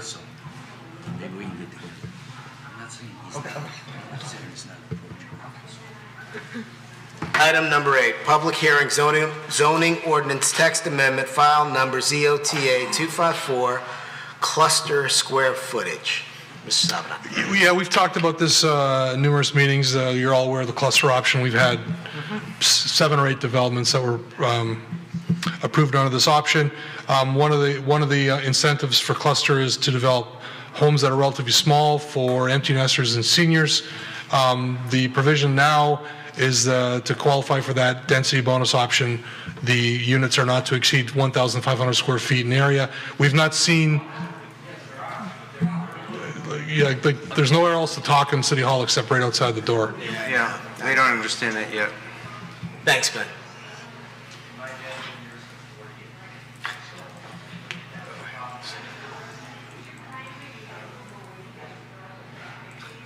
Ms. Langmaster. She's taking over. Good job. Go. Big shout out to Avis Landmaster for taking care of business. Yes, thank you. Thank you very much. She's the muscle. So we got some feedback from a developer out of meetings indicating that although he was able to provide 1,500 square foot, it really didn't provide as much flexibility for that he believed would that by increasing the maximum square footage for that bonus to 1,700 square feet would provide more flexibility and maybe incentivize more of these types of homes. So that was the incentive or the discussion that we had and kind of the rationale behind it. Not a really scientific approach because we started, if you remember, going back to when Mr. Evans was on the Planning Commission, we talked about 2,000 square feet, 1,500 square feet. We kind of went around and around, and we initially settled on 1,500, but we indicated that maybe going to 17 would encourage more of these types of units. Now, having said that, there's also input from Tim Loughran from Robertson Brothers, who happens to be in the audience this evening. He indicated, we were speaking offline, he indicated that he believes 1,850 square feet would be even better. So he has patiently sat in the audience this evening and is here to speak on this item, I believe. So we should give him Well, it's a public hearing, so. Any questions for Mrs. Salvador? No, I would like to state for the record that when we were having this discussion, Karen and Don both said 1,800 square feet. So I can't help myself but just take the moment to just say, Don and I told you. The piano thing. The piano, right, he couldn't Oh, yeah, the grand his piano, right. piano, that's right. Anything else before I open the public hearing? No? Okay. Good evening, I think it's still evening. I appreciate you staying around. I did ask right, Charlie. So Tim Lockren, Robertson Brothers Home, 6905 Telegraph Road. I'm usually the applicant, so this is a little strange for me here. Thank you for your time.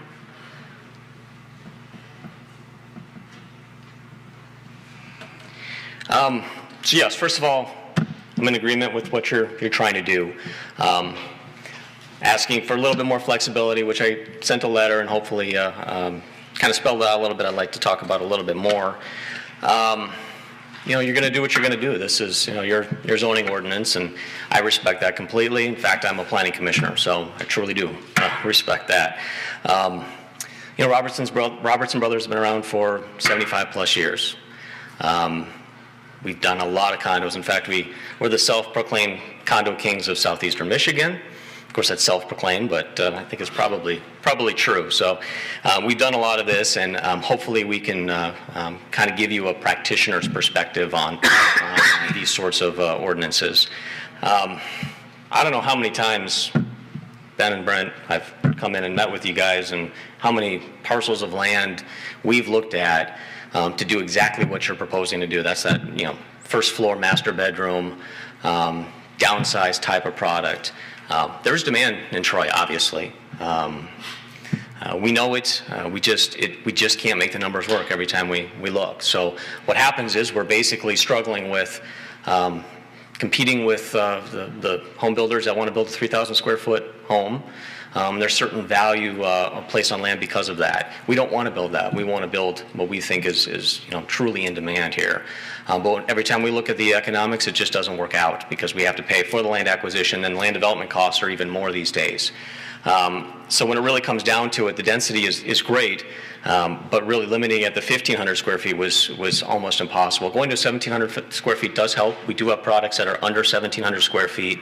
But to be honest, when we layer in the land acquisition, we layer in the land development costs per unit, what happens is we're really forced to recoup those costs. We're not going to develop something and not make money, so we're going to have to get a proper net profit on that, and that's going to make us get into $300 a square foot, which just is not something we're willing to do. So we keep kind of running into these issues and keep talking about, well, what if we go a little bit larger? I don't want to name the communities. Actually, I gave you some information, so there's some of that in there. But in some surrounding communities, which I think are very comparable, larger homes, larger colonials, people are moving out of those, which frees up the homes for the school district, which I think is very important, by the way. We're doing that in other communities and very successful, but we are in the 1,850 square feet roughly area. The other communities don't have hang-ups about square footage on this. They like the product. They like what we're trying to do. Some of them are even larger than that square footage. But we feel that, really a 1,900 square foot, roughly up to 1,900 square foot house would be really ideal for Troy. And I gave you a couple examples. Hopefully you're able to take a look at that. A couple of the other things, not just the economics that I've walked through, really you don't get any more density when you have a 1,600 square foot compared to, say, a 1,900 square foot. I know that sounds silly. There's only so much you can do in a ranch footprint. You've got the garage, you've got the rooms to you've got their entrance, so you're really at a 38 to 40 foot wide house anyway. So what you're actually making us do by being under this 1,700, 1,800 square feet, you're really creating like a snout nose type of home with the garage. It's very garage dominant because everything gets pushed back to the back of the house. So I think that's an important fact. We are building, again, 1,630 square feet, but it's very garage dominant. I wouldn't want to bring that to you, to be completely honest. So what I proposed in here was a floor plan that's about 1,850 square feet. We're going to be building it down the street in Rochester Hills soon, and other communities as well, and there's a lot of positive feedback. In fact, some people say that's too small, to be honest. But we feel this is a very good compromise. We can get good density. There's some specific sites I can think of that you know very well, probably, that I think this, we could move forward if we could get up to the square footage and use the clustered density. So I'm really here just to give a practitioner's perspective. I'm happy to answer any questions. We encourage what you're doing. Just wish there'd be a little bit more flexibility, because I think there's demand for that, and I think it's what the home buyers expect to stay in Troy. So I'm happy to answer any questions. Could you describe this? This is your chart. It is, yes. I had trouble interpreting it. So. Yeah, I can see that. So essentially, that top graph is all 2 stories that have sold within 6 months in the city of Troy. What we like to do is, it's called striations. Can't believe I remembered that because it's so late, but we like to look at bands, certain bands, and see where the meat of where the sales are. You can't build anything under 300,000 square feet, no matter what the square footage is, unless it's a townhome, and even that's a struggle. So we really look at anything over 300 square feet. So you see that gray area. Those are, particularly the top graph, those are the 2 stories. Those are our home buyers, right? Those are the ones that are in the colonials. Yep. And so you can see we've kind of put a little text underneath that. 75% of those, I'm sorry, it's the last 12 months. We look at $300,000 to $600,000. Average sale price is almost $500,000, and the average square foot is 2,875. So we think that is the market that would be downsizing into this product. So what we want to do is we want to be in a price that could cover. So we don't want to be at a 2,500, 2,600 square foot product, because we'd have to probably be higher than that, to be honest. That type of buyer wants to sell their house and not have another mortgage. So that's why that number is important to us. Yep. The 2,875 square feet tells us they probably don't want to squeeze into a 1,600, 1,700 square foot. That's what this data is telling us. It's telling us that you have pretty high values and you have pretty high square footage homes. And we've been told from this home buyer specifically in other communities that are coming in from this exact same scenario, 1,834 square feet is even a little too small. So that's what we're trying to convey to you. We haven't built this. We built Chatfield Commons in Troy. That was our last age targeted here in Troy, I believe. But those were 2,600 square feet. Those are in the 600,000s. I'm talking about even less than that. It's just difficult to do. So the top chart is people selling. Those are the prospective home buyers, right? And then what's the chart below that? So the bottom, that's essentially what product's out there for them to come into a first floor master, if you will. So that's all 1 story. And that's all existing. So you're going to see a lot of older product in there, a lot of older ranches. And, again, between 345,000 and 450,000, there's about 33% of them. That's what I think our comps would be. And they're, over $400,000. They're a little bigger. They're 2,100 square feet. So the reason I ask is because I look at that bottom chart and I see, I think I'm reading this right, the 1,379 square foot, there were 77 yes. sales of that size home, 56. Those are the 2 largest blocks of homes sold, but you didn't highlight those. I would say that's a function of what's available. This is not new homes. So it's not a function. I looked at that and said, does that mean that's where the demand is? No, I would argue that that's where most of the product is for those types of buyers. Again, these are older types of options they have. If it's new, it's not going to be in the 200,000, so I can tell you that those aren't new products. And new homes, typically, there is a premium. They will pay a premium for new homes, obviously. Again, I just looked at the chart. I think what you're pointing out is I think that's certainly perspective. I would say that is what's available on the market. Okay. And this is what we hear. I mean, we have home buyers all the time asking, where can I buy a ranch from you in Troy? I understand. You're trying to build for right. where you see the opportunity. Yes. I get that for sure. Any other questions? I got a quick comment. Yeah, Mr. Grant. I noticed on your examples, now, all of the homes that you showed the front view of, the garage is a prominent feature.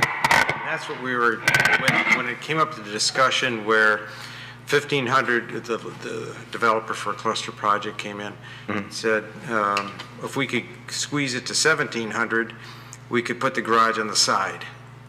So that was sort of like the tipping point of, okay, let's look at 17. Like a side entry garage? Yes. Right. You would lose a lot of density doing that. I mean, we could not make those numbers work by doing a side entry. We would need to be able to take advantage of the density that we'd be able to get in the open space cluster.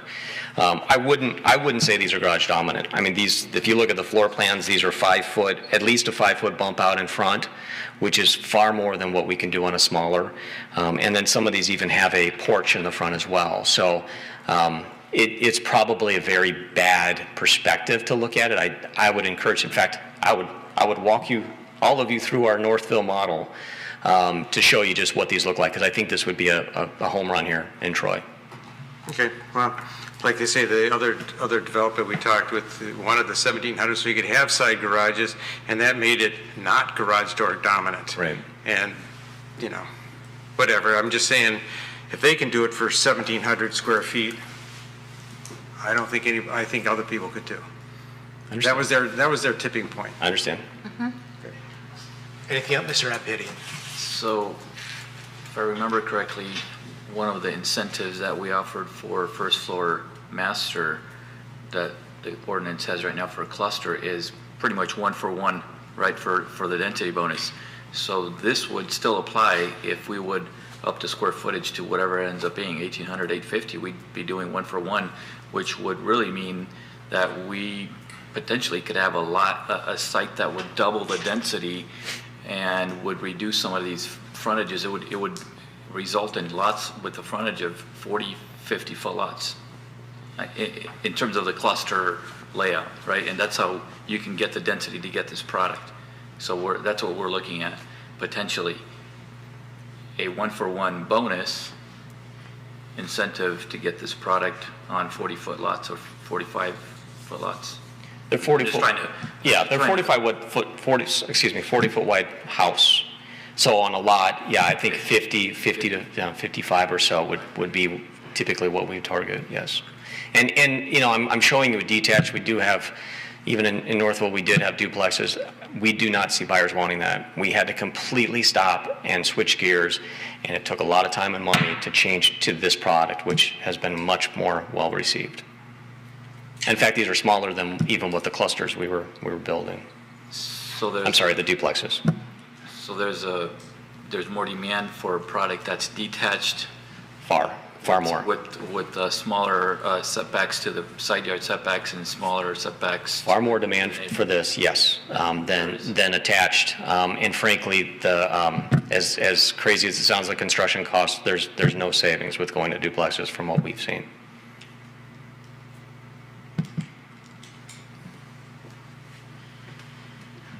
Thank you. All right, thank you. Any more comment on the? I just have a question, I guess. Yeah. And I was in the other discussion before, but I wasn't here when you decided on the 1,500. And I guess my question is, how did you ever get to that number? It wasn't a scientific approach. Well, that's what I thought. Yeah. And that's why, you know, you guys kind of had indicated, you and Don Cruz had liked 1,800. I had tried to push up the 17 to 1,750 and didn't get any success. I would like to now go to 1,900. Go big or go home. If we wait till midnight, I'm going to propose 2,000. It's a small cluster. Any other comments on that?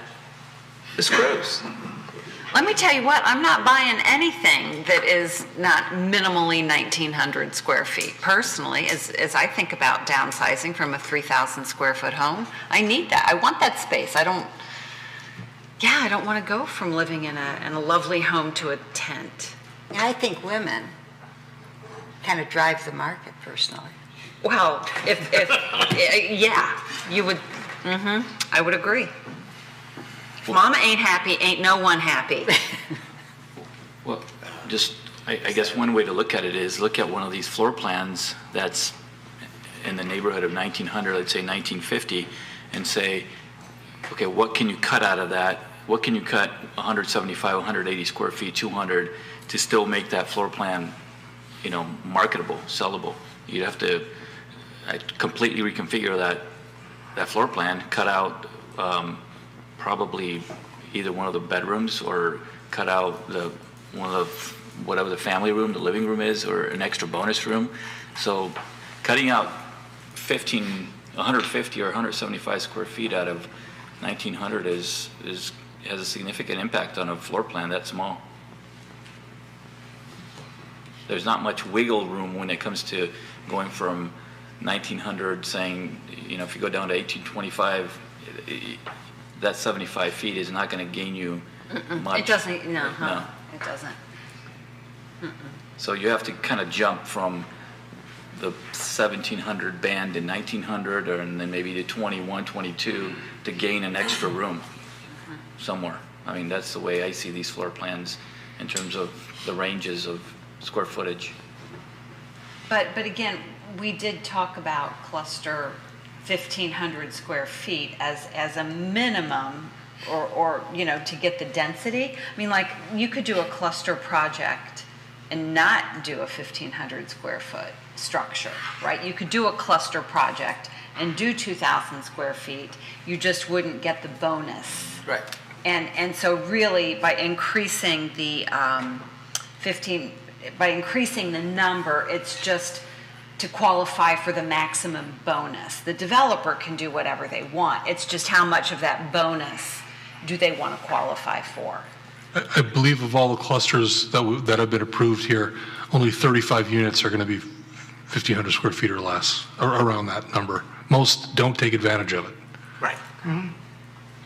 So the question we're asking is why? And we did ask a developer, and he indicated it was the footprint was too small. The square footage was too small. So, I mean, my concern is that as long as the product is still consistent with the intent, which is you know, a ranch type unit that's appropriate for empty nesters and seniors. Is 1,850 square feet there? Yeah, probably. Yeah, it seems like it is. I mean, we wouldn't want like the one I have up on the screen are 1,834. A married couple with 2 kids is not going to live here.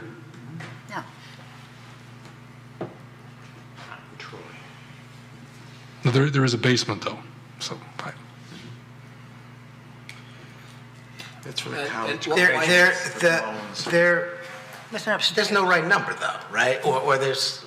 I wish I could offer a very scientific approach to this, but you know, we could talk to more developers. We've heard from, you know, from 2 on the record. We could try to. I mean, we've actually heard from 3 because Mr. Maniaci has commented that he provides an option. But nobody buys it. No one buys. They look at it, they say this looks great, but then they put pen to paper and too expensive. So we've spoken to 3 developers on the record. But we're sorry. Well, the 1,900 is a maximum too. I mean, they can always go lower, right? You're talking about a 1,900. It's not the minimum we're talking about. We're talking about the maximum for the cluster. No? Not now. No. The 1,500 was the maximum. To get the maximum bonus. To get the maximum bonus. Right. So the square footage was tied to how much bonus. Right. But your point is you could build smaller if you choose to as a developer. Now we're talking about 1,900 getting maximum bonus now. You know, in 12 minutes it's going to be midnight, and I'm getting a brain freeze. Don't anybody think about adjourning these 2 items to another meeting? Well, we can adjourn. We certainly can postpone this without taking action. But we have residents here who have waited patiently that I believe want to speak. Right. I agree. So, Sorry. so we certainly should take their comment at the very least. And are there people in the public that want to speak on this item? No, I didn't think so. No. Okay. I would argue we should take action on this item because I don't know that we're going to get any more information, or we'll get 1 more data point, then we'll have 3 data points or 4 data points. And I know it's late. I just want to say one thing. So Mr. Maniaci indicated that although he's building greater than 2,000 square foot and he hasn't taken advantage of the cluster, he offers a ranch model to basically placate us because he wants to make us happy. He's put his toe in the water by offering a ranch, but he hasn't jumped all in by offering the 1,500 square foot, really going for it. So we have a developer here who's indicated, taking him at his word, that he'll build these. He'll try to take advantage of it. So I think there is a little bit of a difference. Again, I don't know how much more scientific we can be. That's my point. Yeah. So I don't know what we gain by postponing. So what's the consensus on the number? We have a motion. At 1,900. I'm willing to go with the 1,900 because I know that you need the space. So if we go So to you support that? I support 19. Okay, so if we go 1,900 to get some kind of savings as far, or additional units, do we scale it down to, let's say, 1,900, you get so many units, 1,700, you get so many extra units, 1,500, you get so many units? Is there some kind of a scale there we can incorporate or not? Well, we could, but I'd be more comfortable coming back with language if that's what we wanted to do. Okay, it's fine. I'm sorry? If we wanted to do a sliding scale and get more creative, I'd be more comfortable thinking about this at, not midnight and coming back with language. I agree. I'd like to see a sliding scale. Right, I agree with you. That would be a sliding scale for the density bonus. Correct. So the smaller you go under 1,900, the more density bonus you get. Instead of 1 to 1, you're getting 1 to 1.25 or something. Sure. Yep. Is that a sliding scale? Yeah, So I'd like him to do the larger math on it. bonus. So then, You get a larger bonus, Currently the for the smaller you make them, yeah. so then if you,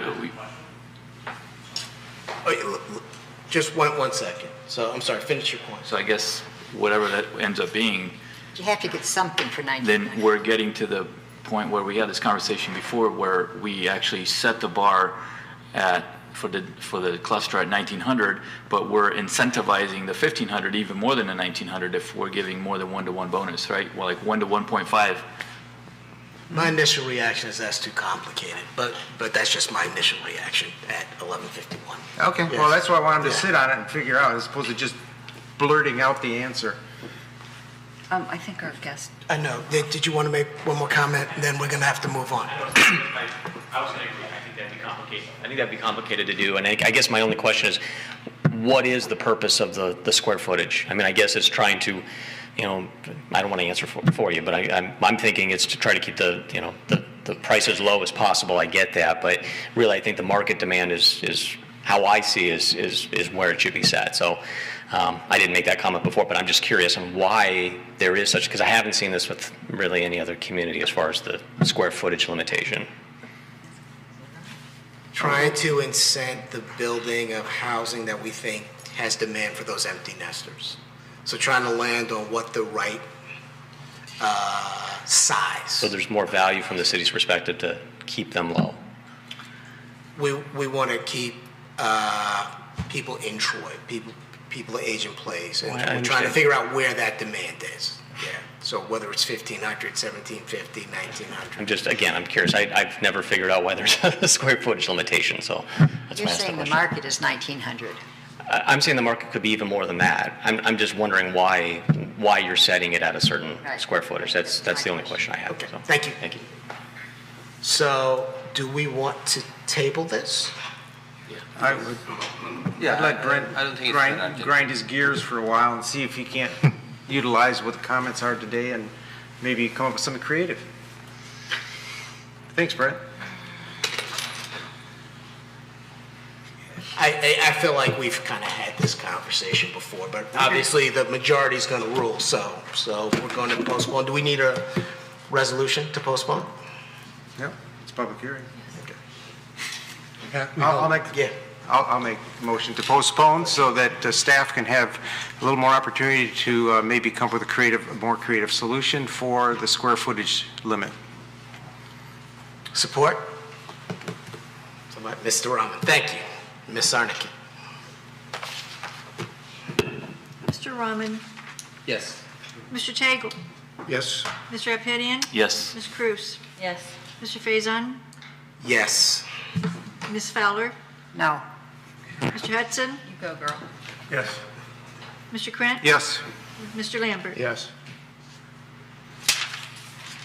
Okay, item is postponed. Okay, item number 9, public hearing. zoning ordinance text amendment, file number ZOTA 255, transitions in NN neighborhood node zoning districts. Thank you. I'll go as quick as I can through this. This is the second amendments that we've discussed kind of in bulk here, and it relates to the height as well as the setback and greenbelt provisions within neighborhood nodes. And the first is height. How it's written is that any building or a portion of building on a parcel that abuts single-family residential cannot exceed 2.5 stories and 30 feet in height. Any building or portion of a building on a parcel that's not abutting single-family residential cannot exceed 3 stories, 38 feet in height. And again, that's what I'm reminding everyone, that's just for the neighborhood nodes. The second portion of that is in relation to the greenbelt and setbacks. How it's written is that any parcel abutting a single-family residential has to maintain the setback adjacent to that property line has to equal the height of the building. So if the building is 30 feet in height, the setback has to be 30 feet. In addition, you shall maintain at least a 20-foot landscape greenbelt within that setback area adjacent to residential, and no greenbelt should be less than 20 feet. The third is that the Planning Commission has the right to deviate from those setbacks and greenbelt provisions, provided that they meet the standards that are set forth in the ordinance. Those are the proposed changes. Just note that the language is the exact same language the Planning Commission considered the last time it was before you. Thank you.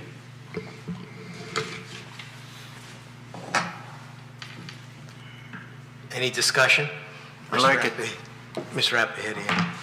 So about a month ago, maybe, Mr. Stavridon, I sent you an email on this topic with just kind of a scenario, the corner of DeQuinder and Waddles, and looking at that, and I thought we needed more discussion on really looking at setbacks for, the way the verbiage is right now. I think it's too generic, that it kind of limits development for unique situations where maybe the setback requirements are too restrictive for properties that only abut residential on one side and not multiple sides. So maybe if there's a way we can bring that up and just briefly use it as an illustration. Well, I do want to remind Mr. Appihedia that we intentionally left that relief valve in there, that the Planning Commission can deviate from those setback and greenbelt provisions for unique circumstances such as you raised. So there is a provision the Planning Commission can do that through their own site plan review process.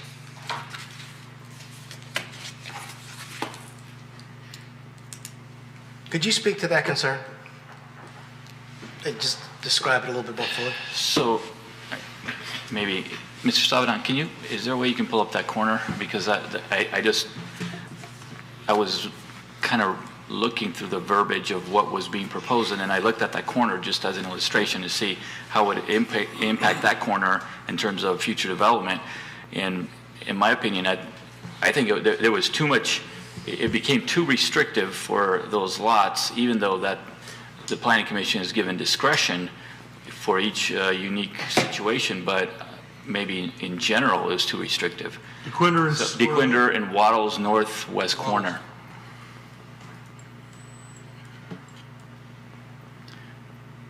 So right there, okay, right there. So that entire corner, those two large parcels are all neighborhood node. So that large parcel right there only abuts residential on the west side. But the way the ordinance is being proposed is that even right now, under the neighborhood node, side yard setbacks are 0. But the way it's being proposed is that the side yard setbacks of that parcel would be minimum of 30. Even though there's no single-family residential on the north or the south of that parcel. So that was, just looking at that, I think maybe one way to apply that is require a specific setback on the side where there is single-family residential. But if you have a neighborhood node parcel, like in that situation, to the north of that and to the south of that, maybe 30 feet is too restrictive. It wouldn't apply to adjacent neighborhood node properties. It only applies to properties that are abutting single. It only applies to the side that's abutting single-family residential. So it would not apply to the northern property line and the southern property line in your scenario. So the verbiage is written that the setbacks are specific to only where the single family? I mean, the way I read it is that it applies to the lot itself, not to the setbacks. When a parcel is abutting a one-family residential zone parcel, the building setback from the property line of the one single-family residential zone shall be no less than ... Okay. And is it specific even for side, or I guess it's regardless of what setback? Regardless, it's okay. Yeah. Any other comments? So at one time, there was discussion for properties in neighborhood node that had single family not adjacent but across the street. Was that kind of abandoned, that whole idea, that whole concept that there should be restrictions on that? Like, and that's a perfect example right there. There's no single family really abutting to the north of that slender parcel that is by that road, but there are single family properties to the north of that. A road, if a property has a road in between, it's not abutting, so this applies to abutting. Well, I'm asking because we actually had that conversation before, even if it was single family across the street, we discussed that at one time. I guess it never got incorporated into the language. Maybe I'm not understanding. I thought it didn't apply. Right, it doesn't apply. Okay, so it does not need to be incorporated into the language. No. Okay, thank you. So, any other comment? Mr. Lambert? Just one question. The one sentence here that talks about orientation, it says, the new language says, orientation, buildings shall be oriented in such a way as to minimize the impact on abutting residential use. Is that proper for what we're talking about here, or should it be residential uses? Is your question whether it should say use or uses? Correct. We can add an S. Okay. Happy to add an S. At 12:01, we can add an S for you.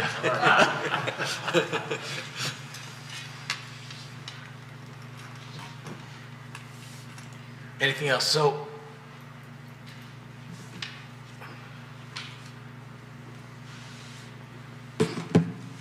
is there a reference to the 1,700 square feet in the second in the document we're talking about now? Okay, then I'm looking at this one. That applies to cluster. This applies to neighborhood node, neighborhood but we've been nodes. taking them together. Got it. If no more comments, I want to open the public hearing. So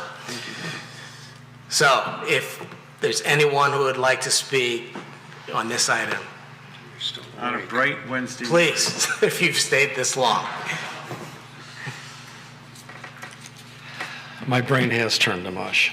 I'm Jerry Rauch, which I said earlier, and I'm here to thank you for all that you guys do, especially this late evening. I'm also here to thank you for your efforts as it relates to making these amendments to neighborhood nodes. I think it's great. We're 100% behind it. I do specifically request that you follow through with your last comments when you scheduled or requested the public hearing. You also, at the same time, said you were concerned with density and other issues associated with the neighborhood nodes, but you wanted to keep this moving. This was an issue that you could agree on and not have to drag out. As it relates to going forward, I hope you would look at addressing those issues right away. I believe that as it relates to density, there's also some areas that you could provide clarity in. I've provided a letter that gives you some details, so I won't waste more time tonight going into it in great detail. But I will say that there are simple things that are in the ordinance that an applicant may be utilizing or trying to avoid, which would impact density. A simple example of that might be the requirement for trees every 50 feet on a private street. I don't know that it applies specifically to the last application in the Crooks Road Townhomes, although I know the developer did take it as a requirement and said that it was just inconvenient to do. that would have potentially broken up a building by having to have some trees there. The other one that I think is not clear, that that in my mind it seems clear, but I can't see where the words are specific in the zoning ordinance, and that is that the townhouses should front on a street. I had asked Mr. Savidan about that, and when I saw it in the zoning ordinance, it applied to, and he pointed it out to me, site condos. And the specific example I was looking at wasn't site condos. However, if you look at the table, if you look at the example for neighborhood nodes that they give you as a diagram, it's townhouses, and it fronts on a street. And if you look at the requirements in the form-based zoning table, it addresses access and parking and says that access and parking has to be at the rear or via an alley. So, with the example of the Crooks Road townhomes, what you're really trying to do is, in all the other zoning classes, there's a requirement, I shouldn't say all, in the residential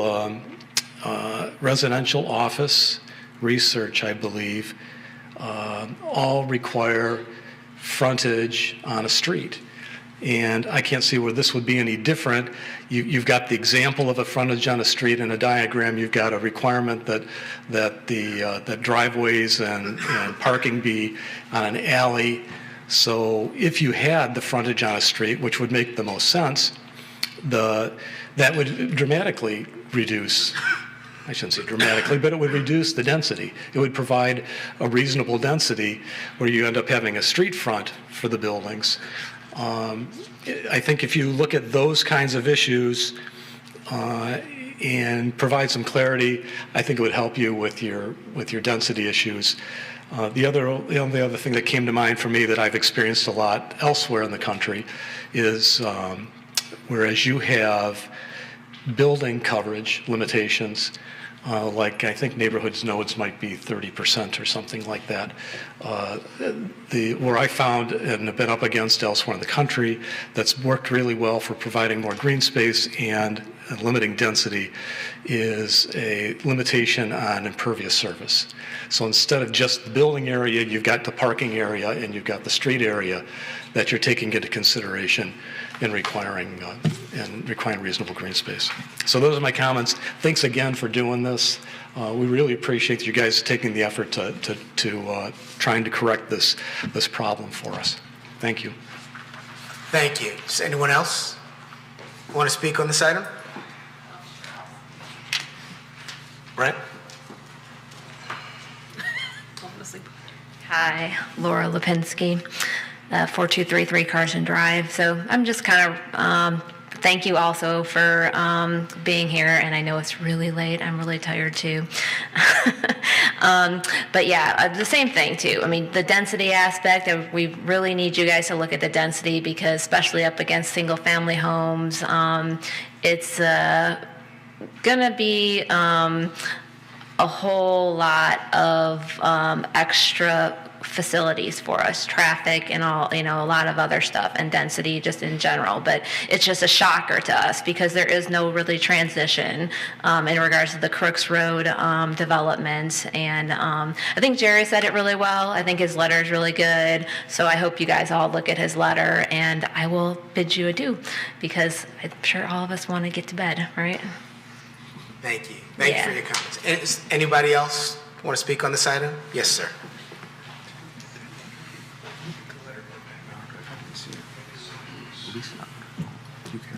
Good morning. Good morning. Yeah, good morning. It sure is. Certainly, Dan Robbinger, 4083 Penrose Court. I am also the president of the Woodlands of Troy Homeowners Association. And these are our fine, very, very productive and very resourceful homeowners. I'm in strong support of the changes. We're all, it's not quite there in some aspects, but the zoning changes for neighborhood nodes has a dramatic effect on, and I'm speaking for the Wattles Crooks neighborhood node specifically the northwest corner where you've seen proposals for that. I would like to add a unique comment. What I'm concerned about, this is a question and a concern. So you've seen proposals, and this formally here in this forum, but in the planning department, you've seen a lot of proposals for that specific node. My concern and my question is, as a point of process for the planning department, is that still is that proposal going to be grandfathered in? Is this not going to affect Waddles and Crooks node, or is it? Because this is all great for maybe it will affect Waddles and DeQuinder, but if it's not going to affect the proposal before you for the Crooks Waddles node, I got a real problem with that. We all have a real problem with that, because you saw 200 people here back in September. It was a bad proposal. The current proposal that was withdrawn, I see from the website, is even worse. I mean, it takes away the EVA access to Carson Street and so on, but it's many more condos or apartments. It does not, and I'm concerned that the changes would not be effective with that proposal that we're going to see, I believe, in January. Other comments are minor, I would say. Well, the other point I guess would make in closing, there is how many neighborhood nodes? Brent, you have to take a pass on this one, but there's 21 neighborhood nodes. They all, and we saw this with Waddles and DeQuinder. They're so specific. They have such a long history of what is there, what isn't there, and what's adjacent to it. Please have the courage and the wisdom to look at each one very specifically, because you all have homeowners. You all has baggage that goes along with it, and please take the time to look at each one and allow yourself the flexibility in the process to make specific rejections or for setbacks, for floodplain restrictions, for all of that. Give yourself the flexibility to continue to do that. Okay, that's all I have. Thank you. Thank you for your comments. Does anybody else want to speak on this item tonight? Okay, so with that, I will close the public hearing. Any planning commissioner comments?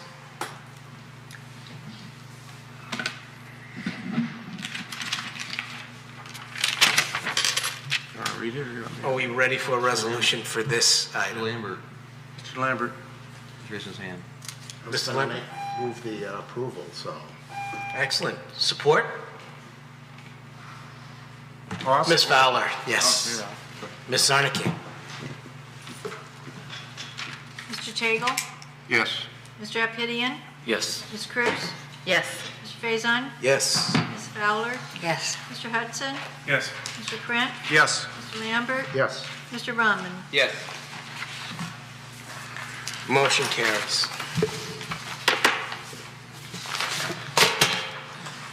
Okay. Do we need to cover item number 10? I mean, we see it in the packet. Is there anything we need to? We need to approve it. I'm sorry? We need to approve it. The schedule? Okay. So we need a motion to approve that? Yes. Okay. So can I get a motion to approve item number 10, the Planning Commission meeting schedule for 2020? Right here. Anyone? Yes, please. Thank you. Second. And thanks, Ms. Fowler, support. And Ms. Zarnicki? Mr. Appidian? Yes. Ms. Cruz? Yes. Mr. Faison? Yes. Ms. Fowler? Yes. Mr. Hudson? Yes. Mr. Krant? Yes. Mr. Lambert? Yes. Mr. Rahman? Yes. Mr. Tagle? Yes. Motion carries. Item number 11 is public comment for items that are on the current agenda. Is there anyone who wants to speak on an item that's on tonight's agenda? Don't close the meeting until I have a chance to speak, please. Okay. I know you're going to be really quick with the gavel, but I need to take a quick roll call. So this is anything on items that are already on Yes, yeah. Seems redundant, right? Yeah. So, did you want to make a comment now, or at the public During the, planning commission comments? Yeah, Okay, just- okay. yeah. So number 12 is planning commission comments. I'll begin, because I'm going to commend the people that stayed for 5 hours to make their comments on some of the last items on the agenda, and they were thoughtful comments about projects that impact them, so we appreciate that. So, Mr. Lambert. Have a nice holiday season. This is the longest meeting I've been in since I was on city council. I do my best. Mr. Robin. Happy holidays, everyone. Thank you. Ms. Fowler. No comment. No comment. Ms. No, Cruz? just happy holidays, Merry Christmas to everyone. Mr. Krant? Nope, all set. I'm good. Mr. Frank? Nothing from me, thank you. okay, we're looking at scheduling a joint meeting of City Council and Planning Commission to discuss planning and zoning. My guess is we're going to focus on the notes for discussion. Potentially 3 dates. February 4th, they're all Tuesdays, okay? So they're all, Good. one's February 4th, which is the first Tuesday in February. One's March 3rd, first Tuesday in March. And the other one is March 31st, which would be the fourth Tuesday in March. So does anyone have an issue with any of those? I mean, I'd like to, yeah. I'm not going to be in town on the 3rd of March. How about February 4th? Is that, and That works. That'll work. Yep, February 4th? for me. Let the record show, February 4th. Thank you. Okay, Mr. Carlisle. No comment. Ms. Zarnicki. We are adjourned.